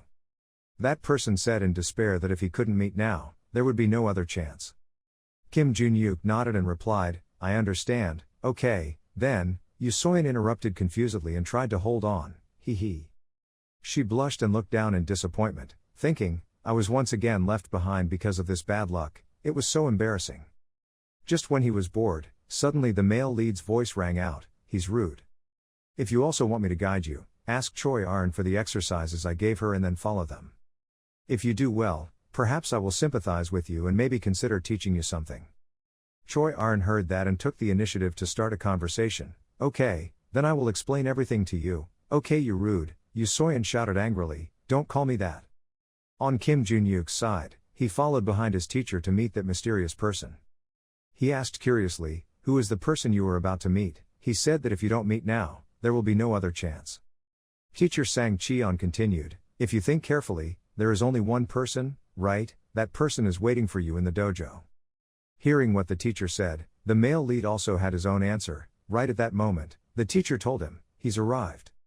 The teacher opened the door. Behind the door Rockdale and Du Rie were waiting there. Kim Jun-yuk spoke first, as I thought, it was you, Rockdale.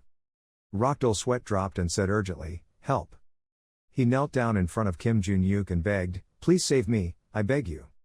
Rockdale knelt on the ground with an urgent tone, I beg you. Please save me. Kim Do-hyuk looked at the teacher and asked, what's wrong with this guy? The teacher asked again, are you pretending not to know? The teacher discovered that this guy had made a deal with that group of people. Rockdale's whole body trembled in panic. The teacher analyzed, moreover, if we include the latest suspicions of first-degree murder, he is the mastermind of a total of 2 murders. This guy was looking for someone to kill you. We don't know how, but the media found out. Now they have all the information about this guy and the mastermind behind the attack in Valhalla. Kim Do-hyuk thought to himself, the leaker, it was me who revealed everything to the press. I'm curious, but this guy has the protection of the Ben Kwok family. The head of the family will come to take him away. Why does he still ask for my help? The teacher explained that there had previously been an official announcement from the Ben Sik family. Ben Extract's family decided to break ties with Rockdale. Not only Rockdale, also everyone involved in this incident, including his father. Kim Do-hyuk replied, I understand. The teacher continued, so the difference here is, it seems the Ben Kwok family has no new moves at all. Kim Do-hyuk looked down at Rockdale kneeling on the ground, so because he no longer has the family's protection, he is now about to be thrown into prison, that's why you want my help. Rockdale lowered his head, this. He shouted, give me a chance.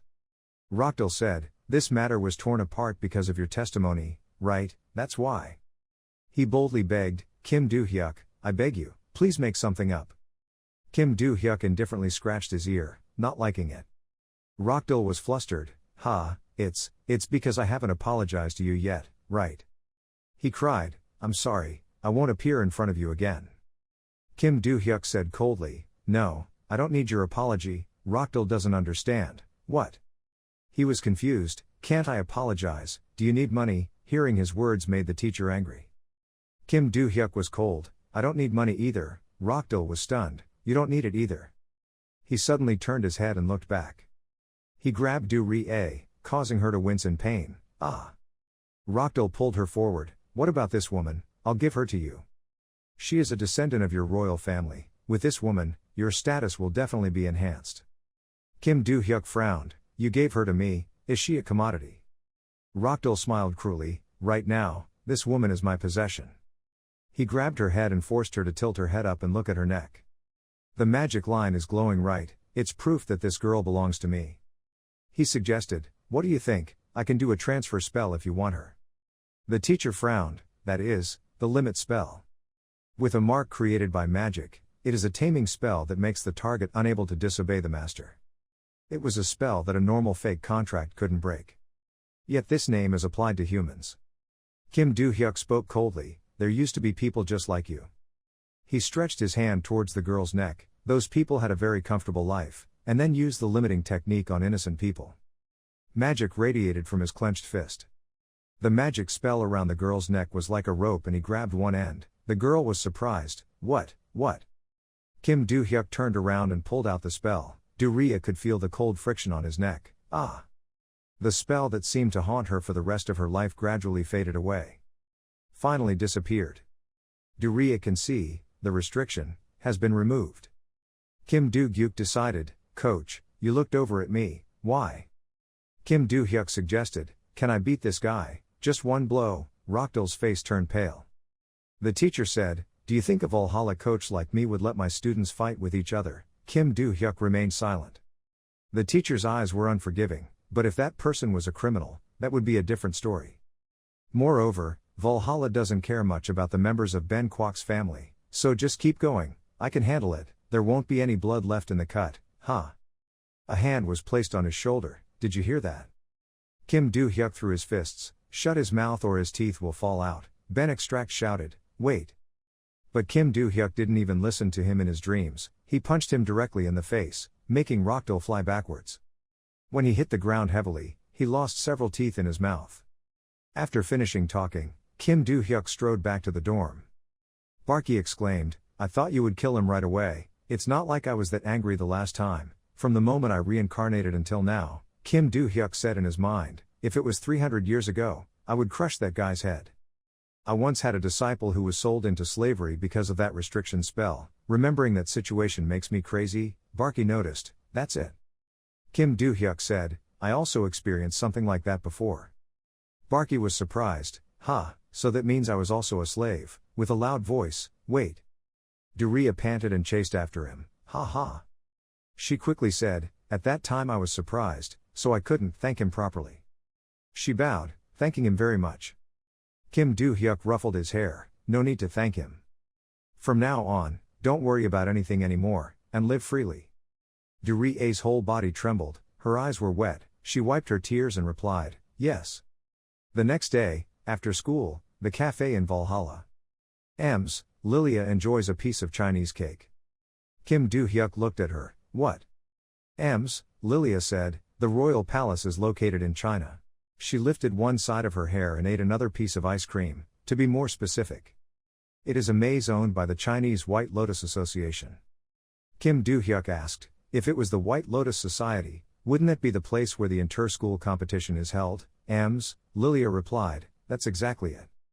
Kim Do-hyuk caressed the glass of water, a maze owned by the White Association. It is said that recently, unlike last time, they have strictly prohibited entering other people's mazes. He took a sip of cold water, but why did the maze have an owner? In the past, even dogs and cows could enter the maze without any problem. If I wanted, I could easily destroy it, but it would be inconvenient because it belongs to the academy. He asked, is there a way to get in there? Lilia was surprised, She leaned her head on her cheek and entered the royal palace. I understand that the door is open to the students of the White Lotus Society. But we need to hurry, no matter what, with all this time. She suddenly covered her mouth. Kim Do-hyuk was confused, what was that? Suddenly she covered her mouth, Miss Lilia was scared, I said too much. She tapped her hand on the table, by the way, are you just going to sit and listen, give me the information? Kim Do-hyuk asked again, what are you talking about? Lilia raised her fingertips, 3. Tell me the news, then I will forgive you. Kim Do-hyuk stood up, thank you for the coffee, I'm leaving. Lilia quickly said, wait a minute. I'm just telling you this, listen and then decide. Kim Do-hyuk sat back, okay, listen to me. Seeing the success of holding Lilia's body, I couldn't help but breathe a sigh of relief. She whispered, this is a secret, the Royal Palace Ahala was chosen as one of the venues to host the World Tournament in the second semester. Kim Do-hyuk raised his eyebrows, are you sure this is a secret, don't all the coaches know? Lilia affirmed, no, not even the coaches have information about this. Kim Do-hyuk asked, then how do you know? Lilia proudly crossed her arms over her chest, I will just say that I have a source of information that only I know. Kim Do-hyuk was interested, is the World Tournament similar to the inter-school competition? Lilia replied, yes. She explained, if the competition in Korea is only for Korean, Chinese and American students, the World Tournament is like an Olympics, where students from all over the world gather and compete. Kim Do-hyuk concluded, in other words, it is an expanded version of the inter-school competition, even more unpredictable. Thinking, besides, in the 2-star semester, there's still plenty of time left. I want to know, is there a way to get in there sooner? Miss Lilia was surprised. Huh? She thought for a moment and then answered, I don't know, I have no connection with the White Lotus Association at all, let's see. It's hard for me to guarantee this, but it's probably possible. She raised a finger, but I need your help with something. Kim Do-hyuk tilted his head, his body tilted back slightly. What else? Lilia, please come to the Global Monster Research Organization with me, it's just for one day, so don't worry about anything. North London, Good 10 Ham, Global Monster Research Organization. Kim Do-hyuk scowled and roared, just one day, what the hell, flying all the way to London. Miss Lilia was extremely happy because of the plan she had achieved. It was just one day, what else? Her eyes were shining. Even so, I was still allowed to go until the end of the week, they even let me go on Monday, so just have fun. Kim Do-hyuk looked at her with one eye, you're abusing your authority. He calmed down, so, what do you want to do? Kim Do-hyuk was taken to a closed room. In front of him was a wild boar monster, in his hand was a sword, outside the bulletproof glass door were several people observing. They looked at the documents in their hands and exchanged something. Kim Do-hyuk faced a wild boar bigger than him. Lilia said before coming here, it's not much, I just need you to help me pull the title. The ferocious monster rushed forward to attack. Kim Do-hyuk crouched in an attack pose. The headline that Lilia wanted was, Do-hyuk, the infamous monster hunter, faces challenges at the Global Monster Research Organization. A sword stabbed directly into the middle of the wild boar's head, making it roar. Then the body made from its data disappears. People outside announced, the wild boar is agile, completed the verification, prepared the crystal. Kim Do-hyuk frowned, is there still more? An hour later, he comfortably sat down on the chair, annoyed, why do you ask me for so many things? I thought the original plan was to defeat only 3 monsters, why did we have to verify there were 10? Lilia's eyes darted around, I don't know, why? Kim Do-hyuk doesn't mind too much, forget it, the atmosphere here is so strange.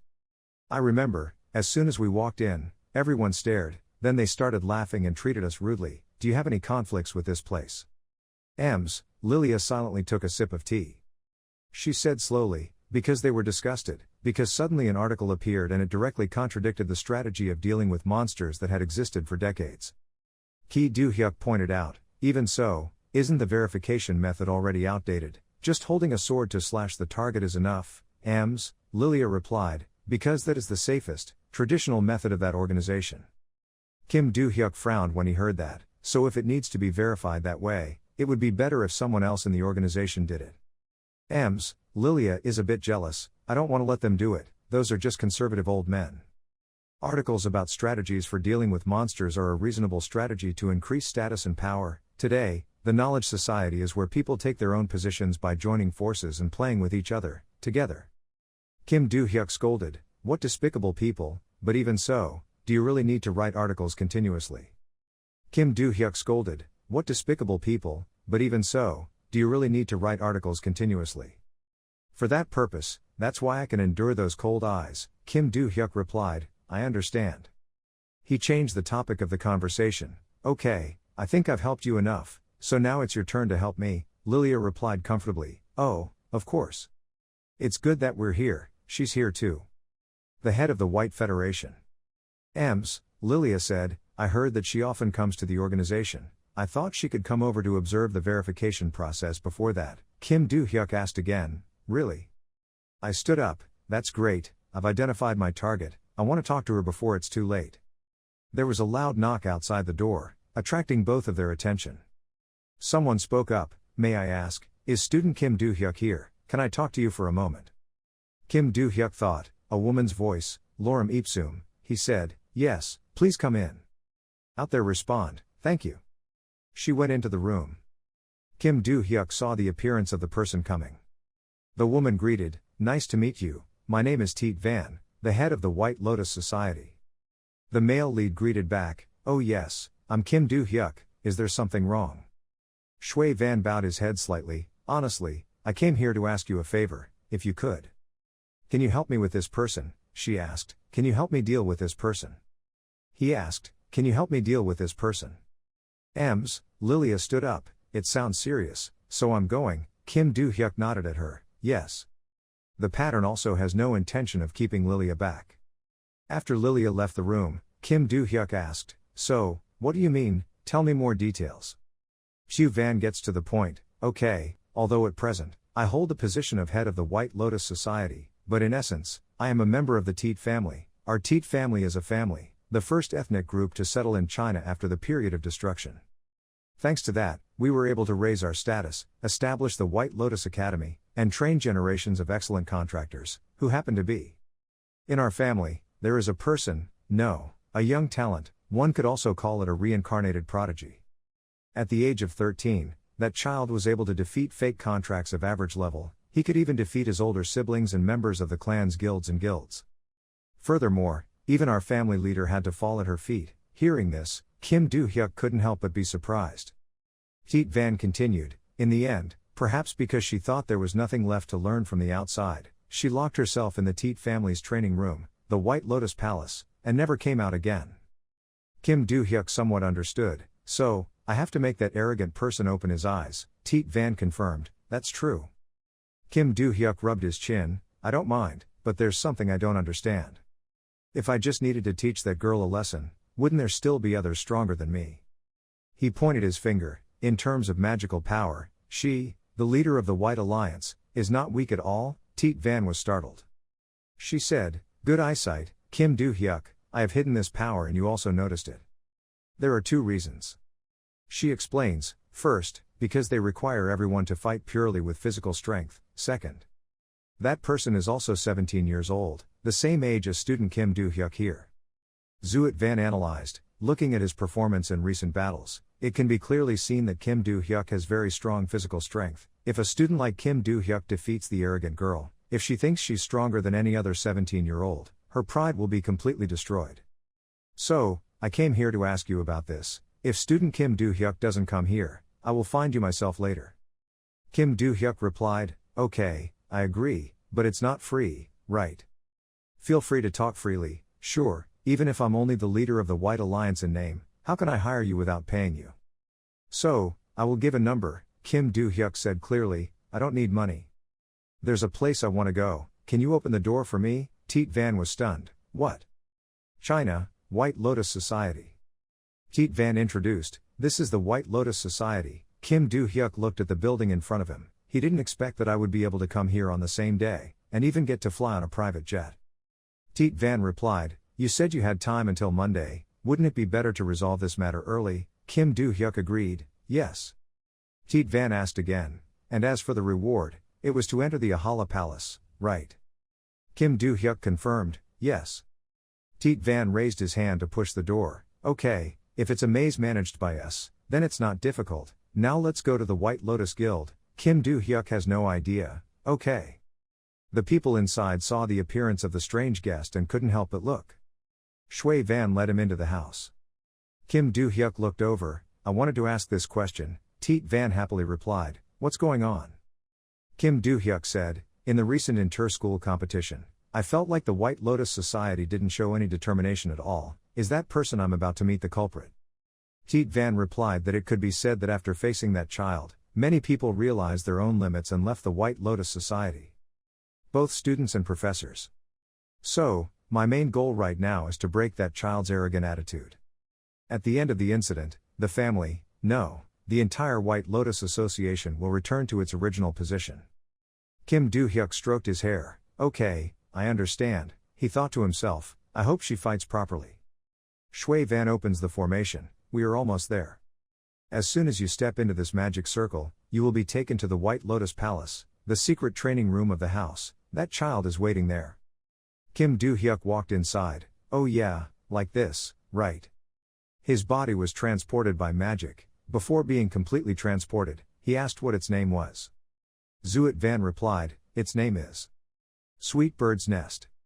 Yen Lang frowned and said in an unkind voice, "Who are you? Did the Teet family send you here to get rid of me?"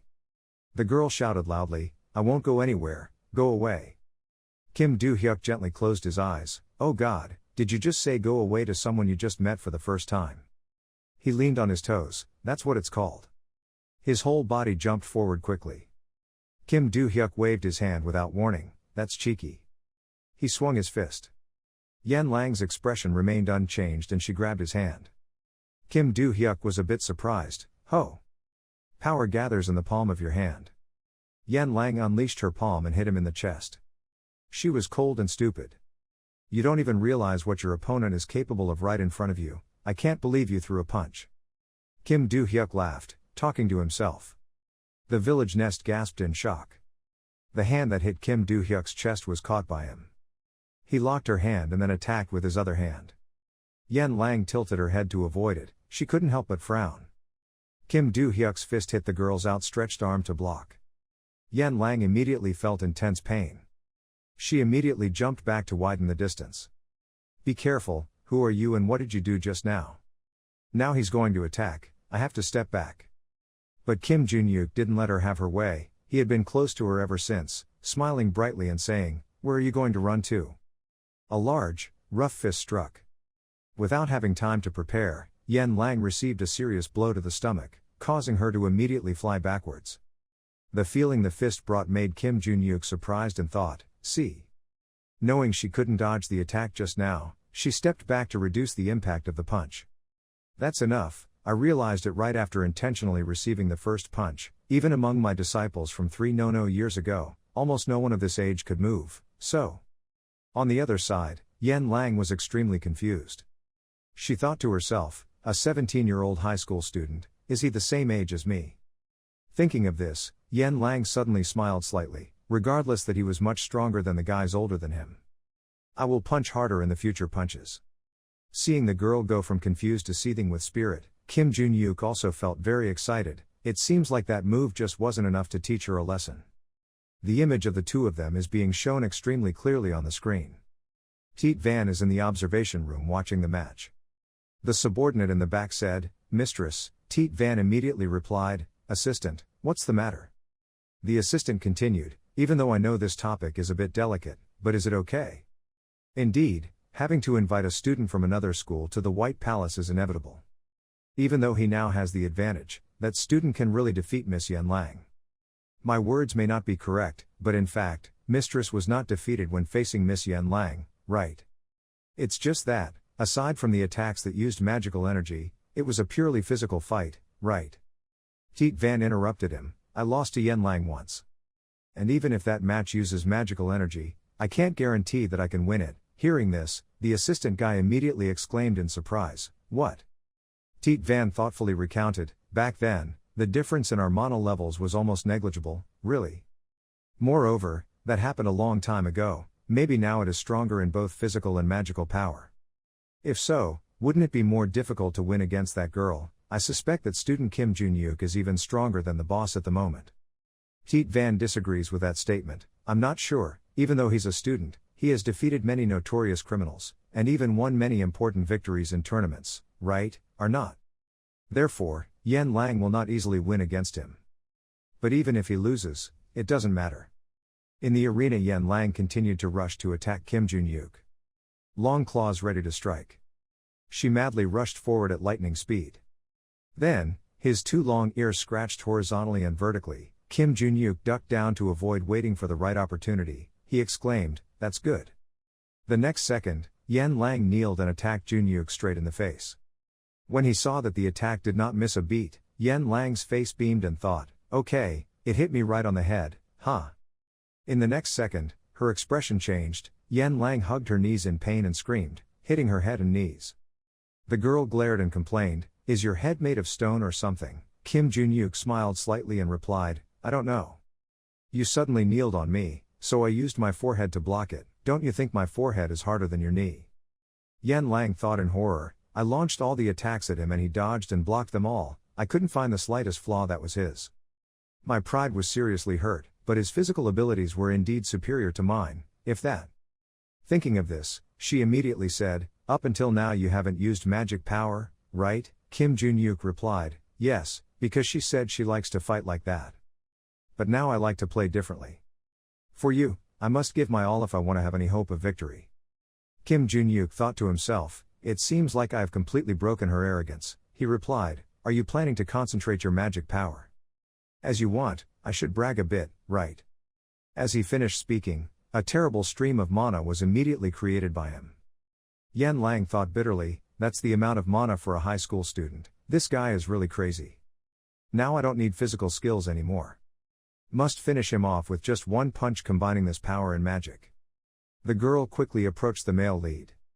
A punch was thrown straight at his face, but when that fist just touched the main character's nose, she happily appeared thinking that she had hit it. But right after that, Kim Jun-yuk tilted his head back to avoid the attack, causing it to fly past his face. He smiled happily and said, "Enough playing around, I'll end this." Before he could stop being surprised, Kim Jun-yuk gave the girl some ogast. The punch was so strong that even a person as physically strong as a Yen Lang would have their eyes widened in fear after being hit. She exclaimed in pain, "Damn monster." Surveillance room Teet Van and his assistant were surprised by the scene before their eyes, just as requested. "I've defeated and dragged her out forever," Kim Jun-yuk said, holding sweet potato in his hand and smiling softly. A moment later, Kim Jun-yuk led Yen Lang like a cat out of the training field. He said to Teet Van, "I brought her here." Before she could calm down, she replied, "You really did it, I still can't believe you beat her." "Are you hurt anywhere?" Kim Jun-yuk replied, "I'm fine and I don't know about her." Teet Van continued, "It's very difficult." Main replied, "She's strong, but I'm a bit disappointed that it ended like this." After saying that, he let go of Yen Lang's hand and let her fall freely to the ground. Stimulated by the pain, Yen Lang rubbed her head and winced when she woke up. She mumbled, "What the hell?" But when she saw that the person opposite was Teet Van, the little girl got angry and said loudly, "Teet Van." Teet Van replied, "Yen Lang, it's been a long time since I've seen you out here." "Well, after we finish talking, we should talk about your salary. You said you want to enter a Ha-Na's royal palace." Kim Jun-yuk confirmed, "That's right. I can let you in now, what do you think?" "Great, then do it now." After saying that, the two of them left, leaving behind an upset Yen Lang standing and looking after them. The secretary immediately walked up to her and said, "Miss, we will treat your injury first." Yen Lang added, "That person who defeated me, what is his name?" The assistant did not dare to delay in answering, "Yes, his name is Kim Jun-yuk." "Kim Jun-yuk. I tell you, he is one of the strongest people in the world." Looking at his back as he left, Yen Lang smiled softly and thought, "And I want to fight with you again." A figure wearing a goat mask appeared and said, "The strongest." Kim Jun-yuk stepped inside the palace, looked around and said, "What is this place? Is this really a maze? Labyrinth, royal palace of a Ha-Na." He remembered Teet Van's words earlier, Ahala's royal palace was a special labyrinth that resembled a castle. Just be careful with the monsters called living armor, and you can freely explore this place. Kim Jun-yuk continued, "How long can I stay here?" "About 5 hours, if you want to stay longer you have to come back tomorrow." At this time, the guy had started to warm up his shoulder joints and said, he spent 5 hours comfortably exploring. Should.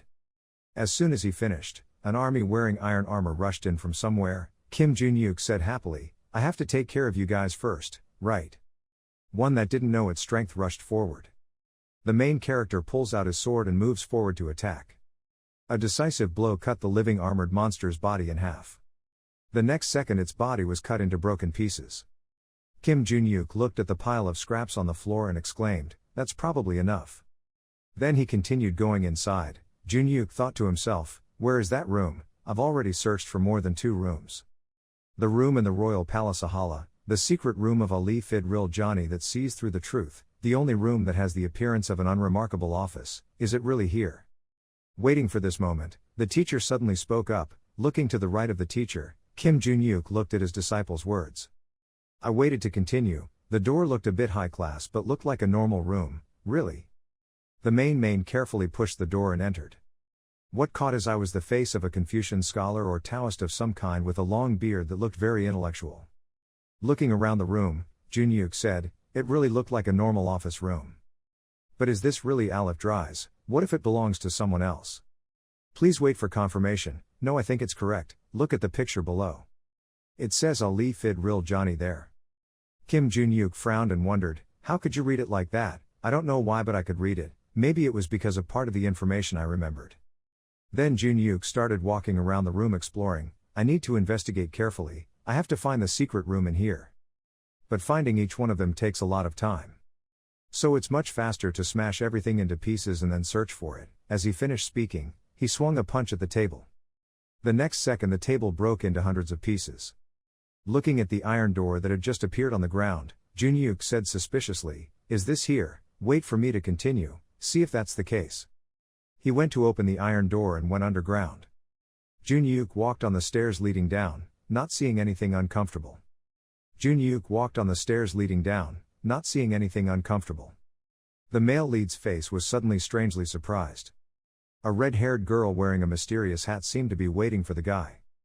Kim Junyuk said, "Where is this place? Who are you?" The girl smiled slightly and replied, "Nice to meet you, I will answer your question, so why don't you sit down?" The main character followed the girl's words and sat down in the chair opposite. The girl continued, "I would like to introduce myself, I am a tour guide."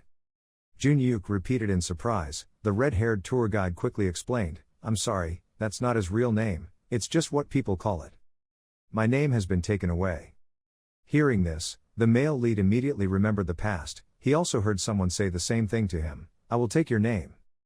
Junyuk thought and immediately asked, "Wait, your name was also taken away, correct?" "I thought it was bullshit, but when she said her name was taken away, I knew it was happening, but what does that mean? Besides, how can I take away the name?" The redhead replied thoughtfully, "The name holds power. Every living being is given a name, all the actions they take, the efforts they make, and the achievements they achieve, whether good or bad, represent the most meaningful things in life. The name, a name adorned with glorious achievements, will bring great power. That person stole the names, he absorbed the power contained in them. And what happens when a person's name is taken away? I'm sure you've written about it already. They become a constellation." The red hair smiled slightly and confirmed, "That's right. However, there is an exception, and that is if you have been reincarnated."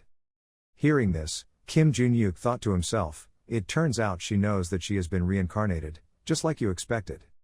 The red brain saw that he didn't say anything and continued, "Are you still doubting me, you reincarnated person who received a notification window?" "I'm not sure, actually I don't even know when the notification window will appear," Junyuk continued, "Can you see the notification window too?" "Okay, now stop babbling and explain to me, the guy who sent the destruction tower down here, who is he?" The girl replied, "His name is the Lord of the Maze. As I said, he sent the Tower of Destruction to Earth to steal the names of others to strengthen his power. So it's all because of him, right?" "Exactly as the name suggests. Are you surprised?" Kim Yo-hyuk replied, "It's strange, how could a normal maze lord send something like a Tower of Destruction to Earth? Things on such a large scale can only be of a scale like that." Thinking about this, his eyes were clearly filled with surprise, and beads of sweat were pouring out. "It's impossible." The redhead smiled and said, "You finally realized it, huh? The place where he lives, the place called Earth, is a maze. Do you think I will believe it? It's up to you to choose, but I have no reason to come all the way here just to lie to you." "Rat Hat's it, you said that he sent the Tower of Destruction to Earth to steal someone else's name, right?" "That's true. If there was a large-scale crisis on Earth, it would be easier to steal other people's names. Everything would be to destroy monsters and save people, otherwise it would be used to do evil in the future. Large-scale crisis. So not everyone can steal someone else's name and turn it into their power, only the ultimate winners." Kim Junyuk thought thoughtfully, "If that's true, perhaps all of my disciples have turned into constellations, at least they all got their names back at the end." The guy leaned back lazily and said, really annoyed, "After all, no matter what we do, we will still be held in the palm of the hand by the Lord of the Maze."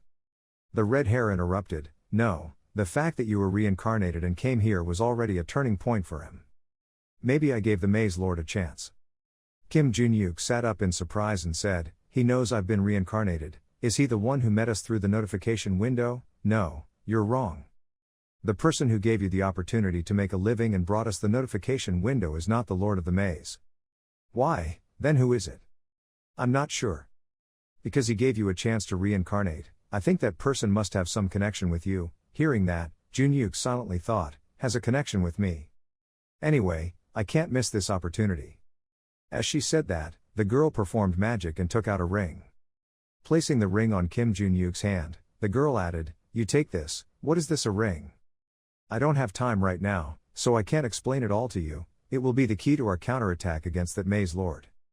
Junyuk asked curiously, "Don't you have time? You can tell me everything right here now." The girl immediately replied, "I'm being chased by the Maze Lord. But it's okay, the conditions have been met, and you'll easily see me again in the future, huh?" See you in 2 days, don't drop the ring. After finishing speaking, the girl snapped her fingers.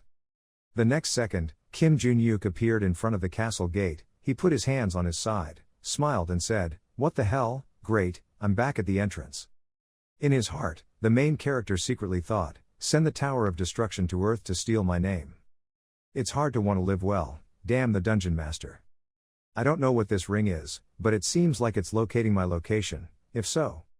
The piles of runes left over after absorbing magic before the big battle the other day, this time I will absorb none of them to increase my strength as quickly as possible.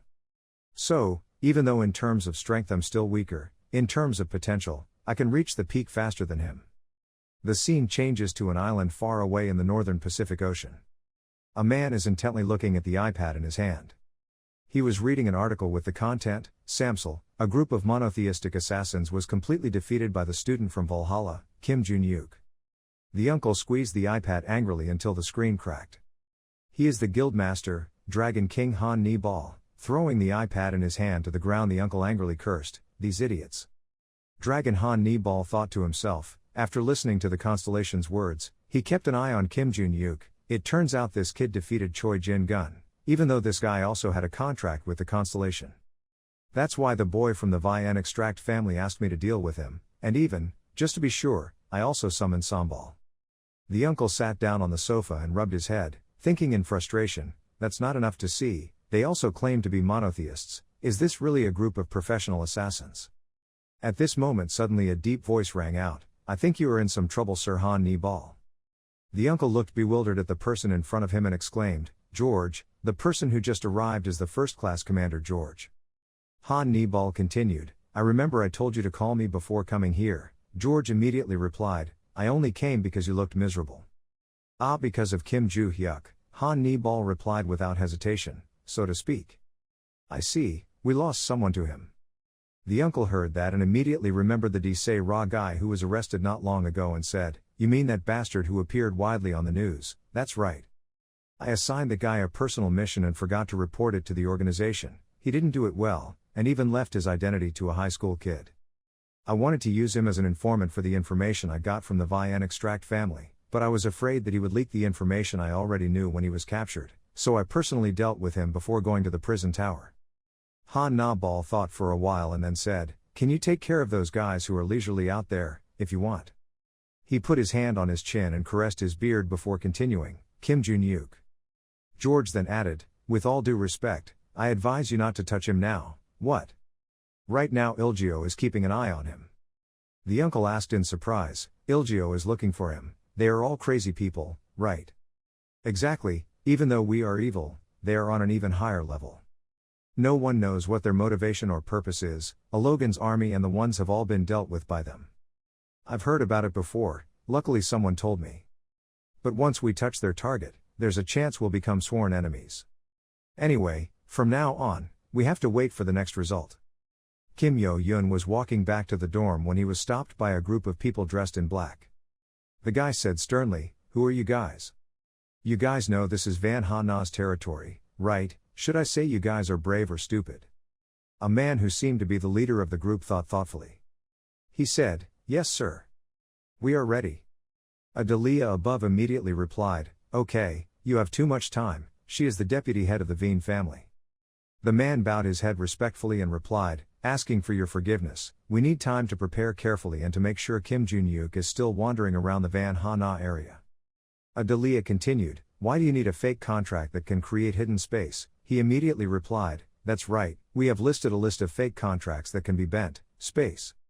Also because the people we work with directly are selected by the Vian extractor family, so leaking information is impossible, you hear? So have you prepared well for what I say?" "Yes.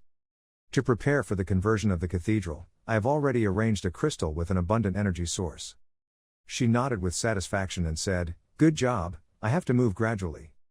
The head butler will also join the intelligence team, and once the hidden space is completed you will take on the role of leading the assassin group." "I see." The uncle pondered over it and then continued, "Mr. Homeowner. Is the Holy Landa a preparation step to summon a constellation?" "Yes. The owner really has that intention." Delia crossed her legs on the pillow and smiled sinisterly and replied, "So what? Having to face a high school boy scared the hell out of you, being oppressed by the oppressive aura created by A. The uncle quickly replied in horror, "It's not that." She smiled slightly and added, "It's just a precaution, there's no need to worry, I understand." Furthermore, there was an incident that happened recently. The constellation who hadn't said anything suddenly reacted. The beak mask told you to explain in detail, that's what made me upset. So, if we summon a constellation this time, I'd like to take this opportunity to ask it the reason why it suddenly reacted like that. Thinking of this, he immediately shouted, "Intelligence team, prepare to disrupt space." As soon as the words ended, the group of people immediately sat down on the ground. They simultaneously created mana, creating a new space. Seeing that, Kim Jun-yuk immediately exclaimed, "What is this, hidden space?" Let's just say, whoever came up with the idea of calling a group to attack a student is really bad, it's so smart. Whose idea was that? Is that because the head of the Ben family is quoting me? The housekeeper uncle was suddenly stunned for a moment and then exclaimed, "How do you know? Why don't you know?" "Among my enemies, 2 groups use dark magic, the other group does not. So who else is there besides the Ben extract family?" The uncle heard this and immediately took off his hat and said, "We are also trapped in here, so continuing to hide is useless, call the assassins, clearly." Immediately a group of hidden assassins appeared. The crowd looked at Kim Jun-yuk with amusement and smiled savagely. The guy was alone surrounded by hundreds of assassins. However, he was not afraid at all and smiled softly, not feeling embarrassed. What if the academy students flocked to him? The uncle frowned and said, "It doesn't matter, we're just following the homeowner's orders." Kim Jun-yuk started up his arms and legs and replied, "Is that so? You homeowners probably don't know what shame is." Being mocked, the uncle immediately shouted angrily and killed him. In the next second, the whole army frantically rushed forward to attack. As soon as a guy approached Kim Jun-yuk, he immediately kicked him in the middle of his chest and screamed in pain, "Ah!" A large amount of mana was created by the main character, it surrounded him, causing anyone who rushed in to be injured. Every one of them was thrown far away. Witnessing this scene, the butler immediately frowned in horror. The next second, the uncle swung his sword quickly and strongly towards Jun-yuk. The guy stepped back to avoid the attack and said, "Uncle, you only know how to swing a sword." At this moment, 2 guys suddenly jumped up and attacked Kim Jun-yuk from behind. The sound of metal colliding sparks. Kim Jun-yuk was agile and jumped up to successfully dodge the attack. Before they could calm down, the next second he immediately launched a kick towards them. Looking at the assassin pinned on the ground, Jun-yuk smiled happily and said, "You guys don't even give me time to breathe." The angry butler uncle held a sharp dagger and rushed towards him. But when the tip of the knife was about to touch the main body, he leaned to the side to avoid the attack. Seeing that Kim Jun-yuk could avoid an attack in the blink of an eye without looking back, he immediately stood still for a few seconds thinking, is this the ability of a high school student? Jun-yuk frowned and complained, "It's so annoying." Something was pointing towards the uncle. The main man smiled sinisterly and pushed hard on the hilt of the sword. A sword, even though it was in its sheath, was still strong enough to knock the butler uncle back. He thought in pain and horror, "I thought a high school kid could do nothing, but I was wrong. The homeowner was right." The next second the uncle lay motionless on the ground, a pair of feet suddenly appeared right next to him. The main character, with a sinister face, pushed the tip of the knife deep inside and said with a contemptuous smile, "Finally going to fight." The head of the Ben-sik family is none other than Adalia. Looking at the housekeeper lying weakly on the ground, she suddenly froze for a few seconds. Adalia secretly thought to herself, most of the assassins, including the head butler, were stronger than most of the other fake contracts, unbelievable. Can't continue like this. Thinking of this, she immediately pulled out her VIP dagger and said aggressively, "Feel proud, because you will be able to admire the achievements of the Vian excerpt family. Ordinary people never have the opportunity. Where is that?" That person was none other than Adalia, who smiled softly and replied, "I should feel proud to see that knife is dull. The family head is so thick-skinned that he called a whole bunch of people just to bully a middle school student. What are you talking?" Being mocked, she angrily cursed, "This trash bastard." At this time, the rhinestones suddenly had a strange phenomenon. They suddenly emitted a dazzling golden light. His group of assassins holding meteorites exclaimed in surprise, "What is going on?" Adalia turned back to look behind and said in bewilderment, "What's wrong?" The trot suddenly appeared. The dagger in her hand had now turned yellow. She widened her eyes in surprise and thought, No way, this is it. The whole sky flashed with a giant golden light. Adenia exclaimed in horror, Master. Everyone is now frozen in time. Even Adalia was no exception, everyone stood still like a statue. Only Kim Jun-yuk was not suppressed by the power of a loose stone. Even though Adalia couldn't move, she was still conscious and wondered, what? I can't move, could it be that the sanctification was forcibly activated? Compared to me, who still retains her reason, the remaining members are frozen, both physically and mentally. But why is he still doing nothing? At this moment, the notification window suddenly appeared, Master. Im Jun-yuk confusedly repeated the content on the system. Master. A thick stream of golden light appeared next to the two of them. The next second, a person wearing a crow mask leisurely walked out from there. Taking off the mask, she is an extremely stylish beauty. The girl looked at the main character and said, Master. The four eyes looked at each other for a long time. This face and those eyes. Is the child who was chained by the neck in the past, a little girl who looks at life with hateful eyes. At that time, Kim Jun-yuk was still Kim Yun. Oh, look at this brat's eyes. It seems like you hate all humans. The blonde hair gritted her teeth and replied, Don't act like you understand, what do you know about me? Although we don't know everything, we know enough. Because I was also a slave, the girl immediately exclaimed in shock, What? Kim Jun-yuk continued, When I was young I didn't have any strength and was kidnapped by a slave trader, then like her, I lived a life of slavery because the chain was binding me. Do you want to be free? The boy immediately replied, Didn't you say you were once a slave too? Yes. The kid grabbed the iron collar around his neck and said angrily, Then why ask that obvious question anymore? Because of this dead money, I can't dream of freedom anymore. So stop teasing me, go away, I don't know how you sneaked in but the slave trader will be here soon. Kim Jun-yuk smiled slightly and replied, The evil of that chain lies in the fact that it can only be removed when presented to its owner or when that person dies. If unlucky, even when its owner dies, the chain was also never removed. In your case, it seems to be later. Hearing this, the girl's face looked terrified and said, Is that bastard dead? So now there is no other way. Kim Jun-yuk said again, What if I say yes? Before she could react, he grabbed the chain and began analyzing it. As he explained, by decoding the magic contained in that chain, we can reverse the magic and slowly undo it. Although this is not my expertise, for me removing this chain is not a big problem. Because only then can we end our life of slavery. After finishing the sentence, Kim Do-huno broke the chain on the blonde's neck. At that moment, she was immediately stunned for a few seconds, tears were waiting to fall and I exclaimed, Broken, the chain that had been torturing me for so long. After Kim Jun-yuk finished, he stood up and said, Well, I've already solved the problem, the rest is up to you. Now that she has freedom, what does she want to do next, go find her family or go home? I have no home or family, because the slave trader killed my family and burned my house when he kidnapped me. Hearing this, the main character hesitated a bit and then said, I will go traveling and explore. I will crush the skulls of those slave traders who buy and sell humans just like what I did today. Would you like to come along? I'll follow you, good. Then from now on, treat me like your master, ah. If you're going to treat me as your master, you should use honorifics, don't talk like a barbarian, I see. Then let's go, barbarian, I ask. Name then master, I mean how should I call you? Oh it's Kim Yo-hyuk. The girl smiled softly and continued, My name is. Now the nigger in his head has become a beautiful girl like this. Im Jun-yuk returned to reality and thought, I remember, just as I thought, she became a constellation.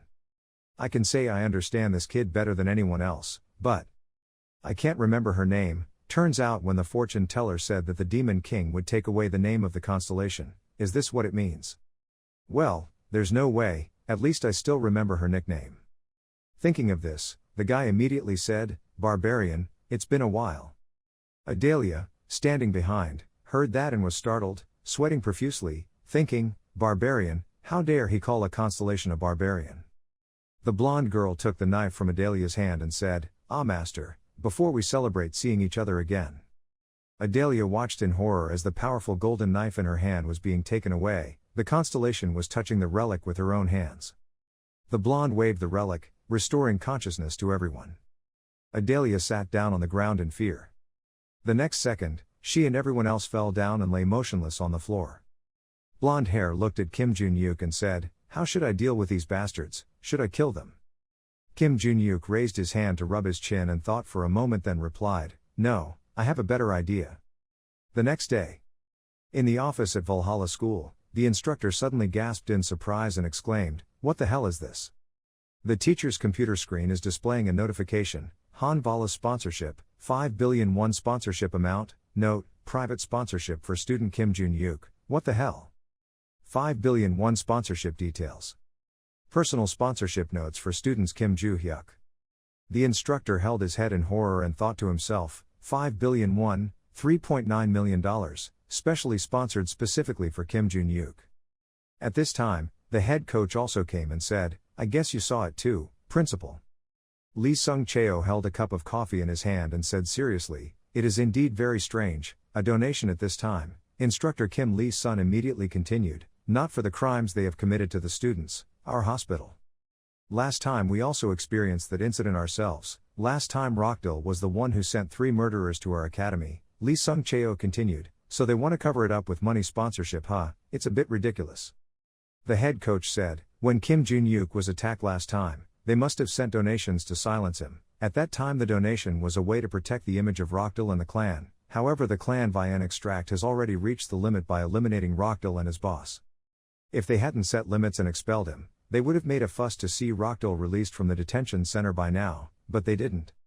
So my question is, what is the real reason for the family to sponsor Kim Jun-yuk? The teacher continued thoughtfully, also, we still don't know if Kim Jun-yuk will accept the money sponsored by them. I think he might refuse it while he is currently cursing and confronting with them. The head coach took a sip of coffee and calmly replied, I guess I'll have to ask him personally to get the answer right away, I understand. In the interview room, Kim Jun-yuk happily replied, yes, I accept. When he heard this, the teacher exclaimed in surprise. The main replied, I mean, who would refuse 5 billion won, that's true, but... Kim Jun-yuk put his hands in his pockets and prepared to leave. Now, since you said you would accept the sponsorship money, you can go, right? Hearing this, the teacher quickly stopped me, wait, satisfied. Not only did you receive sponsorship, but Valhalla Academy also received a donation. According to Valhalla's regulations, you can move to a high-class dormitory, what do you think? Kim Jun-yuk smiled softly and replied, I don't think my current dorm is uncomfortable at all, so next time you can help me move, okay? The instructor sat blankly on the chair, confused and thinking to himself. What's going on? He refused the money when the deputy head of the Vian family tried to appease him last time, but this time he accepted it. Well, since the academy doesn't cost me anything, I don't need to pay too much attention to it. Kim Jun-yuk left the office and immediately returned to the classroom. As he walked in the hallway, he remembered that day. Then the blonde hair looked at him and said, should I use those bastards? I'll kill them, master.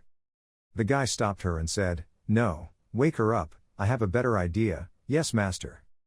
After waking up, Adeli immediately knelt on the ground and trembled. Kim Jun-yuk sat down, looked at her seriously and said, hey, yes. I think your constellation summon will ignore whatever I do to you guys, so what do you think I should do now? The blonde hair behind her suddenly added, in the beginning you made the Veen extract family serve her, so master can do anything to them, I know. Adelia looked at the blonde with a smile and said, sorry guardian constellation, could it be that the all-for-one proverb, which has been passed down through many generations in my family, is now you using that proverb to tell me what's wrong?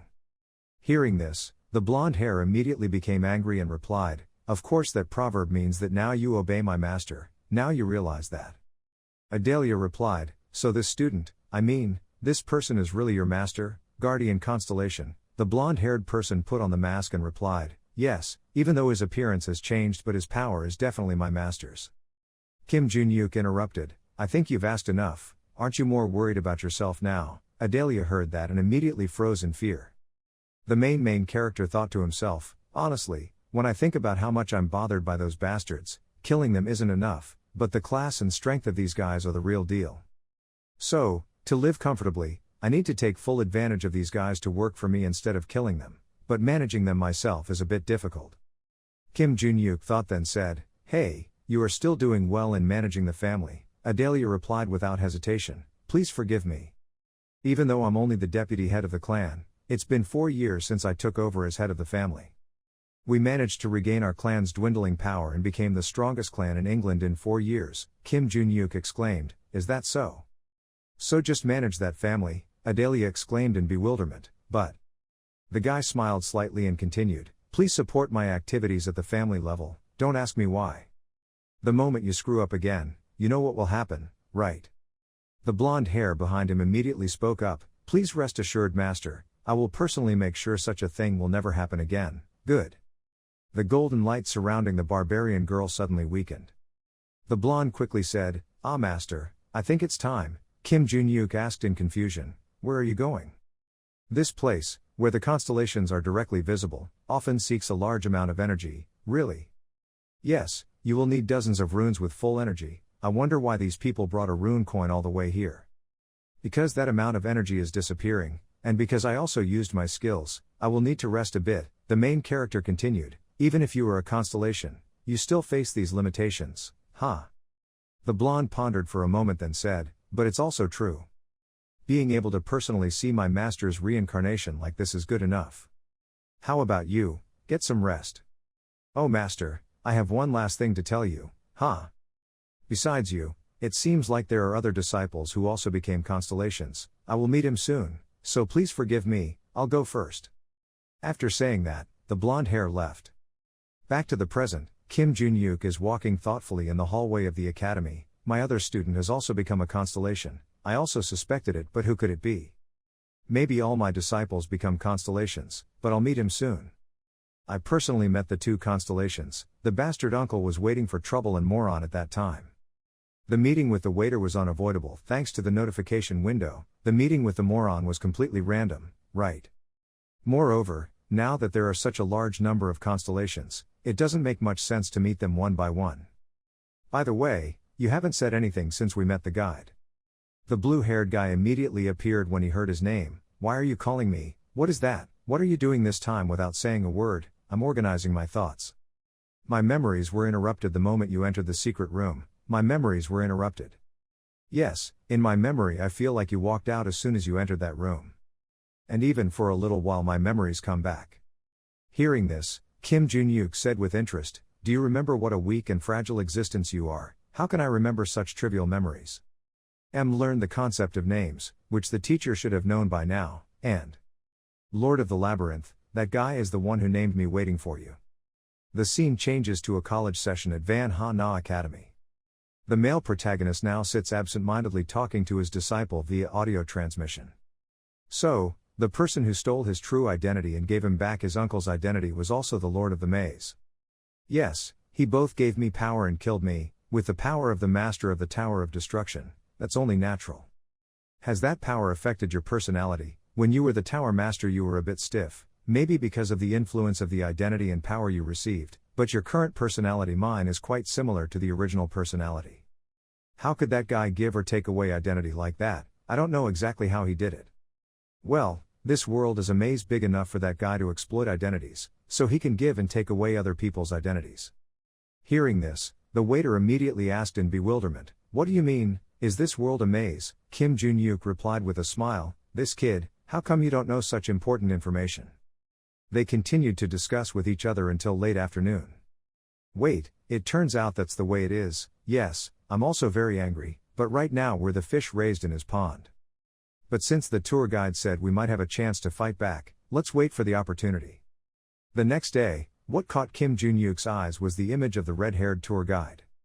He exclaimed in surprise, what? Kim Jun-yuk held a tray of rice in his hand and stood blankly looking at the girl who stood still for a few seconds. The red-haired girl asked curiously, what is that shiny silver thing?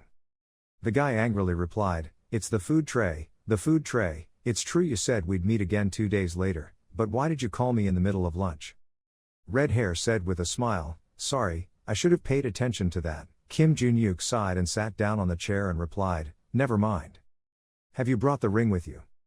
Already, good, now we will use it. Kim Jun-yuk held the tray and said suspiciously, this doesn't look like an item that helps increase my stats, how do you plan to counterattack that guy with this? It's simple, put on that ring and get through the maze. Maze, any of the following mazes. Initially, only a few mazes were natural, and all the remaining mazes were monitored, right? The redhead confirmed, Of course, you can pass any maze. Soon, the Maze Lord will create the mazes himself. What is that word in your world? Monster outbreak, disaster. Hearing this, Kim Do-hai immediately frowned and seriously thought, disaster, when a maze begins to form and divide, it will rush out and the surrounding areas will be devastated. Before I was reincarnated it was everywhere, that's why no place was safe then. After reincarnation, everything stabilized again and I was able to enjoy life a little. Thinking about it, he said, so where and when will it appear, and to what extent? About 3 months later, the scale is being determined. People say it will happen in a country called Korea. Kim Jun-yuk exclaimed in surprise, unbelievable, even though I live in Korea, but if you don't tell me the exact location, how can I stop it? Sorry, just in case the Lord of the Maze finds me, I can only tell you limited information. Kim Jun-yuk sighed, it's really. This world was already a maze from the beginning, why did another maze appear in it? The Lord of the Maze deliberately created it. Is he preparing to create another identity? Yes, he's definitely decided. Should I say he's getting everyone acclimated before the tower's destruction? So I have to wear this ring and destroy the labyrinth that appears when a disaster occurs, yes, to be precise. How often did you destroy labyrinths before, huh? The monster that appears in the maze is quite difficult to deal with, so I usually ignore it and destroy the jelly maze. If I do that, the maze will automatically disappear.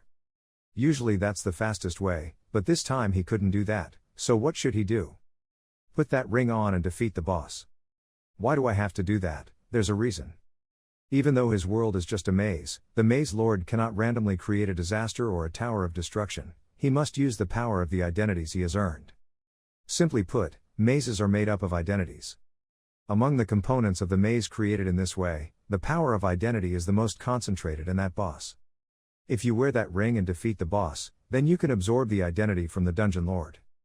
That will be the starting point of our counterattack plan. Kim Jun-yuk added, I have a question, that guy has absorbed countless identities, right? We just absorbed an identity, so how can we fight back? Good question. Of course the Lord of the Maze wouldn't mind if only one identity disappeared. That guy's purpose, as I said, is to help everyone adapt before the Tower of Destruction appears, right? Usually, instead of stealing an identity, the key to this plan is to destroy the maze quickly. Then the Maze Lord will realize that the mazes have disappeared before people can adapt and change tactics. He will create an event by sending many identities to the world. And this is our opportunity to absorb as many identities, because the identities we absorb will also give us more strength. Absorb identity and turn it into power, I ask. Then we are no different from the Lord of the Maze. The red-haired girl laughed excitedly and exclaimed, that's surprising, I thought you were the type of person who wouldn't care about these things. Who do you think I am? Only by doing righteous things will I feel comfortable. First of all, we will never harm innocent people to gain their identity. And if his identity is taken by the Lord of the Maze, then that identity will be chained, preventing him from reincarnating or becoming a constellation, thus he will be imprisoned. Furthermore, if you use the power of the identity you absorbed, when their identities are no longer shackled, they will also be free. But if you still feel stuck, you can do whatever you want. You will also know what kind of person the owner of those identities are before absorbing them. Hearing this, Kim Jun-yuk immediately put the ring on his finger and replied, okay, now we just have to wait until the disaster happens, right? Okay, I'll tell you the exact location and date later. Until then you should create a team to prevent the disaster, not just defeat the boss and destroy the maze star. Even though the monsters in the maze will die when the maze is destroyed, the monsters that have escaped will still be there. Shouldn't we stop them? See you later, she said and then snapped her fingers. Kim Jun-yuk immediately returned to the school canteen. He exclaimed in surprise, what? He returned to the dormitory after finishing class. On the way home, he kept complaining, you damn flight attendant guide, I told you to say it before moving. She told me to form a team, right? Well, it's true that I went with my disciples to deal with the disaster before reincarnating. Doing it alone would take a lot of time, and I also have to prevent damage, again. So should I accept this life's disciples too, huh? Yen Lang didn't know when she appeared. She stood bravely in front of him, waiting for him. Yen Lang looked at Kim Jun-yuk and smiled with satisfaction. Contrary to her, the main character paused for a second in surprise and exclaimed, what's going on, why are you here? Yen Lang immediately replied, after losing to you, I pondered a bit, I wondered why I lost to you. And we found out. It's because you're stronger than me that I lost, Kim Jun-yuk continued with a tearful voice, why did it take so long for you to discover something so obvious? You know what, I thought I was quite similar to you, huh? Someone who just uses his talent to dominate everyone and has never tasted failure. This type is quite rare in adults.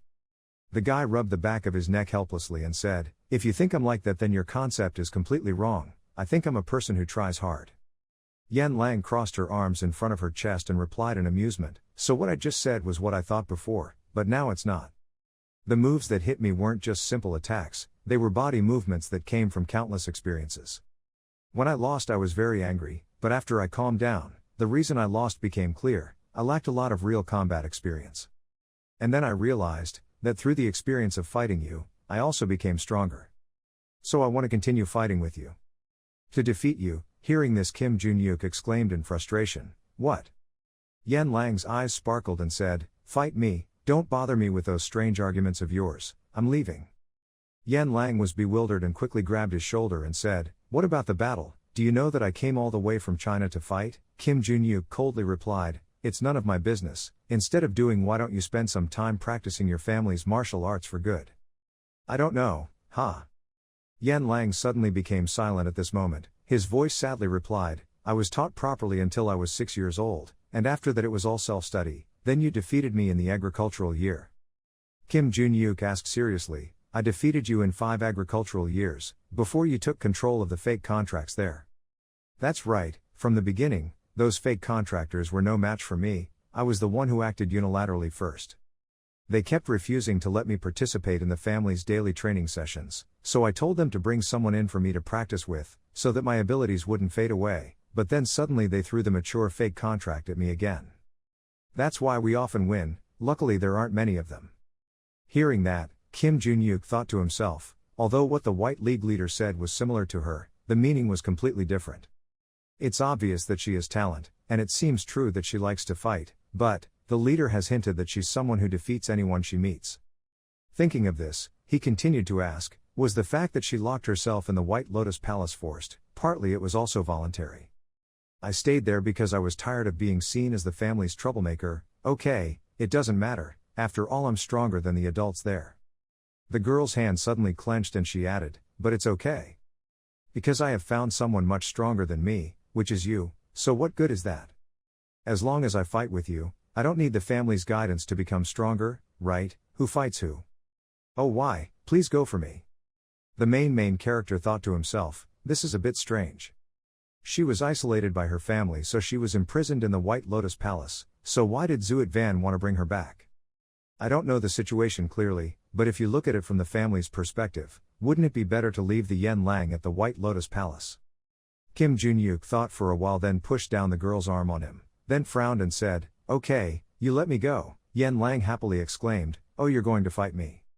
I'm at school and it's too obvious what I want to do. I'm also going to the gym, so you can just follow me, okay? At Valhalla Academy's gym, Choi Arn and Yu Soyeon are looking intently towards the door. At this time, there was also the muscular brother Seo Jun-yuk in the room. The main character walked in with Yan Lang and said, I'll change clothes and come back, please wait a bit, okay? Jun-yuk, seeing that the girl was about to say something more, the main character frowned and complained, oh really, just wait. Choi Arn immediately went to Kim Jun-yuk and asked, who is the girl you brought here? She is the crazy person I met in Baklin. She said she came all the way here to fight with me. Choi Arn's eyes suddenly looked towards Yan Lang and replied sadly, really? Jun-yuk continued, I was just going to beat her up. The pink rabbit inside was angry but still tried to calmly say, did she come all the way here? Yan Lang saw the girl looking at her from top to bottom and walked over to ask, something in her eyes, do you also want to fight? Choi Arn immediately replied, no, not yet, no. Yu Soyeon watched from the side and thought to herself, if based on her hair color, she could be a member of the Word family, is it true that she came from China to have a match with Kim Jun-yuk? That would be interesting, right? A while later on Valhalla Stadium, Kim Jun-yuk helplessly said to the audience outside the ring, I'm sure only Yan Lang and I will agree to compete against each other. Why are you guys here? They immediately replied, I'm keeping an eye on her to make sure she doesn't do anything strange. I'm following Choi Arn. Choi, don't pay attention to me, really huh? Yan Lang excitedly said, I'm looking forward to it, Kim Jun-yuk, but compared to last time, I'm much stronger. Kim Jun-yuk also said while warming up, so what, then I'll use all my strength to fight. Suddenly the guy remembered the red-haired tour guide's words, forming a team to prevent a disaster. Kim Junhyuk looked at Yen Lang and added, "Didn't you say you wanted to get stronger? That's right. Then if I win today, you can become my disciple." "What? The reason I want to become stronger is to defeat you, you know." "That's it, after becoming my concubine, you can fulfill your wishes, let's begin." Yen Lang got into a prepared position and replied, "I hate having a master, so I have to win." After finishing speaking, she immediately rushed forward and used her elbow to strike the main character in the chest. Kim Junhyuk used his hand to block the attack and smiled softly. "It's true that she has gotten quite stronger." Yen Lang replied triumphantly, "See, you just blocked my attack, but this time you won't be able to block the attack." Feeling the huge powerful force created by Yen Lang, Yu Soyeon and the others exclaimed in horror, "What is this? What is this? Is there this kind of monster in White Lotus?" Seo Junhyuk continued next to him, "That was a huge amount of mana." His concentration was even higher than Kim Junhyuk's in the competition. Yen Lang immediately rushed forward with a huge amount of mana around. She thought to herself, "I only need to hit it once for this to be a fatal blow. Even if he blocks it, there will still be a strong impact, thanks to the magic power." Suddenly her eyes changed from confidence to fear.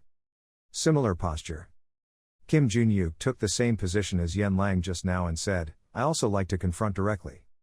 Two streams of cannon power rushed towards each other. Two fists touching each other. Kim Junhyuk and Yen Lang are competing in the same position. Being oppressed by the opponent's strength, Yen Lang is using all her strength to fight back. "I've increased my mana's concentration to this level, but I'm still being pushed back. It seems like Kim Soo-hyuk doesn't have that much mana, right? But then and now are the same person." Kim Junhyuk said, "I will only face-to-face once. The second time, I will block and counterattack." After finishing speaking, the guy jumped up high and swung a punch from behind. Seeing that, Yen Lang couldn't help but feel scared, but he couldn't hit any punches properly. The next second, she was knocked to the ground. Kim Junhyuk said happily, "From now on I have another disciple." After being unconscious for a while, Yen Lang suddenly sat up in horror. The girl gasped in fear. Kim Junhyuk next to her immediately asked if she was awake. Yen Lang grimaced and said, "Oh my god, I lost again." Kim Junhyuk continued, "You're so healthy, I thought you would be unconscious until the next morning, but I didn't expect you to wake up." She frowned and replied, "Is this a compliment or a sarcasm?" "Okay, no more nonsense, become my disciple." I was about to propose a duel without using magic like last time, but even then it seems like the result won't change. "Okay.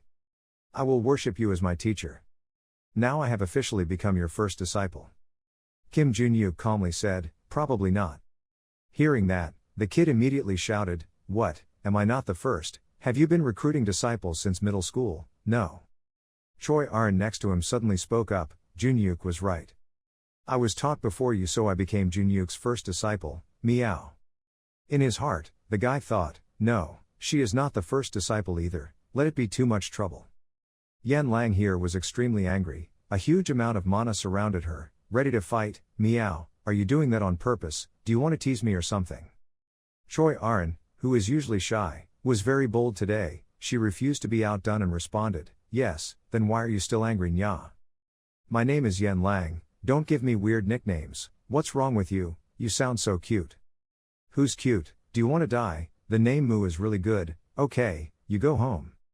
"Why do I have to go? I haven't learned anything yet. You know you're a cute kitten, right?" Kim Junhyuk suddenly raised his hand and rubbed his chin, thinking about this scene. Makes me feel strangely nostalgic. Even before revival, observing the disciples also gave me the same feeling. Thinking about it, the guy immediately interrupted them. "Stop, meow." Yen Lang glared and replied, "Don't call me meow. The truth is that Choi Arin worshipped before her, isn't she your senior? Don't be rude to her." After finishing speaking, he turned to Choi Arin and added, "She also has a junior sister, so when talking, respect her a little." When Choi Arin heard that, he suddenly thought in bewilderment, "Sister, Junhyuk recognized me as his first disciple. Okay, then this senior sister will be patient."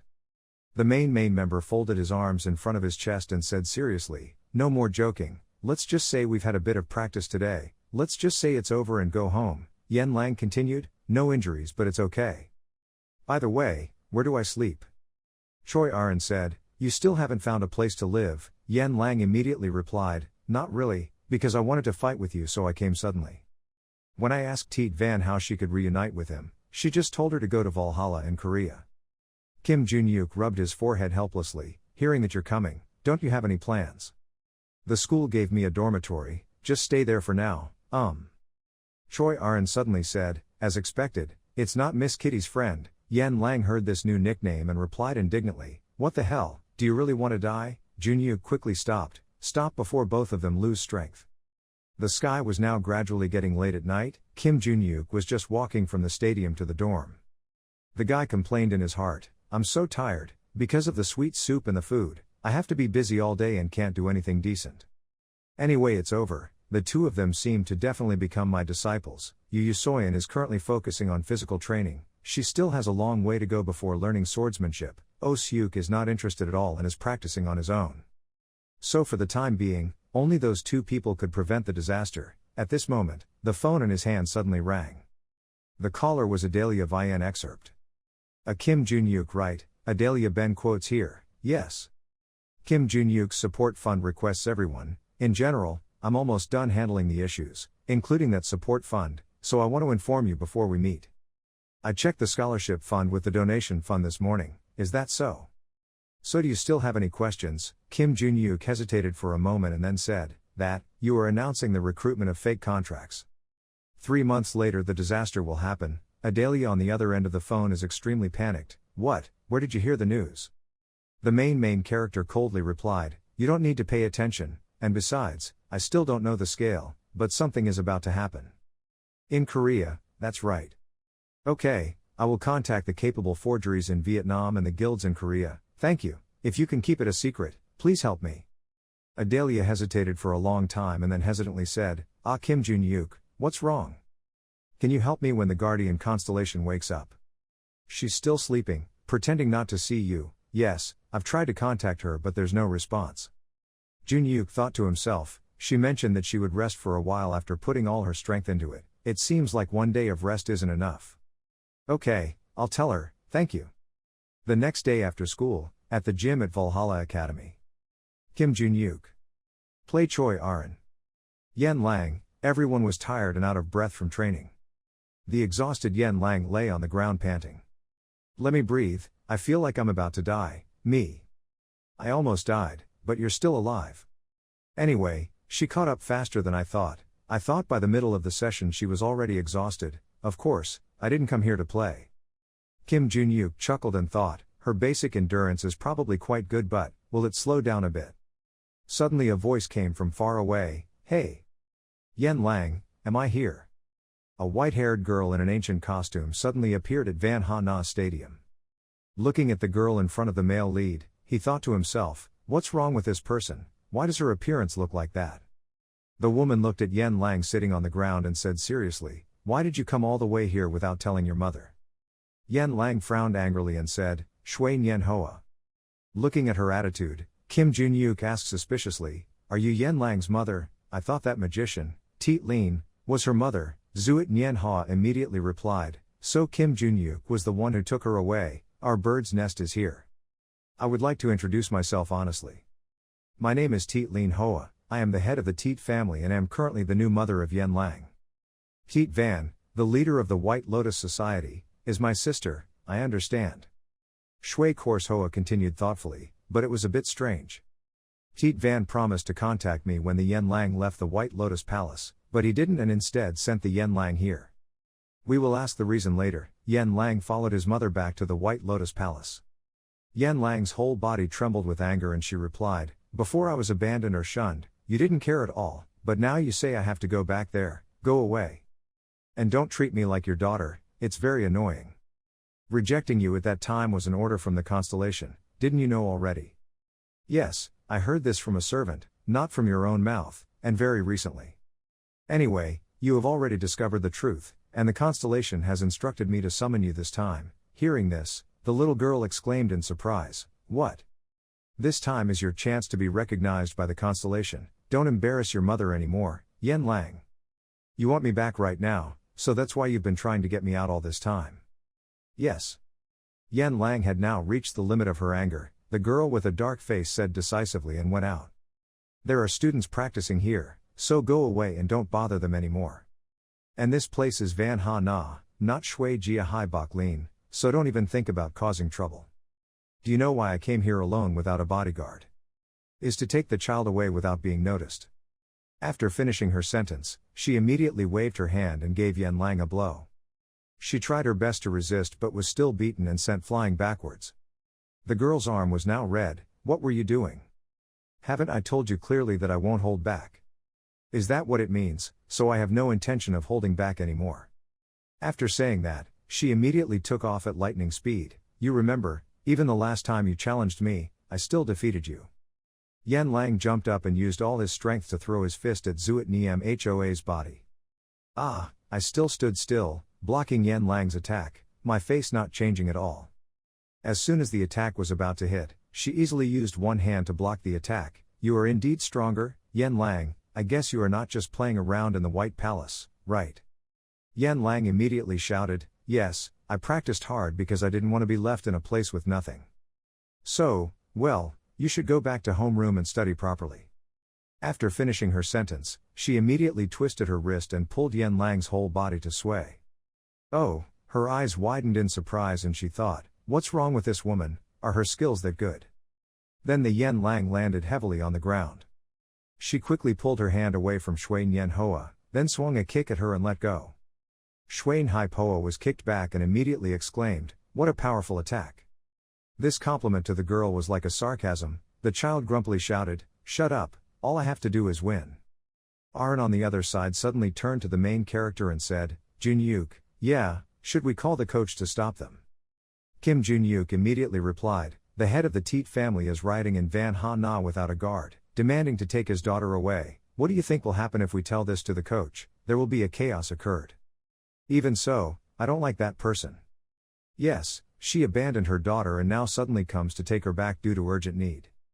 Choi Arin's eyes suddenly sparkled, tears threatening to fall and said, Yan Lang, she must be very disappointed. Looking at the way he swings his fist as if he wants to crush the opponent, it's understandable.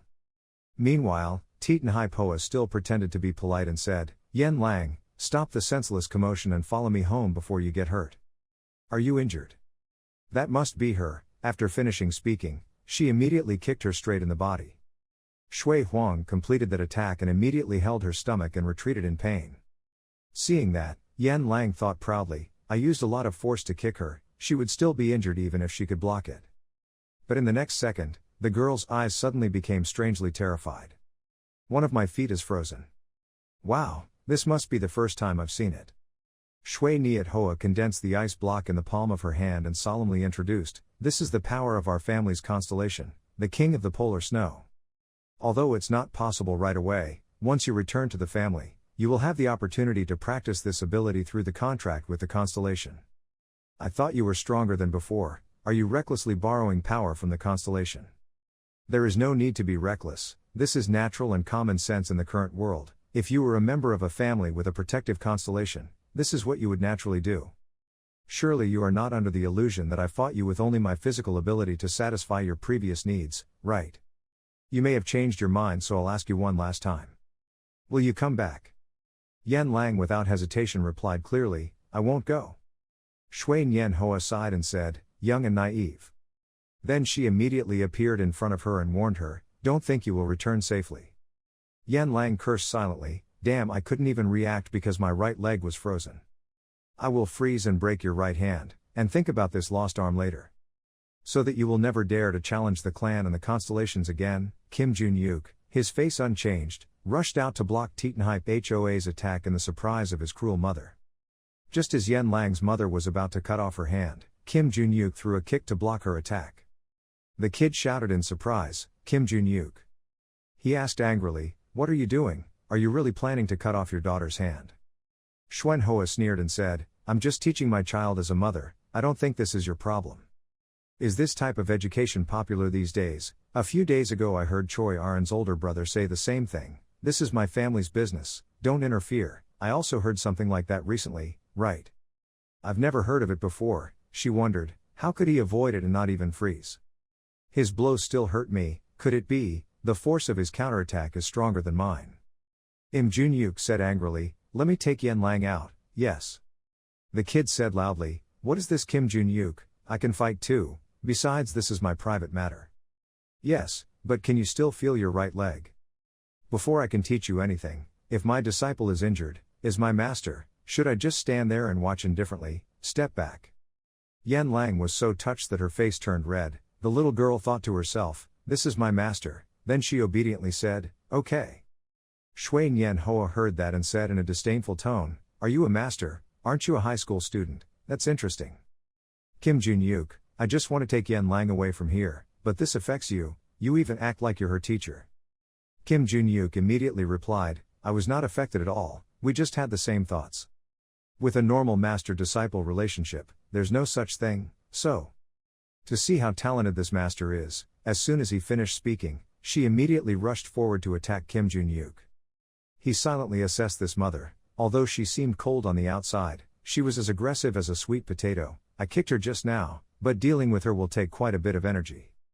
Just try to sidestep it first and aim for the joints. Even though Titanhai Poa is old, her skills are still very agile.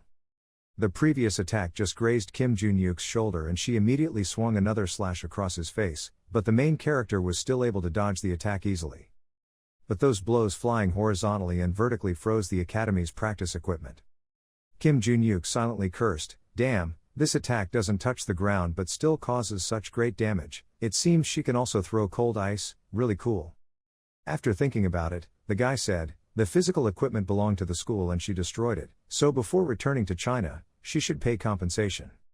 Naturally Hoa frowned and said, is that so, if you win I will consider it. A straight hand aimed at Kim Jun-yuk's neck.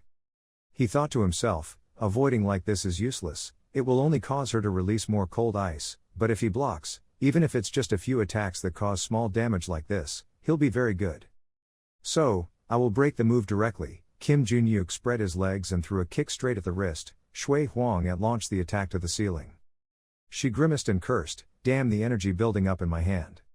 In the next second, the guy approached her. Jun-yuk smiled darkly and then punched him down with a damaging punch. However, Hoa received the punch and immediately vomited blood in pain and fell backwards.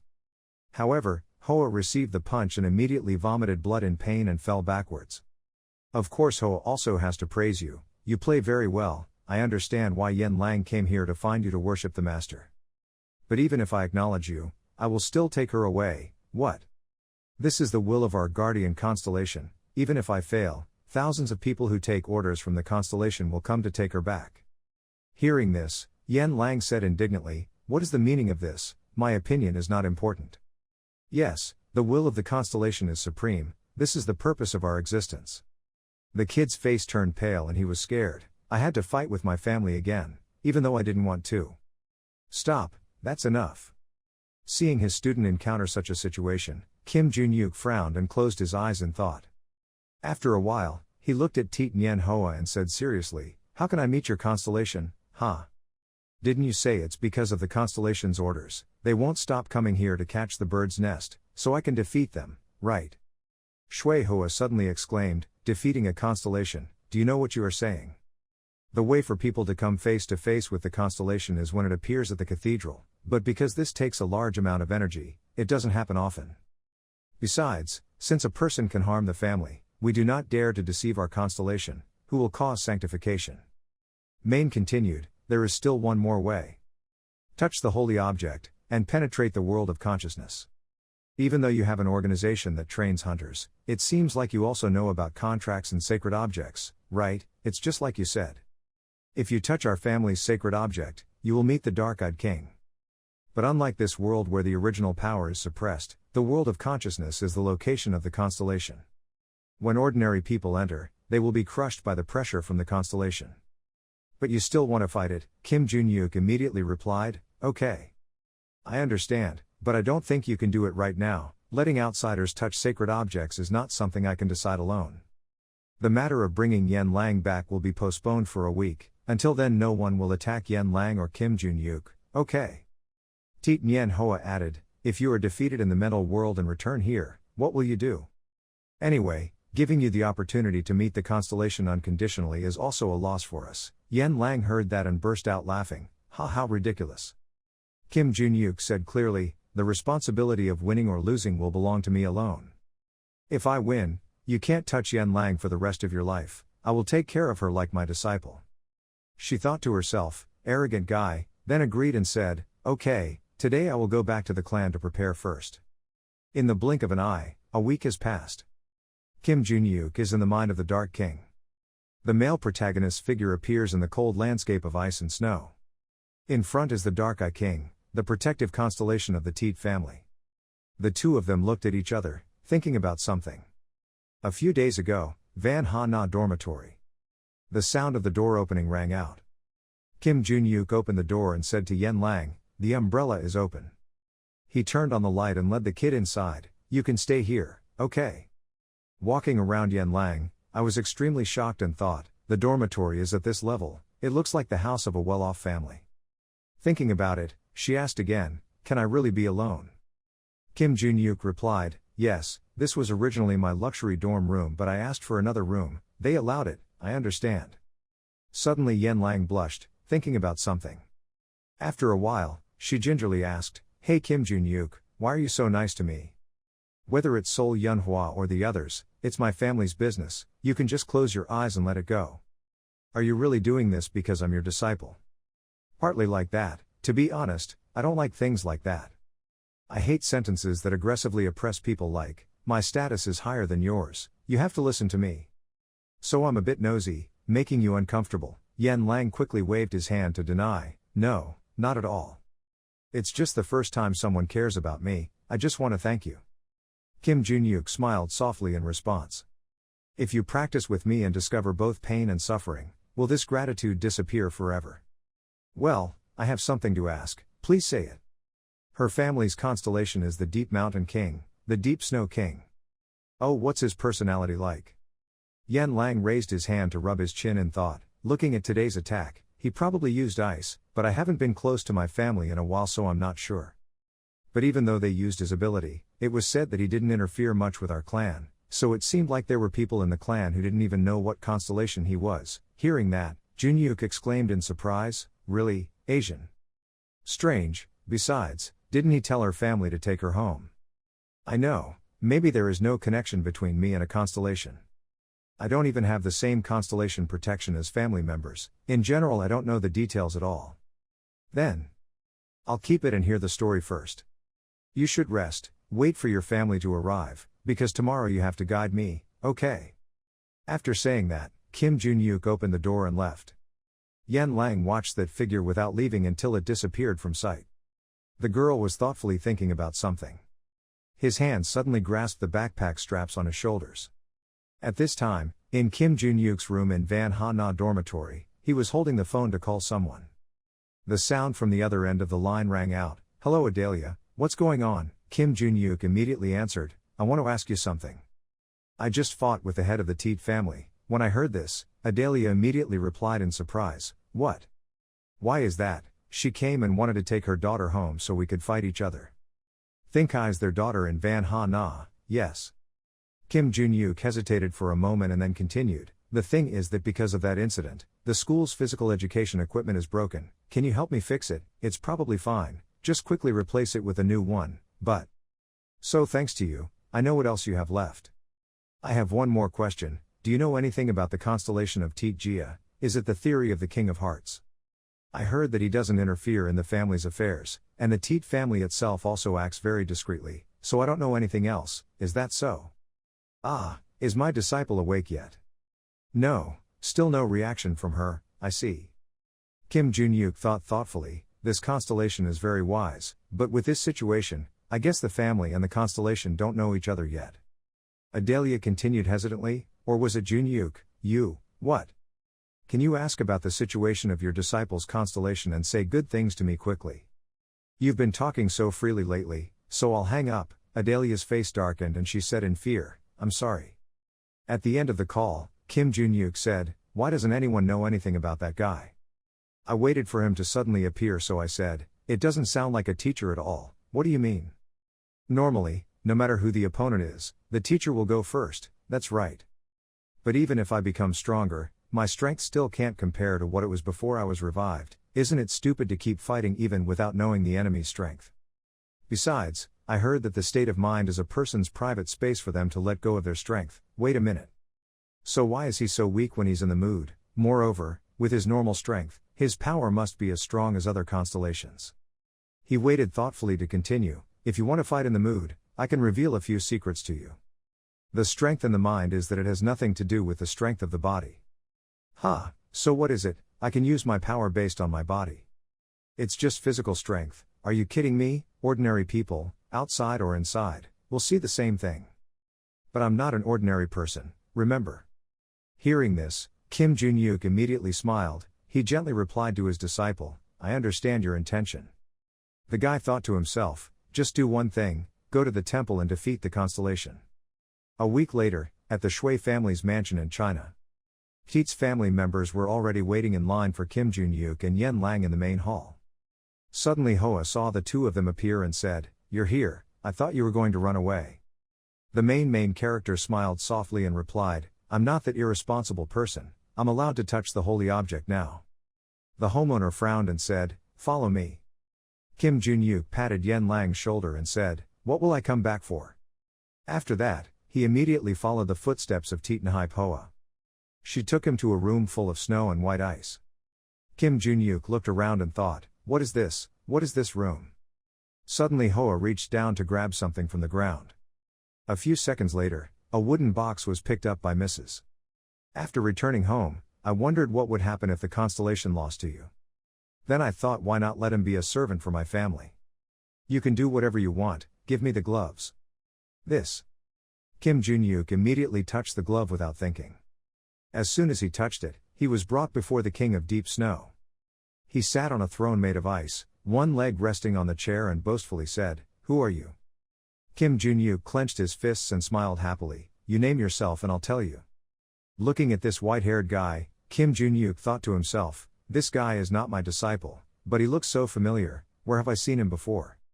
Snow Deep King frowned and said, Who are you? It's also quite interesting when there is a supervisor threatening the house. Having said that, he immediately prepared a fist with countless sharp ice arrows attached. Kim Jun-yuk replied, It seems like you know me, so how should I address you? If you're still alive after this attack, I'll talk. Kim Jun-yuk smirked and thought, A long-range attack. Then the guy leaned back to avoid the attack. Several blocks of ice crashed to the ground with a loud crash. Snow Deep King saw this and stood there in surprise for a few seconds. Kim Jun-yuk below is not damaged at all, he is standing proudly in the ice of the constellation. Snow Deep King said happily, I didn't expect you to avoid it. The attack just now cannot be avoided by simply jumping, you must have used magic to be able to jump further, right? Okay, doesn't exactly seem like a pawn. I was going to tell you my name, but being stuck here for so long made me forget my name, so I'll tell you my name. I was going to tell you my name, but being stuck here for so long made me forget my name, so I'll tell you my name. But those who worship me are called Chaos. While those who fear me call me the Snow Devil. Combine these two nicknames. I am called the Mixed Snow God, that's right, this person is the Snow Deep King, also known as the Mixed Snow God, the guardian constellation of the Teet family. So, what about Kim Jun-yuk? Kim Jun-yuk, okay. The Mixed Snow God continued, I will remember this name, then he raised his right arm. Large icicles immediately appeared around the main area. He thought to himself, he blocked my retreat with these icicles. At this moment, the Mixed Snow God threw out his fist and led a pile of icicles towards the male protagonist. Looking at the more and more icicles, Kim Jun-yuk thought to himself, what icicles, it would be very painful to block this with my bare hands. Well then, thinking about it, the male protagonist tightly grasped his beloved sword in his hand. Seeing that, King Snow Deep looked at that weapon with some doubts. That sword was. Kim Jun-yuk strongly used his sword to break the ice block. Two huge streams of power collided. Later, the Deep Snow King was pushed back by his ice pillars. The constellation frowned and said, You used my own ice pillar against me, really laughing. All the ice and snow here are under my control. Is that so? Kim Jun-yuk didn't know when he rushed in. He smiled devilishly and raised his sword up from the ground. The Snow King gently blocked it with his bare hands. It's a good idea, but it's still very weak. Kim Jun-yuk replied triumphantly, Really not. Are you saying I'm weak? The power from the sword at this moment has made the Chaos King tremble. Kim Jun-yuk clenched his wrist and a red flame immediately appeared, so try this attack and see if I still have it. The fist rushed straight into the mixed snow god's chest. Kim Jun-yuk enjoyed looking at the huge constellation that he was flying backwards. The mixed snow god painfully flew towards the throne. Kim Jun-yuk then quipped, "It must have been a while since you got punched like this." The attack was filled with magic. "As for that sword, I understand. You are a martial god, aren't you?" "Well, it's just a title my disciples gave me, but it's true." King Snow Deep thought thoughtfully, "Martial god Kim Yun-oh, even though I don't know him well, I witnessed his strength with my own eyes 3 years ago. 3 years ago, I was attacked by a group of monsters. Even though I did my best. But that's an army of monsters that I alone can't handle. At the moment of endless convergence with them. Then the martial god suddenly appeared. I was about to ask why he appeared, and even stood in front of the monsters. And right when he swung that inky black sword, all doubts disappeared and were replaced by amazement. The magic just now. Although the appearance seems very different, it is this person." Kim Jun-yuk saw that he didn't speak, so he asked, "Why don't you come forward, then I'll come out and pick you up." "Okay, martial god, I've been wanting to have a good fight with you for a long time, I will fight you. With all my strength." Yan Lang is currently extremely worried outside. She glared at the door, the black figures outside staring at the inside. Yan Lang thought to himself, "This is the reason why I don't want to go to class." She remembered what Kim Jun-yuk said to her, "So you should rest when it's time for homeroom, because you'll have to be the one to lead the way when I arrive." If it wasn't for Kim Jun-yuk's request, suddenly a voice interrupted her thoughts. Sweet bird's nest. The two people who just arrived were the eldest son, who secreted the tea lamb blood, and the second daughter, who secreted the boinhe blood. Yan Lang glared in annoyance and replied, "What, come to fight?" Boinhe quickly said, "No, I heard that you left the Baklin palace, so I came to see you. Even if we fight, it doesn't mean that we can defeat you." Yan Lang pointed at the door and continued, "Well, if you only came to see me, you could just as well be standing out there like those shady people behind the door." Xiu Boy Lam hesitantly replied, "I feel like there was a bit of a misunderstanding, so I wanted to apologize. It's better to apologize face to face, right?" When Yan Lang heard this, he was extremely surprised and apologized. Xiu Boy, he added, "Well, because you had to go to the White Palace after our match, we didn't really have time to talk, so I want to talk to you now even though it's late, already. I know it's late, but about us isolating you from everyone, I'm sorry." Yan Lang asked confusedly, "What is it, after all this time you came just to say this?" Her face suddenly filled with murderous anger. "You can spit it out any way you want because you're scared that I'm here, you're so frightened by the stone eyes that you can't say a word." Xiu Boy Lam next to him immediately continued, "Wait a minute, I know we look like we're just apologizing, but we have no other choice. We tried to meet you, but every time my mother stopped us. Not only that. Even removing you from training was her order." The girl's eyes widened in anger. "What? You're isolating me, isn't it because you're jealous? I've always thought so." Boinhe thoughtfully replied, "Honestly, you're right when you say we're jealous, but we're more proud than jealous. Because it's good for the family to have someone stronger than them." Teat Boy Lam said sincerely, "While thinking like that, Mom called us and said from now on, do not let Yan Lang participate in training. She said that you, Yan Lang, will be a threat to us in the battle to become the next head of the house, that even if she, the head of the house, is backing us, all the other elders will choose you. Then whether we like it or not, we have no choice but to agree with Mother and join hands with everyone in the clan to isolate you. But she was wrong about one thing. Neither my daughter nor I are interested in the position of head of the household at all. Not only were we not interested, to be more precise, we shouldn't be interested." Yan Lang could no longer keep calm at this point. She stood up, leaning on her hands, so she asked sternly, "What do you mean?" Another voice suddenly rang out from the door, "About that. I'll tell you, the person who just arrived is Teat Van. Returning to the constellation that protects the Shui family, the mixed snow god is attacking with all his might." A rain of sharp icicles fell on Kim Jun-yuk. The guy ran like flying to avoid that ice rain and then jumped like flying to the magic snow mixture. Snow Deep King immediately threw a punch. A ball of ice was instantly created and thrown into the air. In the next second, from that ice ball, sharp ice tips sprouted from Jun-yuk. The guy waved his hand to smash it, still not forgetting to complain, "What is this so annoying?" After dealing with all that, the guy rushed up again, "Are you planning on distracting me with these weak and petty attacks?" Seeing that, the Mixed Snow King immediately said, "A big attack." Understood. A giant ice formation suddenly appeared in front of Kim Jun-yuk. Then a loud explosion sounded like a bomb. Kim Jun-yuk said happily, "You also have such skills, I'm surprised. I was planning on freezing you completely, but I let you escape with only a little bit of snow on you, worthy of a martial god. Don't spit out such unreliable praise, you're making me ashamed." In my heart, the main character was also secretly praising him, but this guy is really different. If he was this strong in his previous life, I can't help but remember him. This name. He must have trained here, he has had great awareness and progress in ice attack, this must be the reason why he is stronger than in his previous life. Interesting. After thinking about it, the guy sighed and continued, "Wouldn't it be better if I had met you sooner?" Mixed Snow King asked confusedly, "What does A mean?" "I'm praising your strength." "Really?" The Mixed Snow God gave a rare smile, "Instead of just feeling satisfied with your praise." Saying this, he suddenly stopped talking. The Mixed Snow King used magic to create a giant ice punch and continued, "I will surpass you." He used the momentum to throw his fist. Kim Jun-yuk smiled evilly and then slashed at him. The two passed each other like the wind. The next second, the Teat-Jia constellation smiled bitterly and added, "Forget about surpassing you. I'm not even close to your level yet." He knelt on the ground while Kim Jun-yuk majestically stood there with a smug smile. The ice hand suddenly emitted a strange demonic aura. The male protagonist stood there, but his mind was already in the constellation's state of mind. Shui Niamhoa thought to herself, it took more time than she thought. It was true that Kim Jun-yuk used strange magic, so maybe the star was deliberately toying with him. Suddenly her face flashed with surprise. She suddenly walked closer to the guy thinking, what is this? Even though only his consciousness was damaged in the mental world, he looked unharmed. Kim Jun-yuk. The guy turned around and smiled and replied, "Oh yes.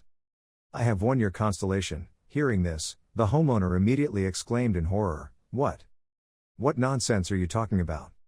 At this time, the system suddenly appeared with a notification. Snow Deep King expressed his respect for Kim Jun-yuk. Titanhai Poa turned pale and blurted out, "What?" She looked at the main lead in surprise and thought, did this guy really defeat the Star King? After thinking about it, she immediately said, "No way, the family's protective constellation cannot lose to a high school student." Kim Jun-yuk walked up to Zuot Niamhoa and said, "If you don't believe it, just ask that star yourself." He put his hand on her shoulder and squeezed it tightly. "Oh, you said before that if I win, you won't bother Yen Lang anymore, right?" His face suddenly showed a strange smile. "With that condition, I think we need to change a bit." After a while, Kim Jun-yuk returned to Yen Kang and said, "Let's go, huh?" The guy looked at the crowd of people wondering, what are you guys gathering here for?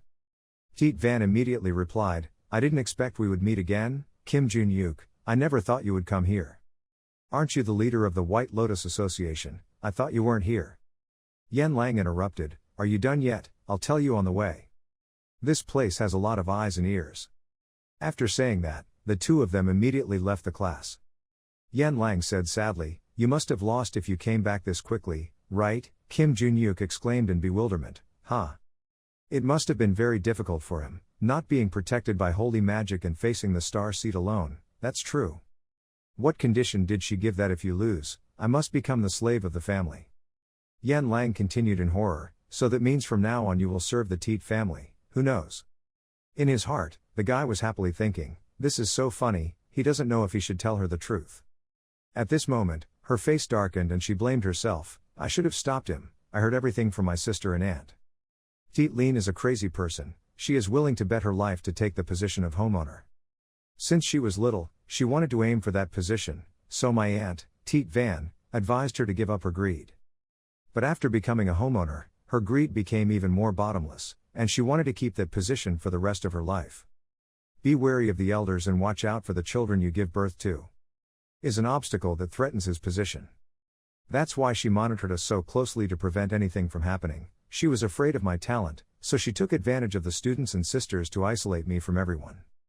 Not only that, for some reason even the family's guardian constellation had the same thought.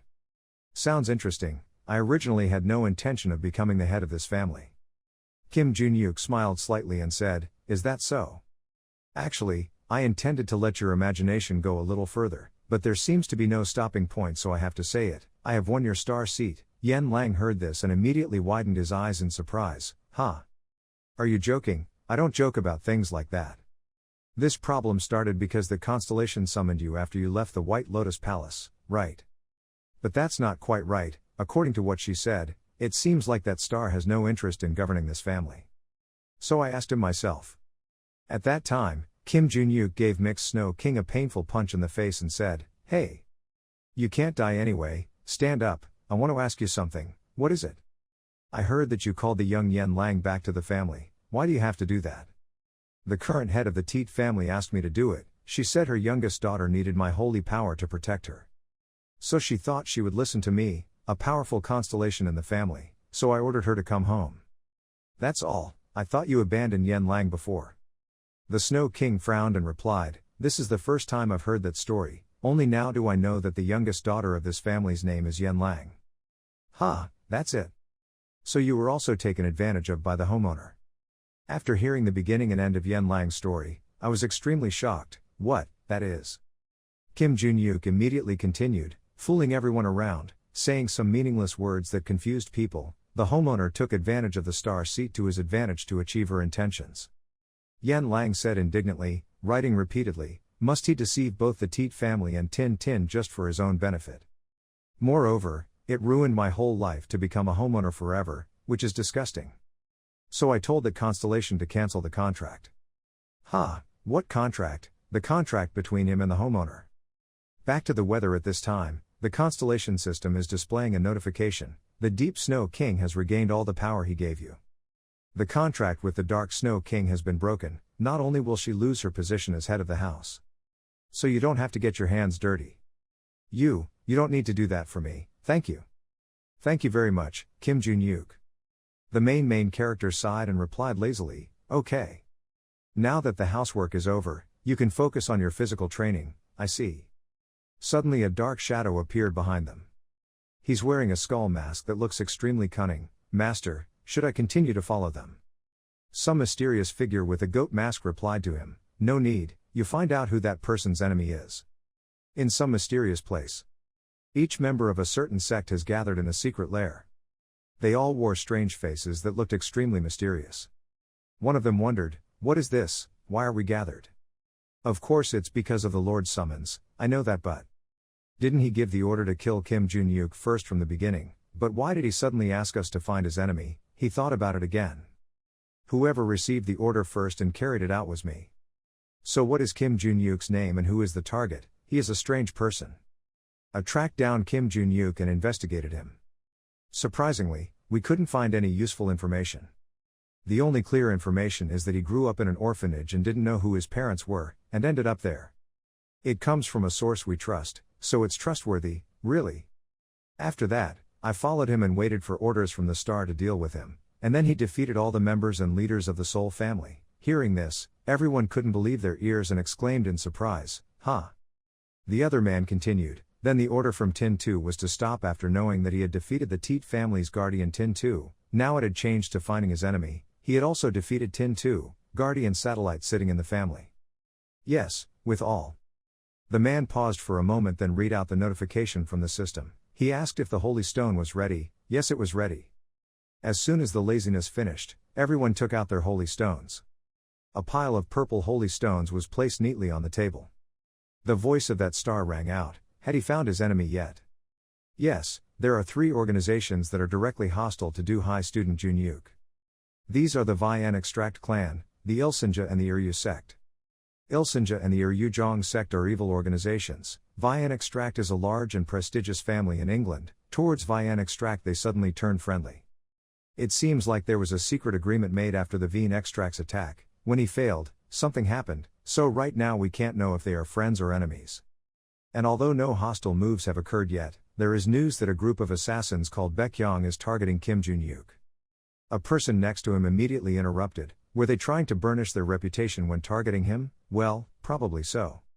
The goat mask star heard this and said coldly, the recent order. Kill all his enemies. The late afternoon sunlight was shining on Van Ha Na Stadium. Kim Jun-yuk is reading something on his phone. Choi Arin's text message, Jun-yuk, the guy texted back coldly, what? I'll take a break from practice today, I have to go back to my hometown to get something. Oh, the guy thought to himself, that sounds important, does she need to get something? If it's that important, it would be great if she brought back a relic, maybe Choi Aran Star is her disciple. After fighting the Teet family, I checked the artifacts the Teet family had collected, but there was nothing special. Considering the impending disaster and the Tower of Destruction, every disciple is important, but now everything is delayed quite a bit. They said the White Lotus Association has quite a few relics, should we stop by, but that's it.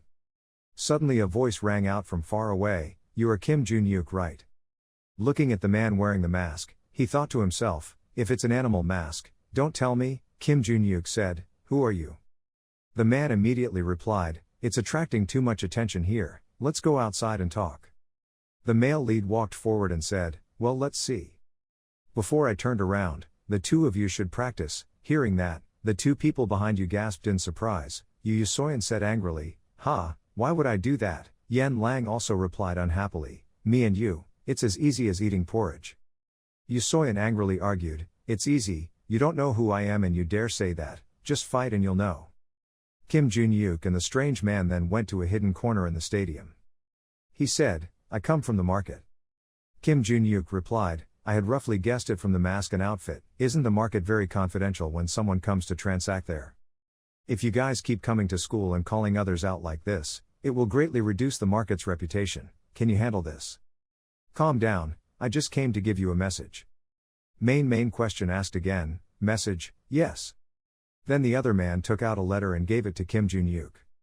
What is this letter? Yes.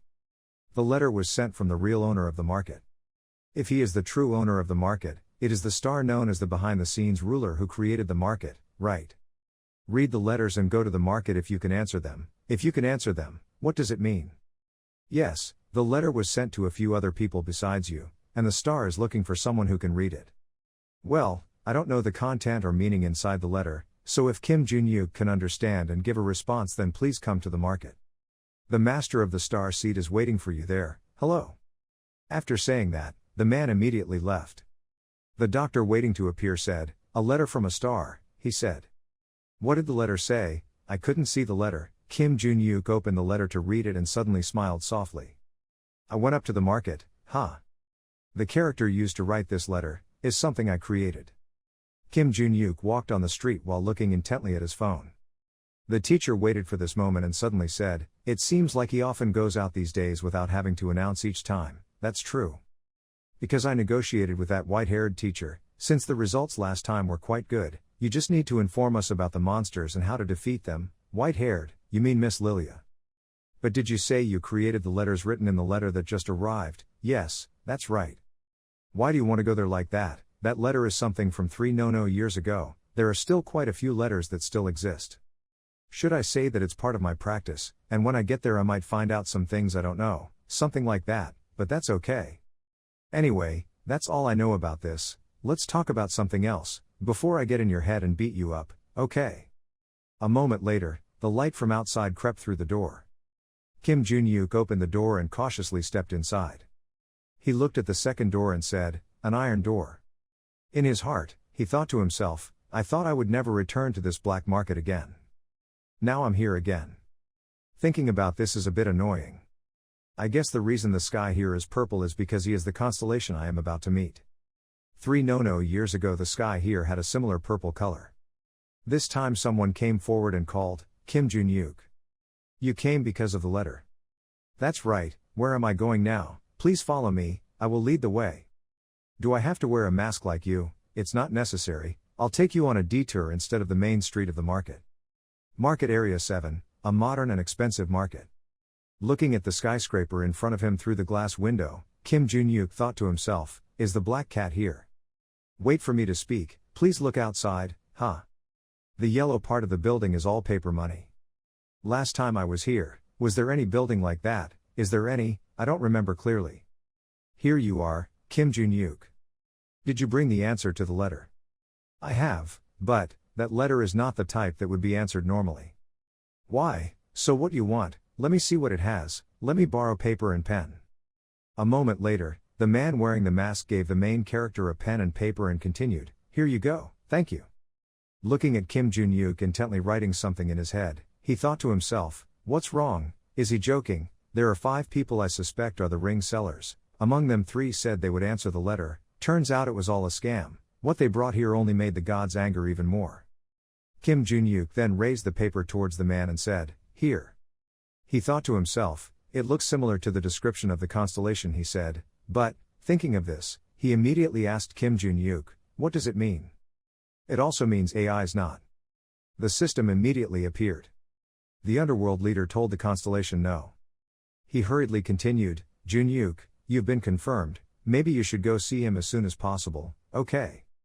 After finishing speaking, he brought a black stick with a consecration attached to it towards the main character. If you touch this you will be transported to the mindscape, okay?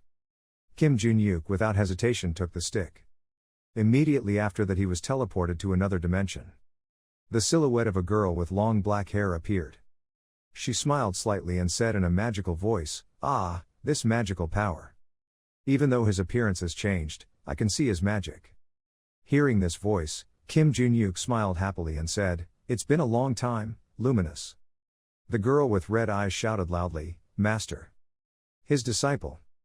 Nice to meet you again, Master. Kim Jun-yuk immediately replied, why are you kneeling like that? Stand up. Yes.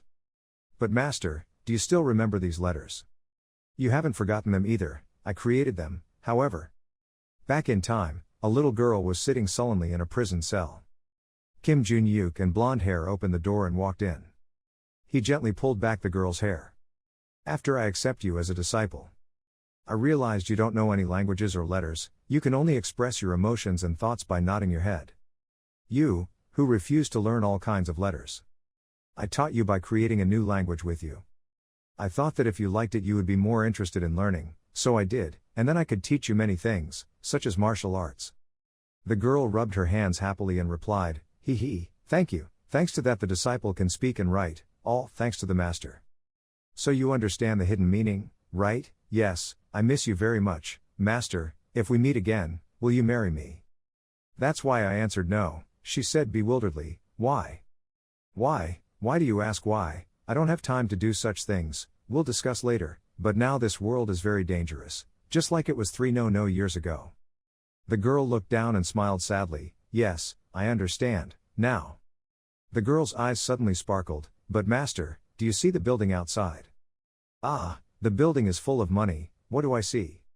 That building and all are for the master, from now on he can live in it.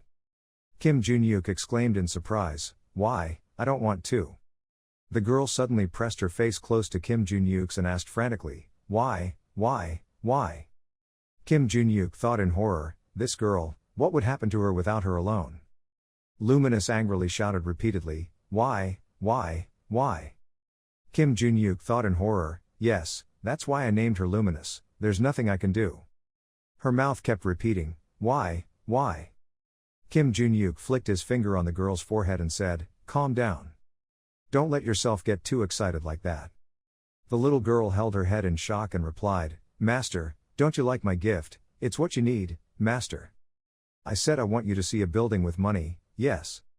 On a beautiful day 305 ago, Kim Yonoke said, I really want to live in a building covered with money. Luminous heard that and asked the teacher again, a building built with money, Kim Jun-yuk or is it Kim Yonoke replied, yes, it must be as big as a mountain. That is that Master's dream? Should we say it's a dream? Well, it's not. Later, when there is peace, I want to live in a building covered with money, that wish is still very far away. Then quickly study and become talented, ending the disaster as if it had never happened. At that time I will be able to do what I like, if you understand then you too should continue practicing, yes. At that time, Shin made up his mind to become stronger at any cost. I will fulfill my master's dream. Returning to the bright and contemplative present, he spoke, even though he could not complete it while he was still alive. Now 305 after peace was restored, you built a building covered with money, is that so? Wait, so you knew I would be reincarnated and built that building? That's right, even though I don't know who you will become, I received a message that you will be reincarnated. If it weren't for that notification window, seeing the girl emitting a strange force of mana, Kim Jun-yuk was surprised and quickly said, hey. Luminous smiled a devilish smile and continued, you will become crazy. Kim Jun-yuk helped her control her emotions and thought to herself, "You're crazy now. Lumi knew now is not the time, why? Currently, peace is still very far away." The girl bit her nails in fear and said, "Yes, the Tower of Destruction will soon return and disaster will also strike. The Tower of Destruction will soon return, disaster will also strike, this time the reincarnated master should be resting, it's so damn. Kim Jun-yuk helplessly looked at the little girl being overly emotional. Kim Jun-yuk continued, "By the way, I am currently living in Van Ha Na Academy dormitory, I refuse to stay here." Lumi Nu sadly replied, "Okay master, I can't do anything." "Master, can I borrow your hand for a moment?" The guy held out his hand and asked in puzzlement, "Huh?" Lumi Nu took out a ring and said, "This is the ring I got from the market. With it, people can move freely in the market without fear of being disturbed, they can manage all transactions as well as financial institutions in the market. And it also helps you move easily here, it will always have the effect of asking, 'Master, please accept it.'" "Okay, thank you," he thought to himself, "I've received so many rings lately. So I will leave today, yes master." An entire bustling market was surrounded by strange purple moonlight. The masked man from earlier was standing thoughtfully in front of the elevator door. The system suddenly appeared. The system of the underworld asked him if he had left yet. He thought to himself, "That person," then replied, "Yes, he has returned to Van Ha Na Academy. The underworld's governor said we should buy a Van Ha Na Academy." Van Ha Na Academy, why Van Ha Na? Is it related to the name Kim Yo-hyuk? The constellation easily gave him the ring that owns the market. What is that Kim Jun-yuk planning? What does a 17-year-old guy like him have to do with the constellation? After thinking about it, he immediately went through the system to ask the system about that person Kim Jun-yuk. "What connection does he have with you?" "That person is my sky. On an island somewhere north of the Arctic Ocean. Savage hands are crushing the faces of people on the island." Some of the survivors said in horror, "Who is that?" The other man boldly walked up to them and said, "Ilson, you bastard. How dare you touch my son? This barbaric man is the only destroyer of Rogan." The next second Rogan clenched his fists in anger and rushed forward. "There you are. Die." A huge punch was thrown. The group of people instantly dispersed and flew back. In the corner of the room there were two dark shadows that escaped that punch. They whispered to each other, "Who is he? He seems to be the only one. Why did he come here? It seems he wants to avenge his son. Let's leave these guys to him, let's go find the leader." Hearing the noise, Rogan angrily looked in that direction and shouted, "Who else was there?" But when he turned back, there was no one there. The scene changes to a certain gloomy land. The leader of Ilshan Dragon King Han Nibal is standing motionless looking around. He thought in surprise, "Where am I? I heard there was an intruder, then suddenly I heard an explosion, then here I am. This place is definitely not an office, am I being teleported to another place?" At this moment, a strange voice rang out, "This is really annoying," Han Nibal exclaimed in fear, "What?" A terrifying red look appeared and said coldly, "The sound of your heartbeat." In the next second, the Ilshan leader's left chest was punctured with a round hole. The goat-headed star Kia is now squeezing the heart of leader Ilshan in his hand, causing him extreme pain. The goat head said, "No need to worry, in this space as long as I don't allow it then you cannot die." Han Nibal grimaced in pain and thought to himself, "This space is so strange, with this absurdly overwhelming power too. So this is the constellation's state of mind, besides that. This scary and annoying squid, and that goat mask." Thinking of this, he immediately asked, "Is that the constellation of the Ilgyo Tuggy family? You recognized me earlier than I expected." "Yes, I am True Gui, the guardian constellation of the Ilgyo family. I heard a loud fight outside, it was people from your clan attacking us, right, but why us?" True Gui stood up and replied, "It must be the solipsist who is fighting loudly outside, because he knew that you guys attacked his son." Hearing this, his face became even more terrified and thought, "So Rogan is here, damn it, what the fuck should I do now?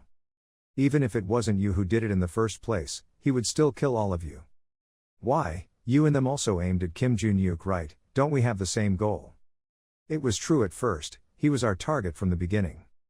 But do you know what our target selection criteria is?" "I don't know." "Is the strongest. I only kill those who brag about being the strongest, it doesn't matter if they're really strong or not," Han Nibal asked and replied, "What? Then why did you kill the previous solipsist?" "Because he boasted that he was the strongest.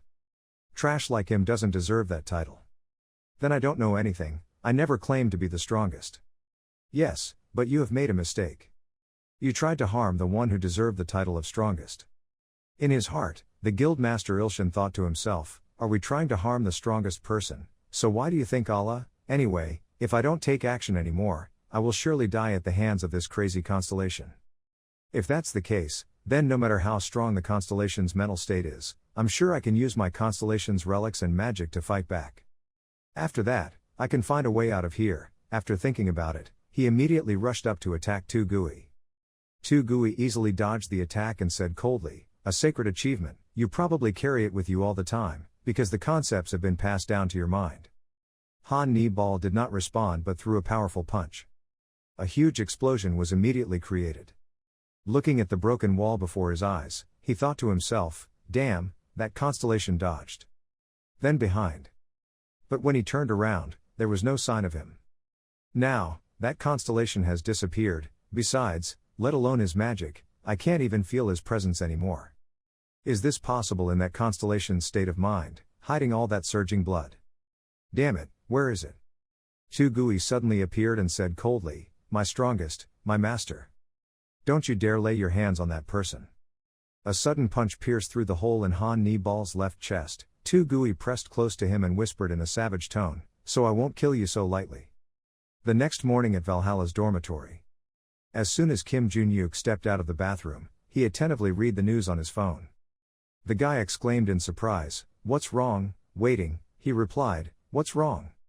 Ilshin and Ilgio's guilds have all been wiped out. Today's headline news, the Ilshin crime group's terrorist association and guild have been destroyed. It was discovered that members of the Ilgio crime group have died. Both families were suddenly wiped out. Who is the culprit? The news right now is all related to the two associations Y Sin and Ego Y. I'm waiting to exclaim, why so suddenly?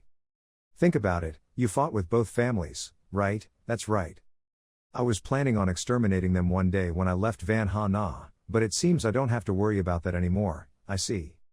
Wait, are you planning to leave Valhalla? Are you not planning on graduating? Yeah.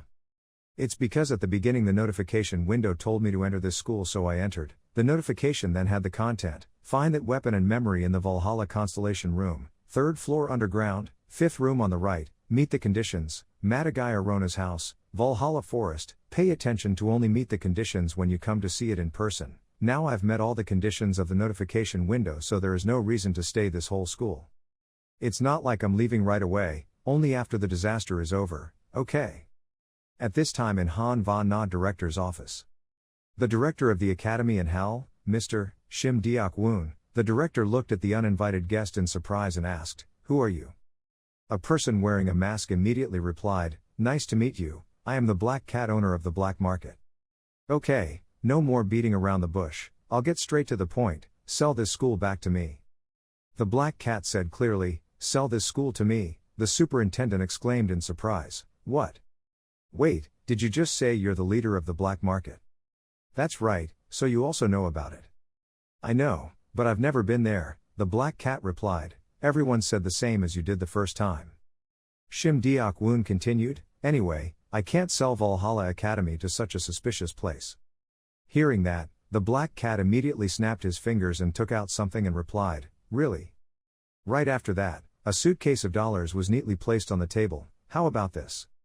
The director calmly replied, I don't need money, if you think I will easily sell this school, you are wrong. Do you know what I thought when I founded this academy? Then the director began to recount the reason for establishing his academy. When I was a hunter, Korea was too weak against mazes and monsters. When humans commit crimes they can be easily caught by the police, but what about monsters? When there are monster invasions, the government sends letters to the guilds asking for hunters of the guild to deal with them. The government also created an army of fake contractors to retaliate against the monsters, but they chose people indiscriminately, so they eventually disbanded, with even less effectiveness than the other guild members. So I decided. I will build an academy to train hunters and contractors to become strong, on par with other great powers today.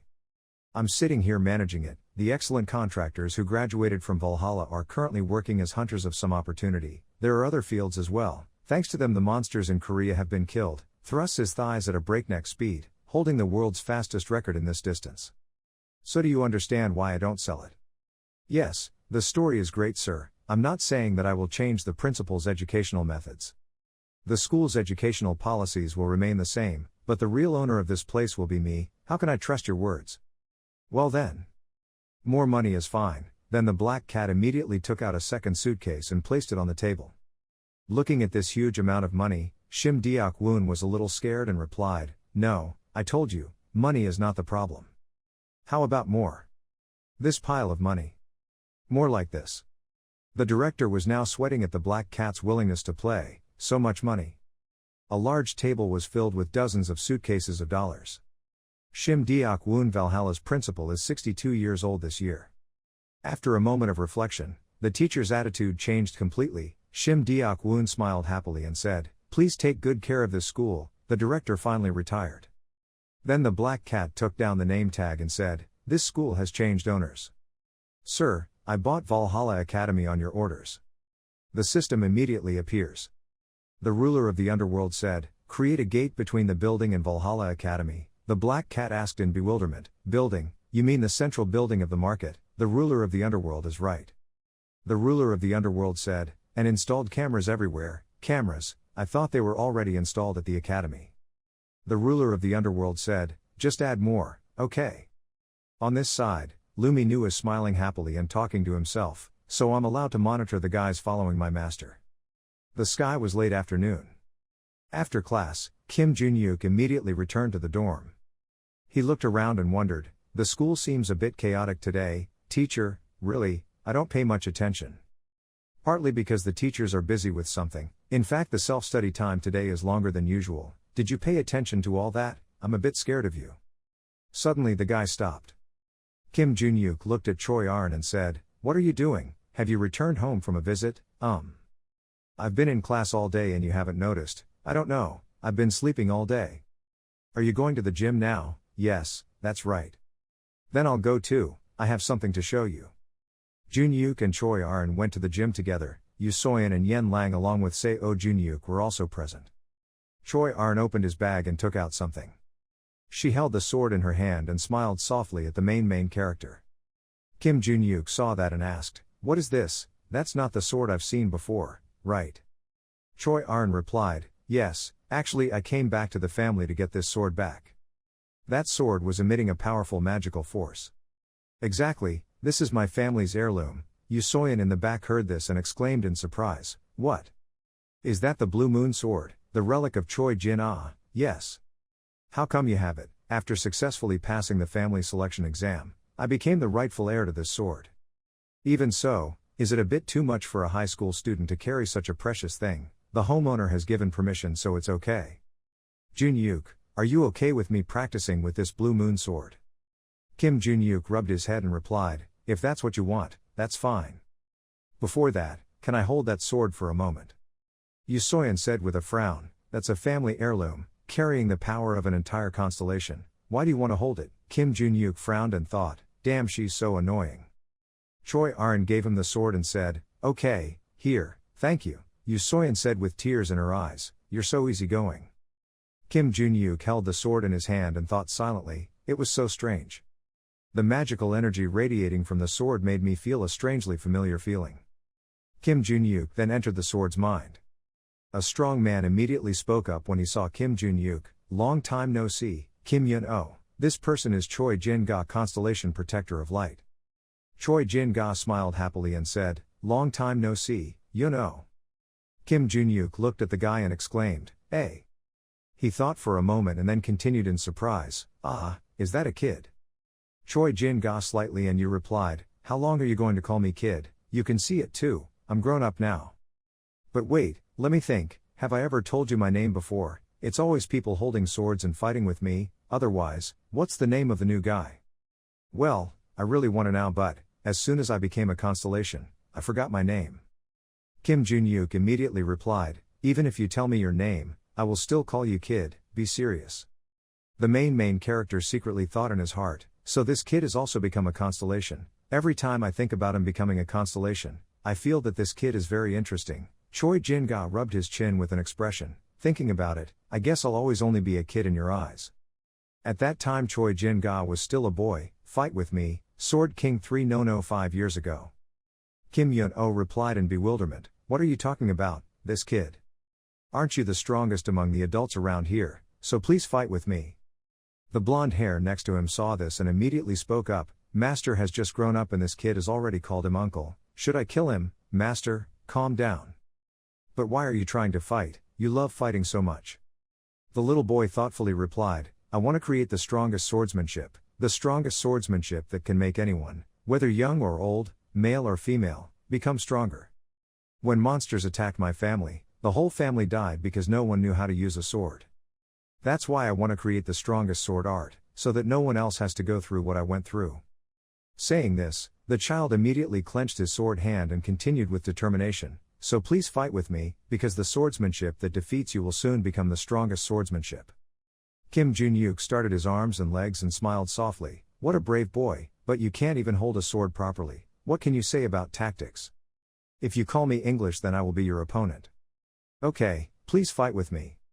Play always." After finishing speaking, Kim Jun-yuk immediately grabbed the ground and rushed forward, telling him that he won't be lenient with children. At that time, he was a bit annoying, wanting to fight with me once a week. Choi Jin-ga immediately replied, "If at that time he lost even once, that wouldn't have happened, right? The person who wanted to become the strongest swordsman could say that, right? Well, thank you for guiding me after every loss, thanks to which I was able to create my swordsmanship. Are you talking about undefeated swords or something? That's right. If you had become my disciple at that time, I would have been able to tutor you more closely, don't you think?" Ko Jin-ga rubbed his chin thoughtfully and replied, "At that time I also had the same thought, but if I were your disciple, even if I perfected my swordsmanship, it would still be your swordsmanship, not this is my real sword, right? I thought so I couldn't help but be brave, kid. Makes me wonder why Choi Azin's swordsmanship looks so familiar, now I understand." Constellation Dao King smiled softly and continued, "Kim Jun-yuk, you know, after becoming a constellation I tried my best to teach my contractor my swordsmanship. But it's a lot different from the swordsmanship you know." "Oh, that's it. As you know, nowadays people prioritize physical training over physical training. If they learn my swordsmanship according to its true nature, their body will endure the stress. So I made some improvements so they can learn it more easily, but it's still a long way from becoming the strongest swordsmanship, really. But I didn't expect that he would be reincarnated into the body of a high school student like this." The main character said, "Before you met him, did you receive a notification window or something like that?" "No, why do you ask?" Hearing this, Kim Jun-yuk thought to himself, "That's strange. Lumi Nu said that she knew that I was reincarnated through the notification window, I couldn't ask more on, but he waited and knew that I would be reincarnated. So the notification is only sent to people who have direct contact with me, so that makes sense." Choi Jin-ga interrupted Jun-yuk's thoughts, "You know, this can also be considered fate. Can we fight together? Okay, let's see how much stronger you've gotten." "Okay, it's been a while since I felt this excited." As soon as Kim Jun-yuk finished speaking, he immediately rushed forward to attack. Choi Jin-ga on this side is also in a ready position to fight. After a while, the main character escaped from the Constellations' mind. He gave the sword back to Choi Arn and said, "I was very happy, yeah. He's a good person, so just practice and talk to him often, okay?" At the same time, Choi Jin-ga inside was smiling sadly and said, "Really? It's not reasonable at all. Looking at this scene, I can somehow guess that the guy has just gone through a failed battle." Returned to the home in China. The elders were present to discuss something. Said, "Elders, is there anything you have summoned me for?" The three great elders of the Teet family pondered for a while and then spoke. "As you know, the position of female chief is still vacant. We called you here because it seems we need to choose a female chief as soon as possible. We are thinking of asking you, the president of the White Lotus Guild, to become the female patriarch, but according to our tradition, the president of the White Lotus Guild cannot become the female patriarch. Can you think of any other candidates, President? No matter who it is, we must choose a better candidate than Teet Ling, the previous female patriarch. She is a cunning woman who used the family's protective constellation as a tool to protect her position as patriarch." Shui Van thought for a while. Then she smiled slightly and replied, "I understand. The candidate I want to nominate is." At this time, the scene suddenly changed to Yen Lang. She is diligently practicing with Choi Arn at Valhalla's gym. On this side, Yen Lang is ready to fight. She lowers her center of gravity, her hands are facing forward and back to easily move her fists, looking really extremely martial arts. On the other side, the girl with short hair, long silver blue, Choi Ah-rin, the second daughter of the Choi Jin family, is also ready to draw her sword at any time. Choi Ah-rin's eyes were full of coldness, and her face didn't reveal too much emotion. Yan Lang looks very tough, she doesn't have the slightest contempt for her opponent. Kim Yo-hyuk stood to the side and slowly said, I said before, when fighting, limit the use of energy to a minimum and only use physical strength. Besides, that sword is a sacred object, so when fighting, bring the sword in its sheath to fight. Choi Ah-rin quickly replied, I know. Yan Lang spoke up, it's okay for her to pull out her sword, I don't mind. Kim Yo-hyuk asked her, you fight barehanded, what if you get cut? There was an accident during sparring, it's so annoying. Kim Yo-hyuk calmly turned around and said to Yoo So-yeon, by the way, why are you here? Choi Ah-rin replied to him, last time, I watched you and Yan Lang sparring, you didn't say anything, why do you ask that now? But in her heart, she has another thought, I'm also curious, about Yan Lang, who overwhelmingly won against me in the last practice match, now she will fight Choi Ah-rin. Then Yoo So-yeon glanced out and looked at Choi Ah-rin, who was practicing diligently, even though Choi Ah-rin had become strong. Thanks to Kim Yo-hyuk's advice and holy objects, could she defeat Yan Lang? Choi Ah-rin spoke up now, listen to Kim Yo-hyuk, little cat, if I pull out my sword, you'll definitely get hurt. Yan Lang replied coldly, her face full of murderous intent, don't call me a cat anymore. Her voice was a bit loud, her body trembled slightly when she heard these two little words, she was really angry. Yan Lang just kept rushing forward, Choi Ah-rin also stood firmly ready to attack without the slightest bit of fear. When Yan Lang's fist collided with Choi Ah-rin's treasure sword, it seemed like two huge streams of power collided with each other. This force of power was so great that when it broke out, it affected both Kim Yo-hyuk and Yoo So-yeon standing on the side. Yoo So-yeon even let out a dissatisfied sound. The Yan Lang girl who fought with her bare hands seemed weaker. After a while, the Yan Lang girl felt pain, so she cried out in pain, Kim. Then she used her hand to swing hard, causing Choi Ah-rin to immediately step back. Yan Lang then raised both hands high and prepared to continue using the move. Choi Ah-rin's face was extremely cold when she saw Yan Lang's actions, she really didn't know her next move. When Yan Lang jumped up and was about to pounce on her, Choi Ah-rin raised her sword gently and gave a sinister blow. Yan Lang was suddenly attacked and startled, closing one eye to avoid the painful impact of the blow. At this time, the one who backed away was Yan Lang, and the one who attacked was the Ah-rin girl holding a long sword. Choi Ah-rin turned his sword back, it seemed like there was going to be another strong fight next. Yan Lang also did not give up. When Choi Ah-rin's sword swung, she quickly lowered her center of gravity, the sword quickly passed through the space above her head. Yan Lang looked back, the wall behind him had cracked into a long line that looked very terrible. Yan Lang also felt uncomfortable and gritted his teeth angrily. The girl frowned and cursed in her heart, this pointy-headed girl is strong. Choi Ah-rin is still in a ready-to-fight position. Then Yan Lang also nimbly used all her speed to run towards Choi Ah-rin. She wondered, when did she become so strong? At this moment, Yan Lang cupped her hands to block Choi Ah-rin's sword. The two people faced each other in tension, it seemed like they both had anger in their hearts. Yan Lang had difficulty throwing another blow, I didn't know what skills she had. Then she decisively threw a punch towards Choi Ah-rin's face. Choi Ah-rin also calmly stepped back, leaving two long sliding trails on the ground. Yan Lang stood stiffly, his fist still swinging like that. But I've seen her practice with Kim Yo-hyuk a few times. But at that time she was not as strong as she is now. The way she moves is completely different from before. At this moment, Choi Ah-rin holds the sword and rushes towards Yan Lang, preparing to slash again.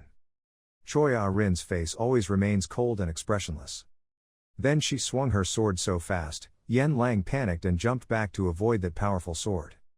Because the blade was swung too fast, Yan Lang couldn't avoid it in time. There was a long red line on her slim waist that looked very painful. Yan Lang's mouth twisted and groaned in pain. Choi Ah-rin spoke up, you're good at dodging, little cat, at what age can you hit me? Yan Lang was angry but did not give in, she calculated her moves, she saw all her direct attacks, her strength was limited, if she continued to attack her, I will be exhausted first and this battle will become a one-sided battle. After that, Yan Lang quickly regained his composure, I had to prepare myself to receive a blow from her and then counterattack. The two sides looked at each other extremely harshly and viciously. Then Yan Lang and Choi Ah-rin once again crashed into each other vigorously. This time Yan Lang was more agile, she used her fist to quickly punch Choi Ah-rin who was defenseless. Choi Ah-rin was suddenly attacked and fell backwards. Choi Ah-rin's chin was red and bruised when he fell down. Yen Lang was now breathing heavily. She also let go of the tension in her heart from a while ago. Ha ha ha. Choi Ah-rin lay on the ground in pain, frowning and calling out, Then she quickly regained her composure and stood up, still showing a bit of pain on her face. When the two girls still intended to continue fighting each other, Kim Yo-hyuk arrived promptly and spoke up, "Enough, the practice match is over."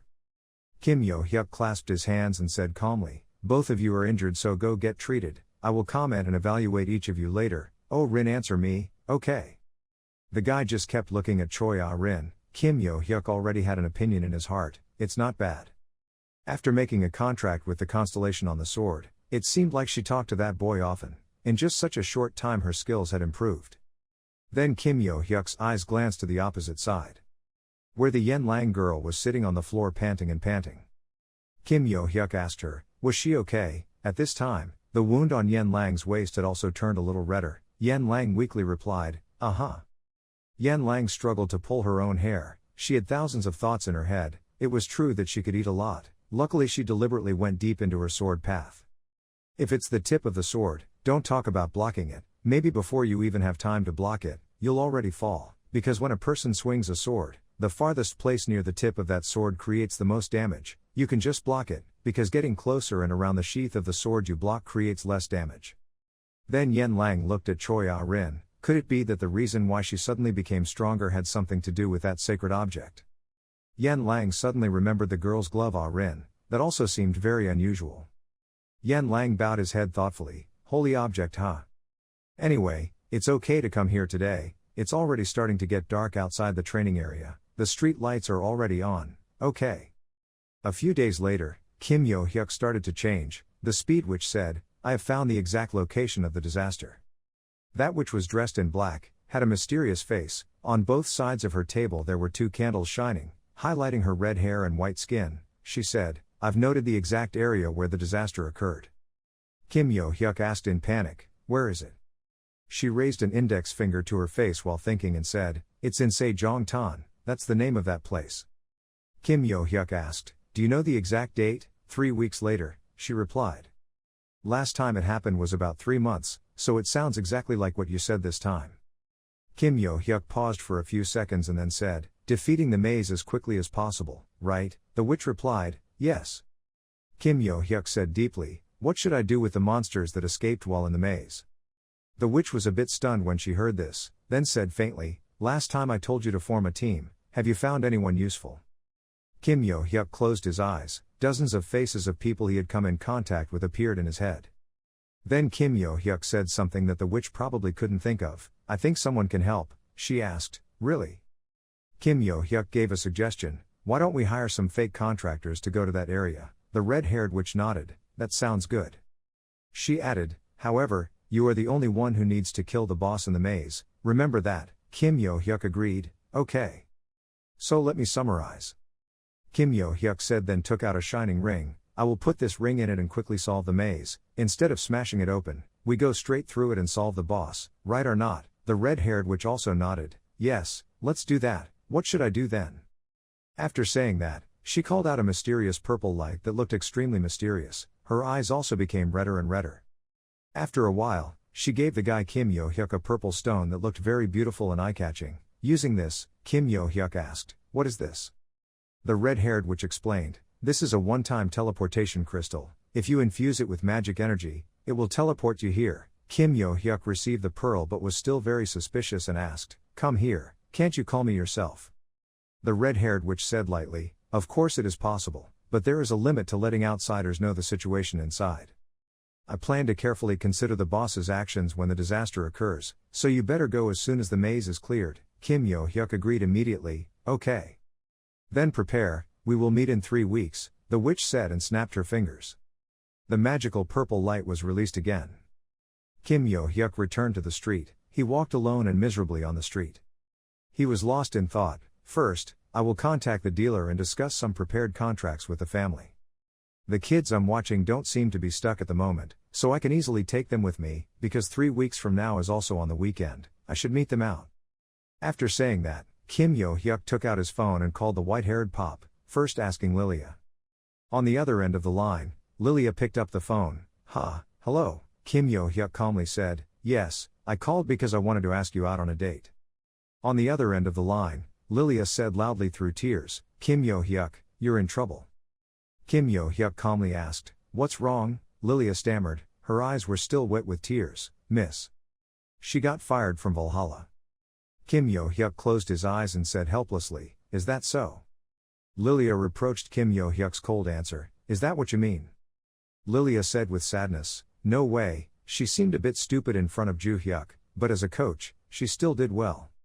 Even when he didn't top the evaluation, and wrote an article about monsters outside the classroom, Kim Yo-hyuk listened to her and remained silent without responding. He thought doubtfully, it was a bit strange, is it normal to fire a normal coach in the middle of a semester and not during a vacation? Lilia wiped her tears and continued, even if the president changes, this is too sudden. Kim Yo-hyuk mechanically replied in doubt, what? Kim Yo-hyuk asked, the president has changed. This is a secret for the students, she doesn't know why, but she was told to keep her mouth shut so there won't be any articles.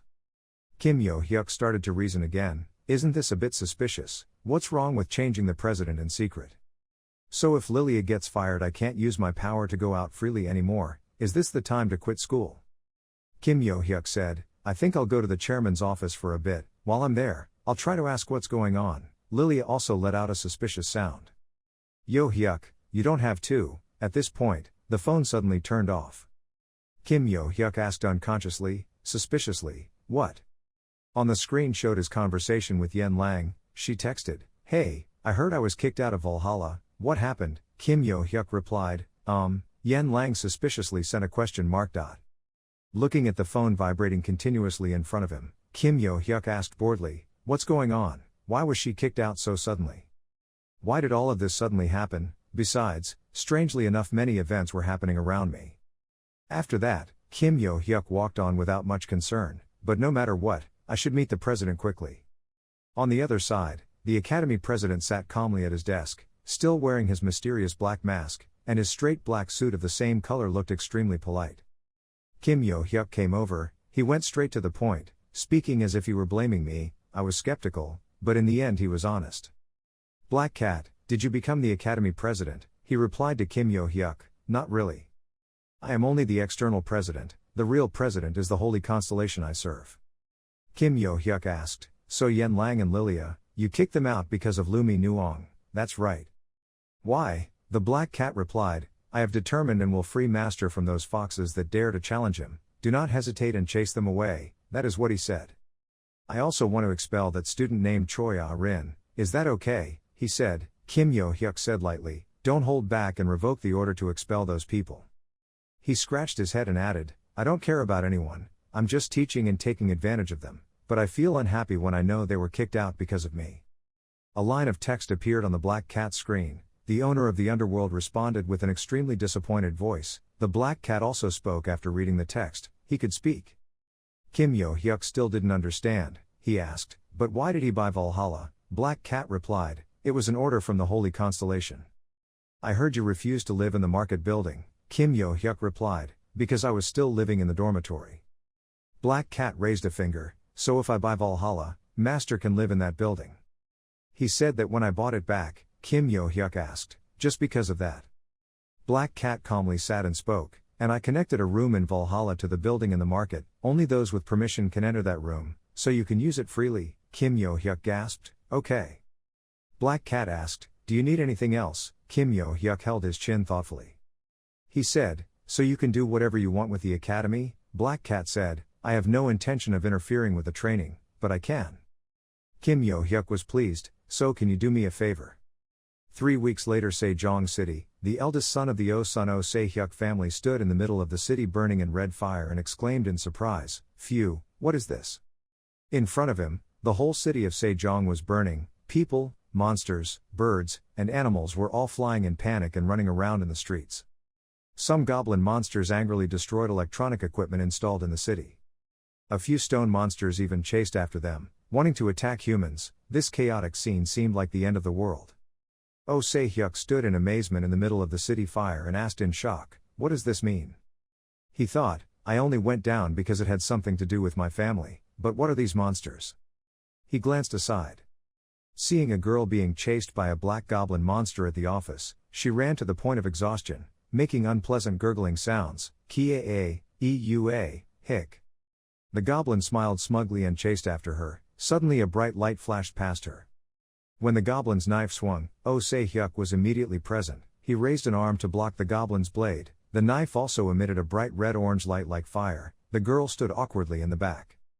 Then Oh Se-hyuk angrily raised his fist and threw a thunderbolt. He used that fist to punch the black goblin's body hard. Oh Se-hyuk said, "There will be more goblins coming, so hurry up and run." The rescued girl cried out weakly, "Thank you." Oh Se-hyuk's face was gray and thoughtful, so different. It was completely different from the virtual monsters I fought in the simulation. The feeling of heaviness in my hands with each attack gave me goosebumps. I just stood there looking at the goblin lying weakly on the ground. Oh Se-hyuk frowned, "I can handle a goblin already." In front of Oh Se-hyuk's eyes, many more aggressive goblins appear, but will they be able to deal with all of them? Oh Se-hyuk raised his fists ready to fight. "Damn it, I can at least handle half of this." Suddenly, behind him, two girls excitedly rushed up to attack. They were Yen Lang and Choi Ah-rin. The appearance of the two girls made Oh Se-hyuk very surprised. "Oh!" The Yen Lang excitedly swung a punch at the goblin in front of her. No matter who it was, she had only one goal, which was to defeat it. The attacked goblin cried out in pain, weak pain. The Ah-rin girl on the other side was not inferior either. She swung a long bright sword that scared many goblins. A few of them were hit. In just a few basic lines of these two beautiful girls, all the goblins were defeated, each with a face of pain and fear. Yu So-yun stood behind Oh Se-hyuk and said, "What, have they already resolved it?" The guy also noticed, so he called her name, Yu So-yo. Then the guy looked forward and recognized two girls, Choi Ah-rin and Yen Lang. "Why are they here?" Yen Lang used his finger to point in that direction. "I think you should ask the person over there, right?" Oh Se-hyuk asked suspiciously. "What?" He looked over and saw another person. This figure was really familiar. It was Kim Yo-hyuk. The story goes back to 2 weeks ago at the Valhalla conference room. The five of them gathered to discuss a certain issue. The Yen Lang girl spoke up first, a bit irritated. "Why did you call me here? Haven't we already completed our physical training?" Kim Yo-hyuk absent-mindedly scratched his head. "I called you because I had something personal to say. Before that, you can see the cat over there, right?" The sandy beach guy dressed in black and wearing a black mask standing coldly over there was also speechless with his introduction. Kim Yo-hyuk continued to introduce, "That is the current president of Valhalla." Yu So-yun heard this and was extremely surprised and exclaimed, "What? What about the president with the mustache from last time?" Black Cat replied to her, "The principal has retired and assigned me to be the new chairman of the council."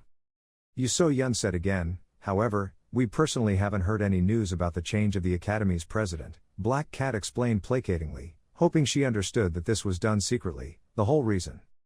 "Anyway, this will be announced to the students after a while, and the girls will just know a little sooner." Then he continued to confidently continue, "Please introduce yourself. My name is Black Cat. I look forward to working with you." This name makes Yu So-yun startled. Black Cat. Kim Yo-hyuk stood next to Black Cat and said, "Anyway, the reason the new president came here is because I proposed to establish a new department, and he approved. This is a special class, where students have the right to actively participate in extracurricular activities without having to go through a media class. Do you want to join the class?" Yen Lang pointed at herself and said coldly, "So I guess I haven't changed much, huh?" Kim Yo-hyuk replied, "Yes, but I called you to join. She will still practice, but now she will also have the opportunity to go out and hunt monsters. This will make her stronger. What do you think?" "So I join." Choi Ah-rin was also excited. "Of course, I will participate if Kim Yo-hyuk wants to." Only Yu So-yun held her head with a troubled expression. "Wait, I'm a bit unable to keep up with the situation." Then Yu So-yun turned to Principal Black Cat's side and said, "First, about the new president, is he the owner of the night market?" Black Cat, he quickly gave her the answer, "Yes, miss, do you know about the night market?" Hearing this, Yu So-yun's attitude became even more indifferent. "At first, I thought the night market was just nonsense on print, I didn't know it was real. How can the owner of an underground market be known publicly like this and even become the president of the academy?" Black Cat replied, "That's how it is, it's not strange, I'm multidisciplinary always." Yu So-yun asked again, "So how could Kim Yo-hyuk's request to open a special class be approved? Or maybe he knew the new president before?" Kim Yo-hyuk did not hesitate to respond. Well, that's right. Yu So-yun suddenly thought in her heart, I know he's ridiculously strong, but is he even close to the owner of the black market? This is no longer the level of a high school student. Normal again. Then she looked suspiciously at Kim Yo-hyuk's direction. At this time, Kim Yo-hyuk asked, will she also participate? Yoo So-yeon replied, of course, who would refuse to attend a class when they don't have to? Black Cat turned to Kim Yo-hyuk and said, well, of course there will be conditions attached to the exemption from basic classes and written exams. Kim Yo-hyuk let out a surprised sound. Black Cat explains, you will have to participate in events such as debate events, or practical exams that require contact with the public. Kim Yo-hyuk asked again, did they say that? At first I thought so too, but after further consideration, I realized that I was also in a position to consider. In a way, the academy gets the highest privileges, right? So there needs to be something that can convince other students and instructors. First of all, the first students of this special class must be strong enough to be recognized by other students and instructors, so, in that aspect there should be no more problems, but from the school's perspective, letting Valhalla's strongest student enter a special class without showing anything is a mistake, so I hope you can actively participate in extracurricular activities to improve Valhalla's status. Kim Yo-hyuk just coldly replied a few words, can't just go capture monsters outside, right? Black Cat continued, okay, that's good, but if you can show off your strength in front of the students other than that, it's fine. It wasn't a request from the Black Cat, but rather a request from the president of Valhalla. Kim Yo-hyuk's heart was a bit frustrated. He thought, what's wrong with this guy? He suddenly has such responsibility for the position of president. I thought he just bought the academy for fun, right? The guy immediately rubbed his hair with his hand and said, but those are the conditions. Will anyone change their mind? Yan Lang stood on the side with a bright face. Well, for me, nothing has changed, so I'm still the same, but it seems they also have the same thoughts as me. Choi Ah-rin with Yoo So-yeon replied, yes, that's right. Kim Yo-hyuk's face tightened with satisfaction. Okay, then this class's first extracurricular activity will be back to the story when he met Oh Se-hyuk in the battle with the goblin monster. Kim Yo-hyuk spoke up, it's Oh Se-hyuk, why are you here? Oh Se-hyuk also surprisingly asked him back, I'm the one who has to ask that question. I came down here for the weekend because my parents' house is here, and this mess happened, and why did you guys show up here? Kim Yo-hyuk closed his eyes and gently swung his stick, why? Choi Ah-rin, Yan Lang, ready to go. The two girls playing Ah-rin and Yan Lang, when they heard the command, were ready immediately. Yes, okay. Then the two girls readied their positions and weapons to move towards the giant monster in front of them. They have different shapes. What they all have in common is that they are all huge with red eyes like laser lights. One even makes a scary growling sound. Kim Yo-hyuk confidently pulled out his sword and prepared to teach them a suitable lesson. Kim Yo-hyuk said while fighting, this is what we came here to do. Saying that, he swung a powerful long sword. The sword slashed and tore everything in front of him. Then he swung his sword again. The light shining from it was blinding. I just saw the monster gaping its big mouth. After a series of extremely quick moves, in front of Kim Yo-hyuk's eyes were a series of giant monster corpses lying down looking very pathetic. When he finished, Kim Yo-hyuk shook his arm with satisfaction and said, it wasn't that bad. Oh Se-hyuk and the girls behind him didn't dare say a word. Oh Se-hyuk silently assessed, Kim Yo-hyuk, has he always been this strong? Among them, there are even high-level demons that we haven't even fought in the mock tests, and he really cut them all down with one blow. Suddenly, a strange figure covered his entire body walked over and said, Yo-hyuk. Kim Yo-hyuk replied, The other man reported, I discovered there was a labyrinth that seemed to be the source of that disaster. It was 5 kilometers away and monsters were densely surrounding that place. Kim Yo-hyuk asked again, what about the agents of the venerable family? Each of them is evacuating the people while preventing damage caused by the monsters. Kim Yo-hyuk's face suddenly darkened, his eyes also became colder. Hey, his constellations still haven't woken up yet. The man said confused, they still hadn't answered. Kim Yo-hyuk's eyes were a bit worried, he secretly thought, it's been 3 months since that girl was manipulated, and she still hasn't moved anything. Then his hand holding the sword suddenly tightened, after all, catching monsters isn't that difficult, after all, she's only capable of fighting small enemies. Kim Yo-hyuk spoke up and said to the other man, I see, tell the neighbors to stop playing dress up with their cloaks and help evacuate by treating the injured people. The other man said, looks like you don't understand. Why? Kim Yo-hyuk patiently explained, that would be more helpful in restoring his family's tainted image, right? Hearing that, the man calmly pulled down the cape that was covering his head. Okay. Kim Yo-hyuk turned to tell him, so can we go to the center of that disaster? Well, before that. Ah Rin, Yen Lang, both of you killed the monsters that were attacking the people and evacuated them along with the other people. The two girls also quickly agreed, got it, okay. Yu So-yun, please clear the way to your family's house with Oh Se-hyuk. Yu So-yun complained with a hateful sentence, why did you pair me up with this stupid-minded, overdeveloped limbed guy? Then, Oh Se-hyuk also used hateful eyes to reflect back at her. Kim Yo-hyuk didn't care about what she said, he held the sword on his shoulder, his eyes looking forward with enthusiasm. So can we go yet, to the center of the disaster? Being in the center of the disaster was truly a catastrophic battlefield. The man in the cloak from earlier looked around, the slightly raised spot over there looked like the entrance to the maze. Kim Yo-hyuk hummed and looked in that direction. The number of high-level monsters is less, but overall there are still a lot of them. I think the strategy of bringing all the agents of our clan together and going through one point with Kim Yo-hyuk following might be possible, will be effective. Kim Yo-hyuk calmly said, that strategy is very normal and will take too much time, however that seems like the best option, but do you have any other suggestions? Kim Yo-hyuk smiled somewhat sinisterly, yes. Then the guy jumped up on the stone steps up there, the other man also absent-mindedly called out to him, Kim Yo-hyuk. Then they did something unimaginable, as if they were performing in a circus. Kim Yo-hyuk was pushed by that man to the place where the goblin monsters that were famous for fighting were gathered. A creature with a body as brown as dirt, red eyes like fire and sharp teeth stood below and discovered Kim Yo-hyuk's presence. He roared and growled. Kim Yo-hyuk now held a huge stick and dived down, aiming at the head of the goblin beast. The swings of his stick that shined brightly across the entire space were incredibly strong and powerful. Any goblin beast that was hit would truly suffer. The man accompanying Kim Yo-hyuk standing high above was also surprised. What is that? He cut down all those monsters in just one blow. Now, what people say about having a strong fake contract is that of a high school student sounds reasonable, that is, a power equal to the Constellation. Kim Yo-hyuk, after defeating all the monsters, was extremely satisfied looking at the glowing sword in his hand. He thought, that's good. I signed a contract with Lu Min-wan to use her abilities, which is quite useful. So let's quickly go into that maze. Kim Yo-hyuk slowly walked through it. Suddenly he remembered something, oh right.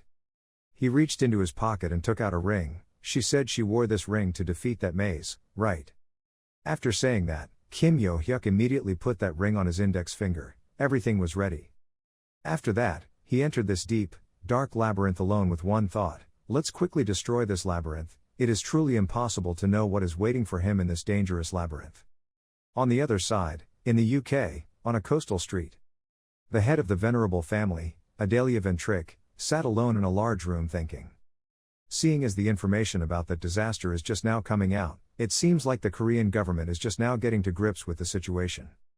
According to the latest update I received, about 50% of the people living there have moved to a safe place, and I heard that Kim Yo-hyuk also guided the group to the center of that disaster very well, favorable.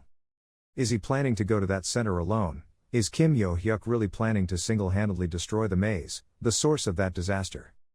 Suddenly a yellow screen appeared in front of the star. The constellation asked, how much time has passed?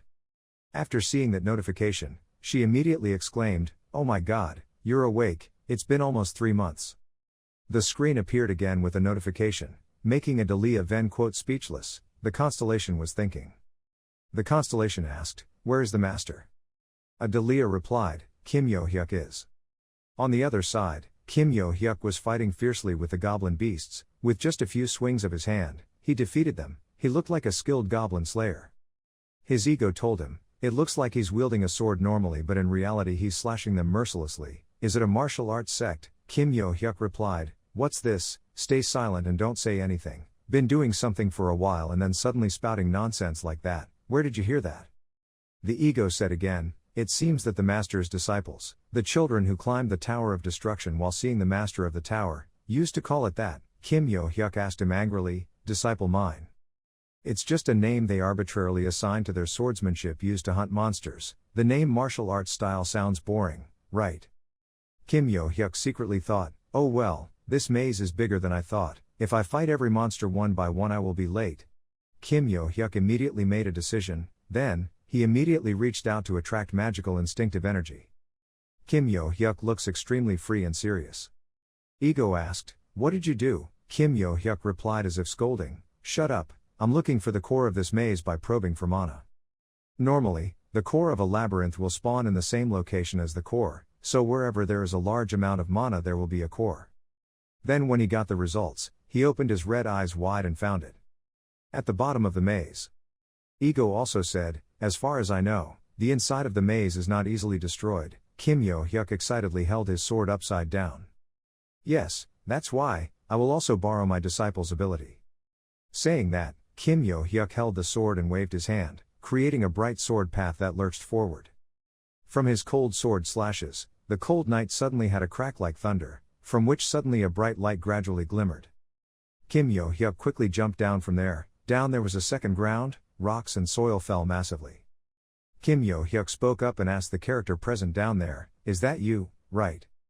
That was a tall guy wearing full body armor. He was holding a long sharp spear. His hat had two long antennae like a cockroach. His face looked very murderous, scary. Then he rose up with murderous intent. He swung his spear and sword and spun it around a few times, really skillfully. Kim Yo-hyuk stood looking at him very intensely. He laughed lightly. A boss, using a spear as a weapon.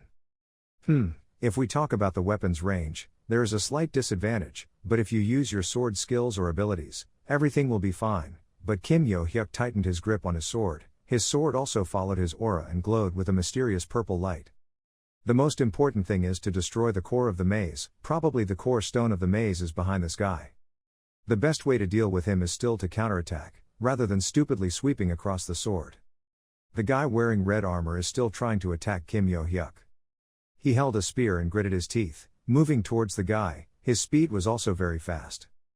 Kim Yo-hyuk quickly dodged and said to him, "Approach me to maximize the power of the star attack." The red-armored man's face looked a bit embarrassed, then he squinted his eyebrows to reveal two bright eyes. He used all his strength to swing a red light spear so beautifully and skillfully, Kim Yo-hyuk had to jump back in surprise to avoid it. He even cried out, "Oh my god." Kim Yo-hyuk silently assessed, the attack range of this spear is no joke. It's like tying a magical sword to a stick to increase its range. The red-armored man took back his spear. He cried out, "Kyung." After saying that, he ran as fast as a rocket to where Kim Yo-hyuk was standing. His spear was shining as if it was about to pierce Kim Yo-hyuk's body. The spear seemed to have many lines piercing straight towards Kim Yo-hyuk. Kim Yo-hyuk calmly dodged his moves while assessing him. It's so deadly, even when attacking, this guy still kept enough distance so that I couldn't fight back. The guy wearing red armor stopped after a period of intense attack without getting any results. Then he thrust a strong spear straight down close to the ground, and the small rocks that were in the way were also blown up. The soil and rocks were kicked up right in front of Kim Yo-hyuk, making him startled and jump back to avoid the attack. That guy used the armor on his body to push those rocks as if they had a force flying quickly towards Kim Yo-hyuk. Kim Yo-hyuk on the other side blocked all 5 large-sized stones. He also strongly blocked them so that there would be no damage.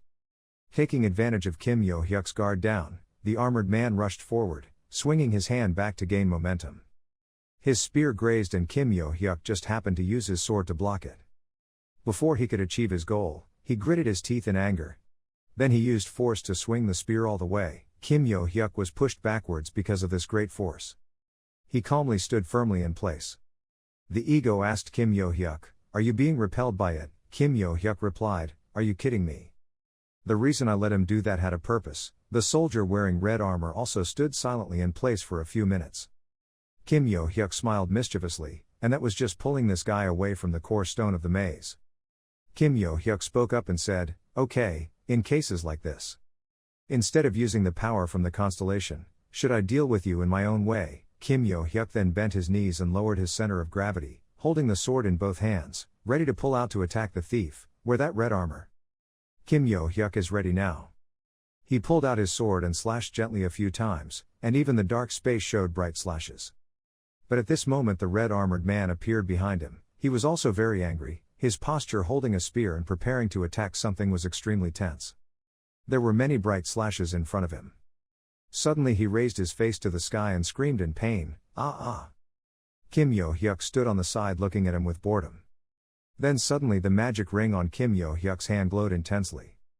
The blue stream of energy emanating from the dark maze suddenly glowed and was attracted towards this ring. From the stream of light, it could be seen that it was not a very clean thing. His ego spoke to him, It felt like something was being sucked away by that ring. What do you think it is? Kim Yo-hyuk immediately raised his hand to carefully consider the ring on his hand. He shook his head. There were thoughts in his head. It seemed like he was absorbing something like the name the guide mentioned. Even if he said it, he wouldn't have heard this. But now. Kim Yo-hyuk got angry and reprimanded. It seemed like he was very angry. Wait, what did you say just now? Why did I get beaten back? It's been a long time since I've been beaten, so I want to get beaten up again. Zero, the ego replied a little timidly and fearfully. I'm sorry. Okay, let's still get out of here before this place collapses. Kim Yo-hyuk let out a sigh in his heart. When he turned around, he noticed something very eye-catching. Besides the fragments left by that bandit, he also saw his long shiny spear. He sat down to pick up that spear. The boss's spear fell out again. Why wasn't it sucked into the ring just now? When he held it in his hand, the spear emitted an extremely mysterious red light. Kim Yo-hyuk thought, should I pick it up and take it with me? At the base of a 1,000-year-old giant tree in the primeval forest, this is a seemingly mysterious residence that no one knows about. There is also a base there. Outside the door there is also a bright light hanging. A black-clothed boss stands in front of the owner of the maze. The other owner sits behind him, covered with a bright red curtain, looking extremely mysterious. The subordinate bowed his head respectfully and said, Master of the maze, the disaster is over. The owner of the maze spoke up. His voice was extremely loud and difficult to hear. So how many days did that disaster last? The subordinate replied, in just 2 hours. He seemed surprised. 2 hours. How long did the disaster last time? His subordinates also responded immediately, within 5 days. He seemed very surprised by this answer. The time had shortened so quickly. I thought the level of the overall difficulty of the disaster had increased, thanks to creating people with the names of the constellations and copying their abilities. The subordinates also agreed. That's right. Name the maze master spoke again. Was there anyone who played a special role in the destruction of this maze disaster? Actually, the maze disappeared so quickly, before I could even react. The maze master had to put that aside. Okay, we'll find out about that later. Now we still need to speed up the plan a bit. The subordinate looked a bit confused.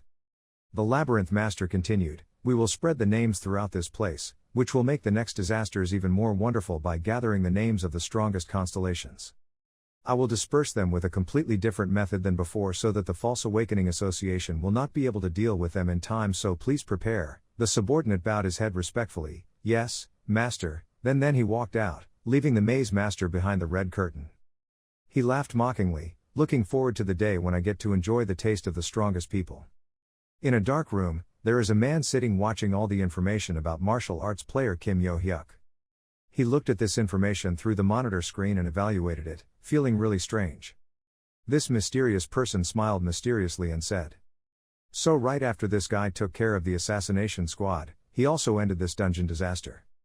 Great, what a perfect goal, very suitable to enhance the association's reputation. This person is Barry, the leader of the Inkem Mit Dawn Association.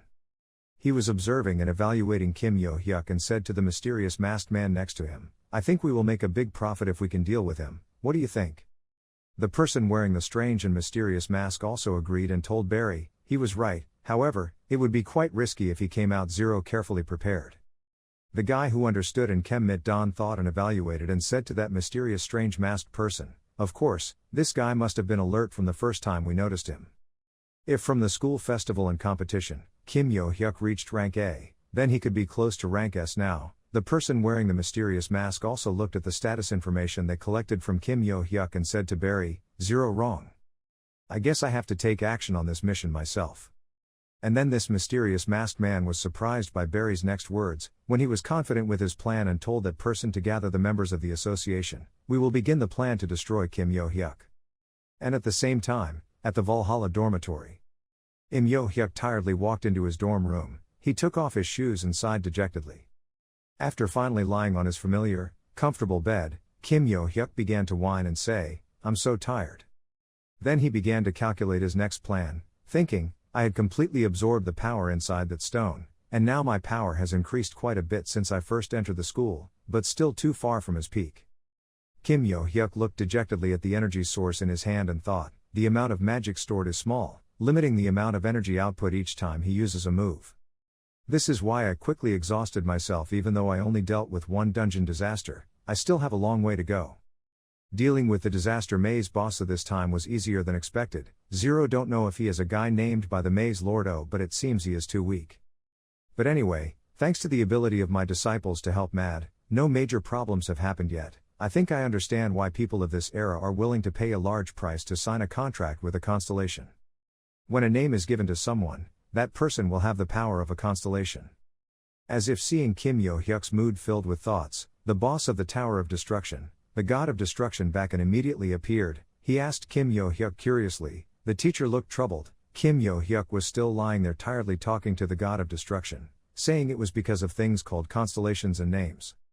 The god of destruction dad immediately said to Kim Yo-hyuk, I guess the teacher went straight to the tour guide right after defeating the boss. What did she say? Hearing that, Kim Yo-hyuk immediately thought about everything back then.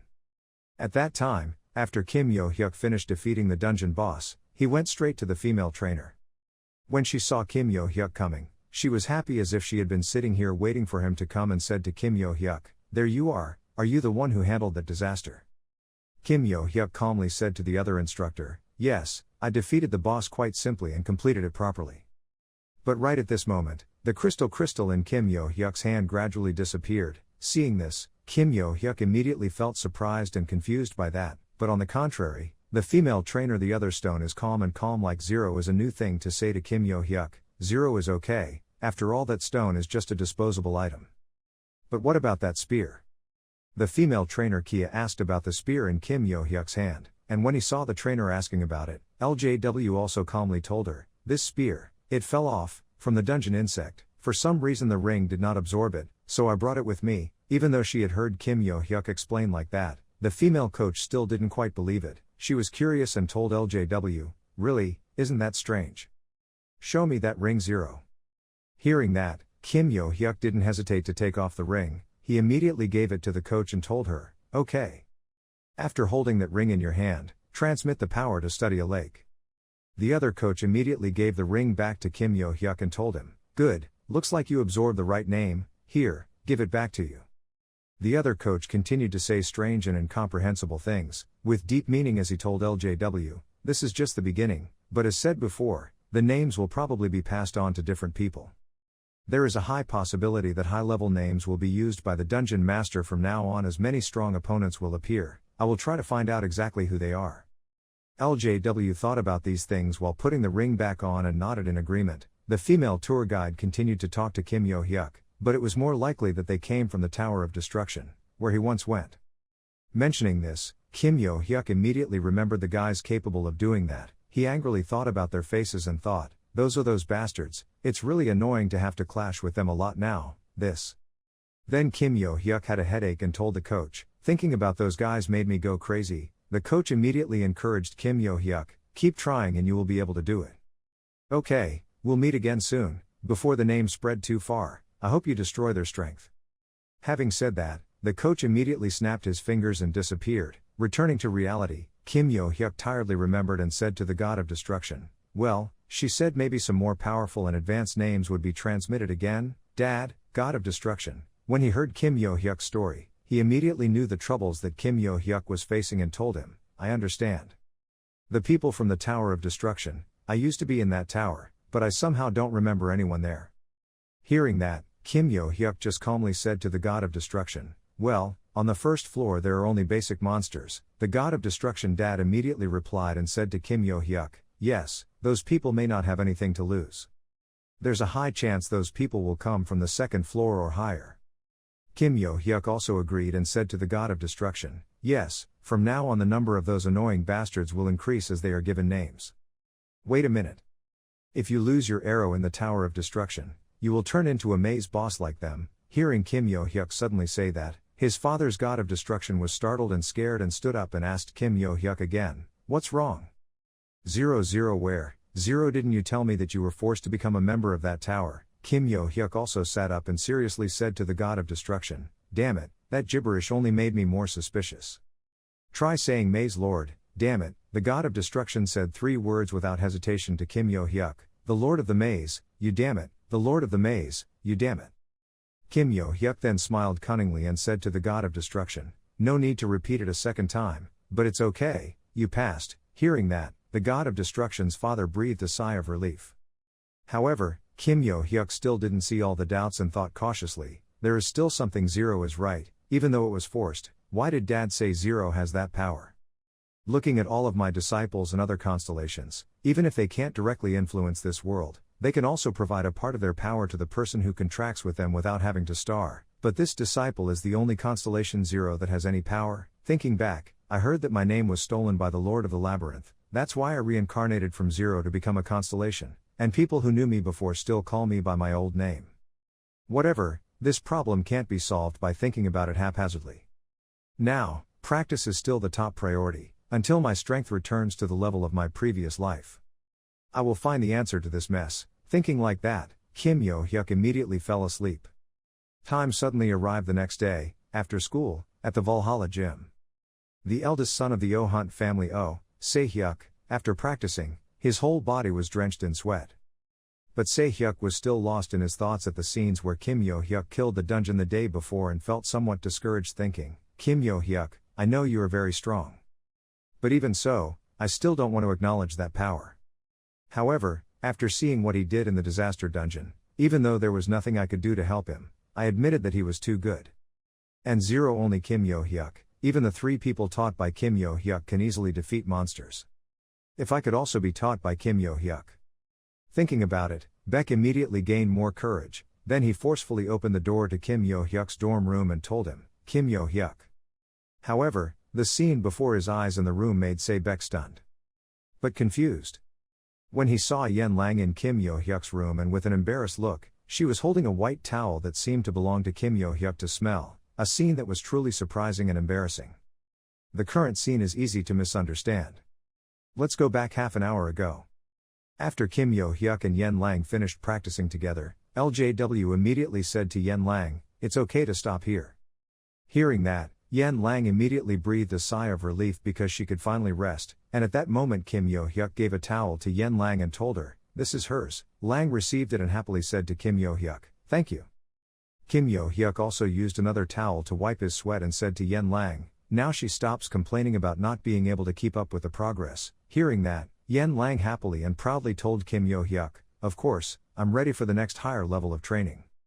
Kim Yo-hyuk teased and told Yen Lang that she cried quite a bit when she first started practicing. Seeing Kim Yo-hyuk recalling his embarrassing past, Yen Lang immediately got angry and told Kim Yo-hyuk, that's because I didn't know the result would be this great. On the other side, the second daughter of the Choi Jin family, Choi Ah-rin looked at the girl lying tired after the training and said to Kim Yo-hyuk, I don't like this, but it seems, the kitten is grumpy, I've kept up with the progress, right? The other girl was still tired after a hard workout. She was breathing heavily and said to Choi Ah-rin, this was, really, a crazy training session, but it excited me in a wonderful way. At this time Kim Yo-hyuk also walked over. He said to the other girl, when you watched our training session, you didn't know how it would turn out. The other girl was tired and exhausted but weakly responded to Kim Yo-hyuk's words, I didn't think she would be this tired. Kim Yo-hyuk immediately responded, provocatively telling her that if you feel like you can't do it, it's better to give up and go back to your original place.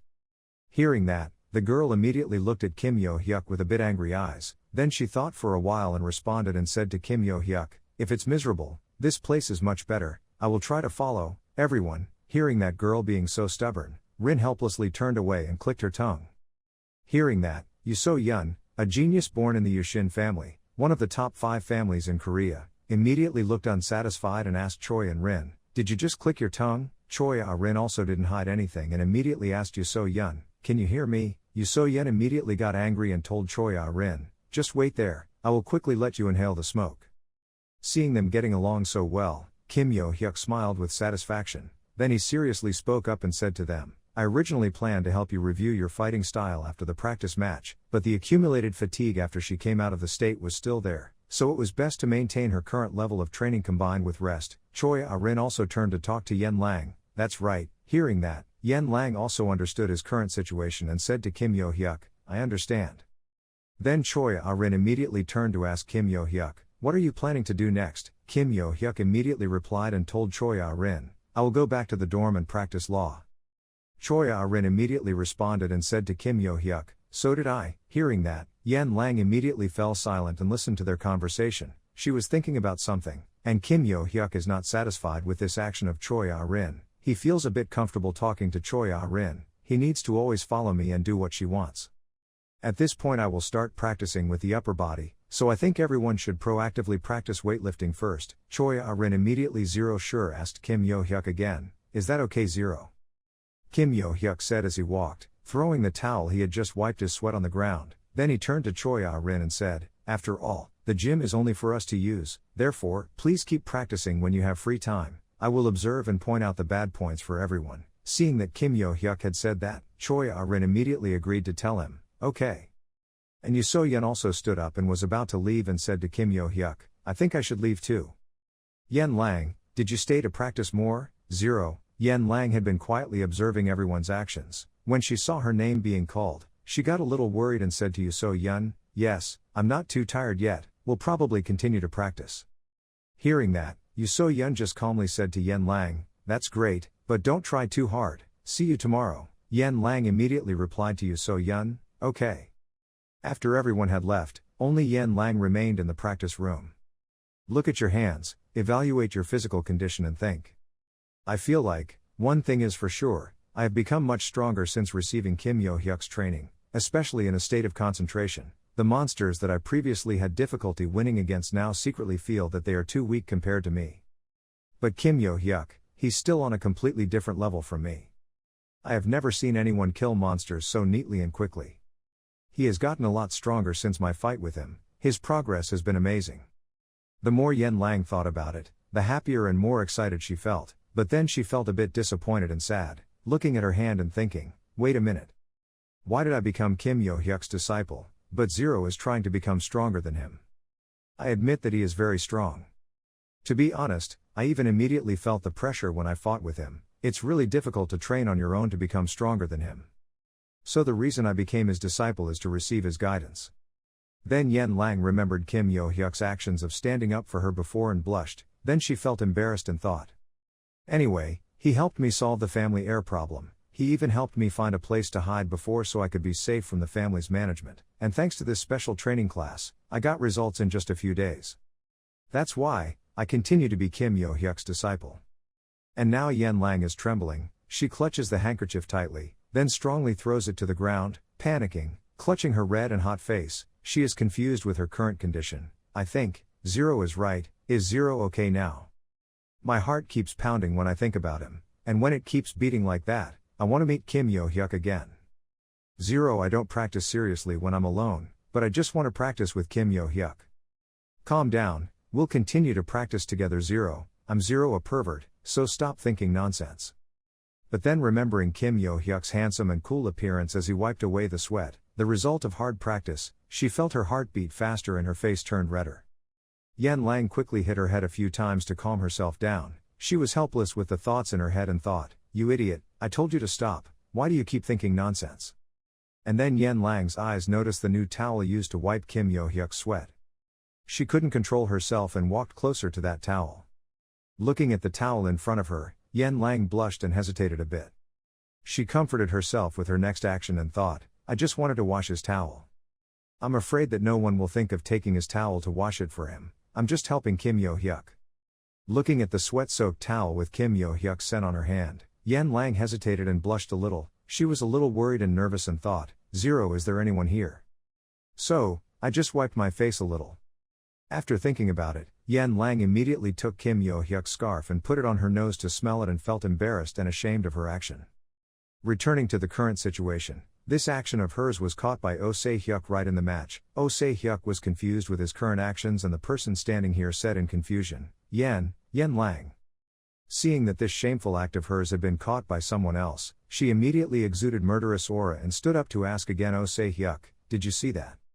Oh Se-hyuk was confused by this statement and asked Yen Lang again, huh? Yen Lang coldly asked with a dark face, Oh Se-hyuk, you saw the black marks of my shameful actions. Oh Se-hyuk felt confused by this sentence, and he also felt confused and asked about Yen Lang, dark spots, actions. Seeing Oh Se-hyuk still pretending to be stupid like that, Yen Lang was angry, and she felt so embarrassed that she wanted to find a place to hide, and then she felt so embarrassed that she couldn't hold back her tears. Yen Lang immediately wanted to hide, quickly destroy the person who knew about her dark deed and disappeared. She couldn't control herself and immediately got angry and punched Oh Se-hyuk in the stomach and told him, you saw it. Oh Se-hyuk suddenly received a painful punch. He was so hurt that he was immediately knocked down after this punch. And Yen Lang knew that she had acted rashly and caused a zero-sum action, so she immediately panicked and said, "Oh my god."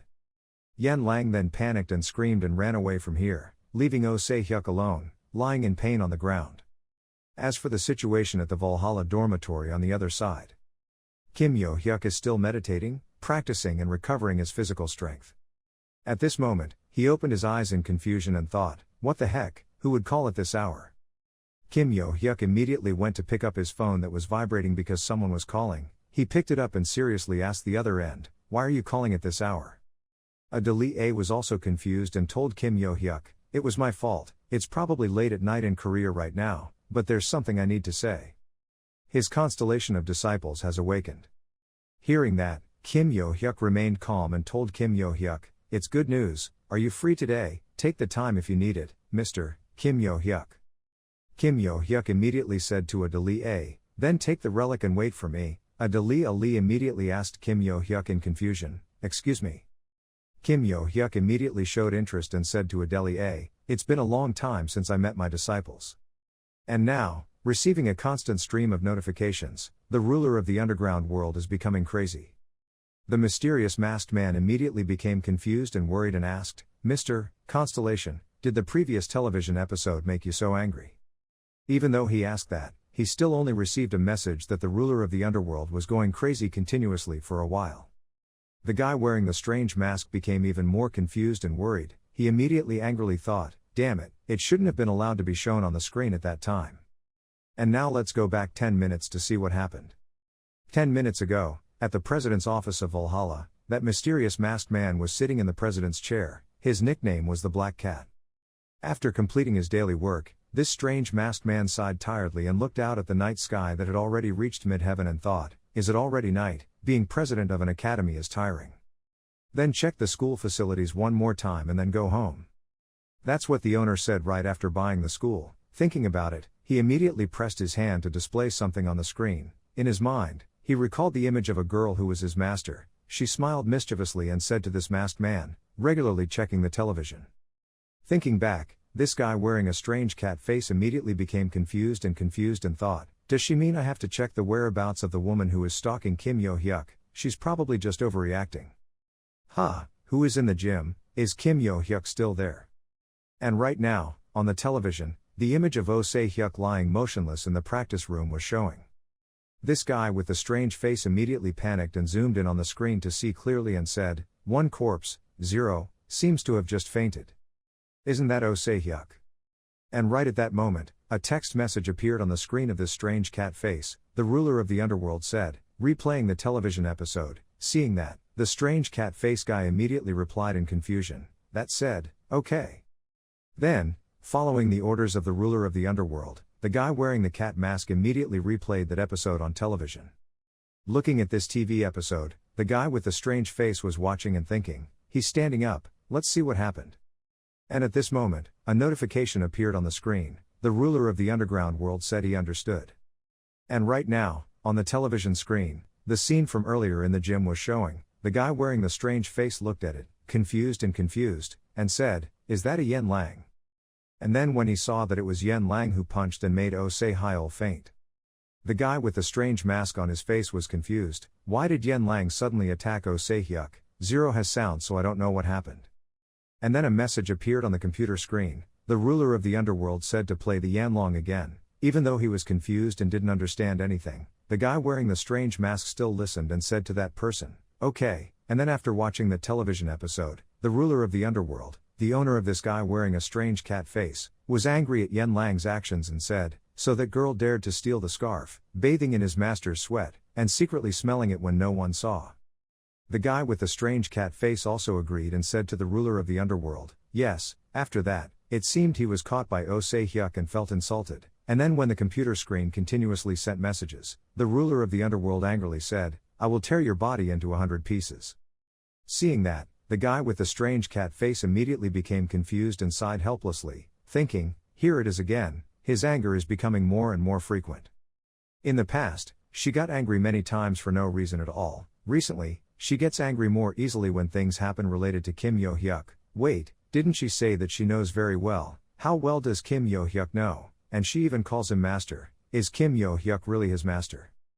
But didn't he exist before student Kim Yo-hyuk was born? And then, looking at the stream of information that continuously sent back the same message about the anger of the ruler of the underworld, this guy with a strange cat face immediately thought helplessly, 0, more important, is now. I have to somehow stop her anger, I have to live. And at this moment, suddenly from outside, there was a voice inside calling out to the guy wearing the cat mask, "Is the black cat still here?" The guy with the strange mask was startled and confused and said, "Yes."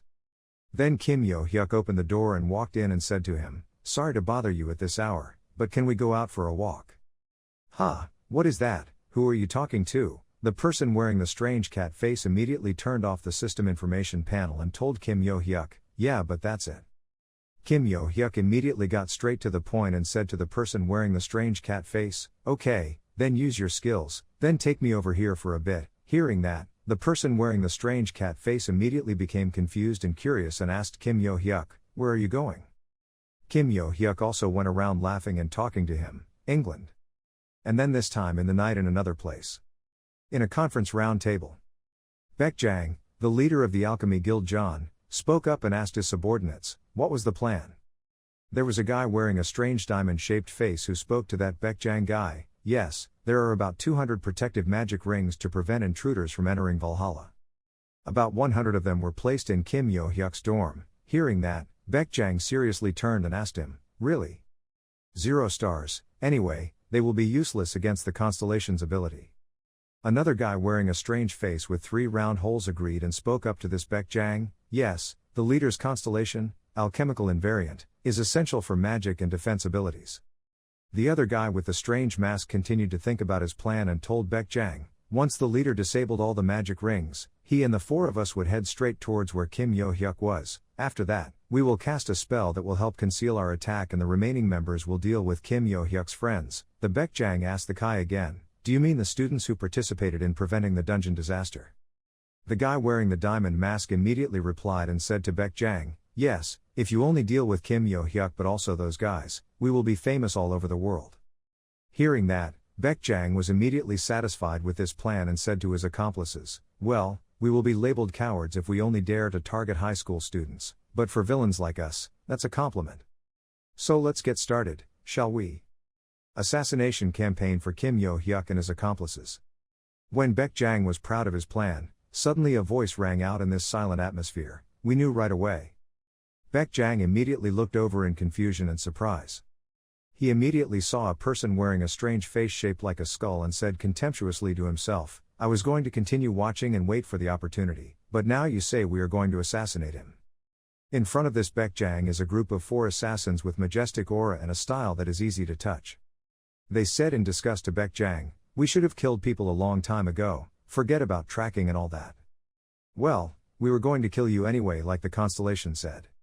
Let's push the plan to today." Hearing that, Baek Jang was immediately confused and scared and asked them again, "Why, you guys?" The girl wearing a mask with purple hair immediately drew the symbol on her neck and said contemptuously to Baek Jang, "Look at it but don't you understand?" Saw a symbol of a hyphen on the girl's neck. Baek Jang was confused and said, "Monogon God, how can it be, is that really a group?" Hearing Baek Jang ask such a stupid thing, the girl immediately despised him and said to her accomplice, "What's wrong with this guy, is he really stupid?" The accomplice next to her immediately responded and said to her, "Girl, then there's no way." As soon as he finished speaking, that accomplice immediately rushed forward to attack the Baek Jang guy. In front of his bewilderment, he said, "Die." However, when the mysterious masked man used his sword to attack and stab Baek Jang, that sword was blocked by a circular shield emitted from Baek Jang, and now I also stiffened my face and became serious again. As for the strange masked man, his attack was suddenly blocked by the shield. He was confused and thought to himself, "Is this a shield? My attack should have easily penetrated this mediocre defense." And now the knife of the strange masked man has stopped trembling, and Baek Jang is coldly and seriously telling him, "I don't know why you guys want to kill me." And then when that barrier was broken, the guy with the strange face was immediately shot away. But he also reacted very quickly and used the blade to quickly stabilize his position so that he wouldn't be pushed too far. As for Baek Jang, he is currently arrogant and confident in challenging this group of people wearing strange masks. "I will show you." What is the difference in the power of S-class constellations? And when that Baekjang guy touched the gold ring on his hand, immediately there was a yellow flame surrounding him, showing an aura that was easy for others to bully. Seeing his power, the girl immediately turned in surprise to ask her accomplices, "Is this an S-level constellation?" The friend using the blindfold was not surprised but calmly told the girl, yes, the constellation he had made a contract with was the Immutable Alchemist. Hearing that the group of people from this monogonal god association knew that the constellation had signed a contract with them, Baekjang was immediately surprised and confused. And now the guy with the strange mask who attacked Baekjang was right behind him. This guy arrogantly and calmly said to Baekjang, "Are you surprised because we know about the constellations in advance, but whether we know it or not, you're still quite a famous person, you see." Hearing that, Baekjang turned back to look at the other man confused and asked him again, "What?" The strange masked man calmly told the story about Baekjang, the sacred item he was currently equipped with. "It's a relic from the era of decline, isn't it, Zero?" Hearing that, this Baekjang's face immediately changed to bewildered and pale. Zero no, he was surprised by this or was confused when he saw them. They discovered this too. The more she heard information like this, the more curious the girl became and turned to ask her accomplices, "So the S-class constellation we were looking for, and all the things we did were all considered a waste?" The other accomplice calmly told the girl, "Yes, after all, relics from the fallen era were famous for having powerful constellations residing within them. In addition, that alchemist named John accidentally became famous because he accidentally received a holy artifact and became a level 1 constellation. Therefore, the demand for relics during the era of decline increased dramatically in the market. But despite receiving such a powerful constellation, he only did basic things like create an evil guild." Hearing that, Baekjang became even more confused and looked at the treasure ring on his hand. And then this Baekjang guy angrily rushed up and attacked the group of people from the Monocyte God Association and told them, "I don't want to hear that kind of talk, from bastards like you." And when Baekjang swung his fist at the group of monogonal gods, a magic circle appeared above their heads with a triangular shape inside. When they were surprised to discover these trap magic circles, from those circles appeared powerful nails rushing towards them. But the people of the Monogon God Association were not the type to be defeated easily. They were able to react quickly and avoid them in time. The girl was surprised by this thing appearing here and spoke up to her accomplices, "What is it, a magic circle? Did he arrange such things at this base?" The other Baekjang didn't respond but immediately took action. This Baekjang guy immediately raised his hand in anger and contempt, activating another next generation. And right behind the girl, another barrier appeared, which surprised the girl, but she quickly dodged it before the sword came out from within the barrier and stabbed her. Seeing that, the girl immediately got angry and said to her accomplices, "Damn it, stop avoiding it, this move is dangerous. This bastard, he has arranged so many magic circles in his own lair, it's really complicated." As for that Baekjang, although the advantage is currently in his favor, he also knows that his abilities are limited and that he still lacks manpower compared to them, so he was confused when he saw them, easily avoiding the trap I had set and thinking, "Monsters like these, can they even sense attacks coming at them? I don't know what kind of skills they possess, or what power their constellations possess, but I guess I'm still superior to them. There are approximately 200 magic circles I have set up in this mansion, they won't be able to dodge it all. And the alchemist's absolute defensive skills are unchangeable. With this, I will Zero lose to their magic, and I will Zero die at the hands of these people. If Zero were in a critical situation, I would absolutely Zero use this. But now Zero is even more important." Thinking then, Baekjang Keel immediately waved his hand containing his power, aiming to activate other magic circles. He activated them while arrogantly telling the group of monogamists to die. However, even though Baekjang had activated the magic circle with the people of the monogonal god group, nothing happened, everything remained the same. And that group of people from the Monarchy Deity Association calmly said to Baekjang, "Are you planning to kill us with those magic circles, but why don't we feel any pressure?" Seeing that, Baekjang was confused and felt confused about the current situation and thought, "What happened? Obviously I've activated the magic circle." At this time, the man wearing a blindfold from the Monogonads Association spoke up with a calm face and said to Baekjang, "I discovered a magic circle you placed right from the moment you stepped in here. There are about 1,200 small magic rings containing a simple spell called Blood Red. And those 1,200 magic circles, I have blocked them and neutralized them all." Hearing him know clearly and say so, Baekjang was in a natural state thinking that he could handle them. Now he was confused and asked the guy wearing the black eye patch, "What are you talking about? So, if all those magic circles were disabled, then I would have known that. The guy wearing the blindfold calmly told Baek Jang, "Zero is not to disable, but to block Zero to explode." And then the pink-haired girl also spoke up and said to her accomplices and Baek Jang, "Well, now is the time. Let's get started a little bit, shall we?" As soon as she finished speaking, the girl took out her sickle, rushed up and slashed at the Baek Jang, causing him to quickly step back. Baek Jang was a bit confused by this attack and thought that the shock wave at this level could be blocked with absolute defense. However, while Baek Jang was confident that his defensive shield could help him block this attack, suddenly Baek Jang looked in surprise at the hands that had been raised forward to block his attack, which were caught by the wave. This shock passed by and caused him to cut his hand, causing blood to spurt out. While Baek Jang was still confused and scared with that attack, the other girl felt Zero satisfied with her last move and angrily said, "Damn, that's a bit not strong enough." The guy next to him also spoke to the girl, "I guess that needed a little more strength." Seeing that they were so strong and could even go through his protective shield and directly attack himself, Baek Jang was confused and scared and thought, "What just happened?" Absolute Defense 0 stars active, and when Baek Jang was still confused and lost in thought, he neglected the match.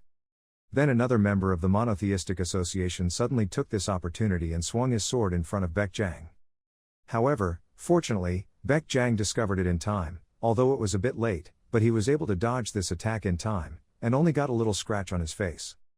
Seeing that, Baek Jang immediately became angry and responded strongly. He raised his fist and strongly punched the name of the one-horned god group, causing him to step back.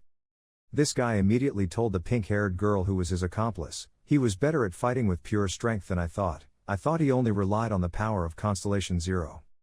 And when he had to fight alone with 4 people of the Monogonal God Association like that, Baek Jang 0 did not waste much energy. He was tired and somewhat weaker, panting and frustrated with his current situation. I thought, these bastards are so strong, I almost attacked them, but they retreated and defended in time. Besides, now if my absolute defense is 0 active, I have nothing to deal with these guys."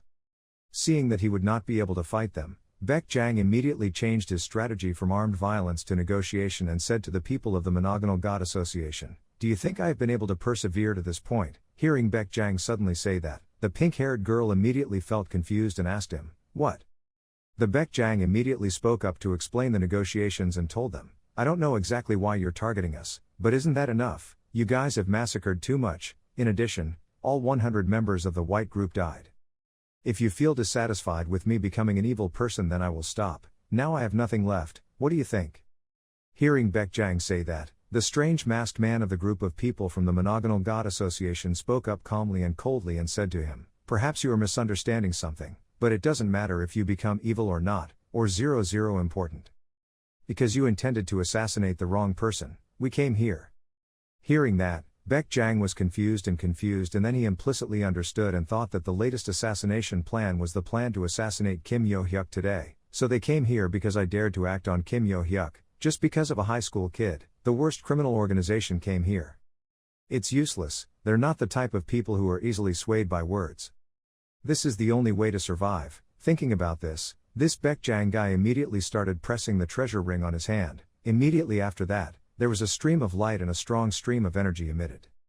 Seeing such a situation, the pink-haired girl immediately felt curious and asked the name of her accomplice next to her. What the hell was the amount of ink? The strange masked man next to him looked at this energy source and immediately guessed and told the girl that perhaps it was an urgent prayer. When this move had to be used, Baek Jang felt very confused and waited for the results, and just 1 second later, this Baek Jang received a notification from the system. "An immutable alchemist responded to your request." Seeing that, Baek Jang immediately breathed a sigh of relief. He gritted his teeth and unleashed this move, thinking, using a large amount of magic power to create a holy place and calling on constellations is an idea I can think of, and if you can do it now, there is no other way. And just now, the system appeared another message to that Baek Jang: "The immutable alchemist will permanently take away your magical power and vitality to be summoned," and at this time, behind Baek Jang, a mysterious cloaked person appeared, seemingly the unchanging alchemist constellation that Baek Jang had called out. The name Baek Jang looked at the system's recent notification and immediately gritted his teeth in acceptance and thought, "Even if I have to sacrifice my life and magic power now, I have to summon the constellation right here if you want a chance to win." However, when he saw the unchanging alchemist constellation appear, the guy wearing a strange face from the group of people belonging to the Monogonal God Association immediately received a notification from the constellation with which he signed a contract. He was surprised with this message line. Then this strange masked man spoke up and said to the constant alchemist Constellation, "I'm sorry to bother you when you're so busy, Sir Alchemist." Hearing that, the name of the constant alchemist Constellation felt surprised and confused.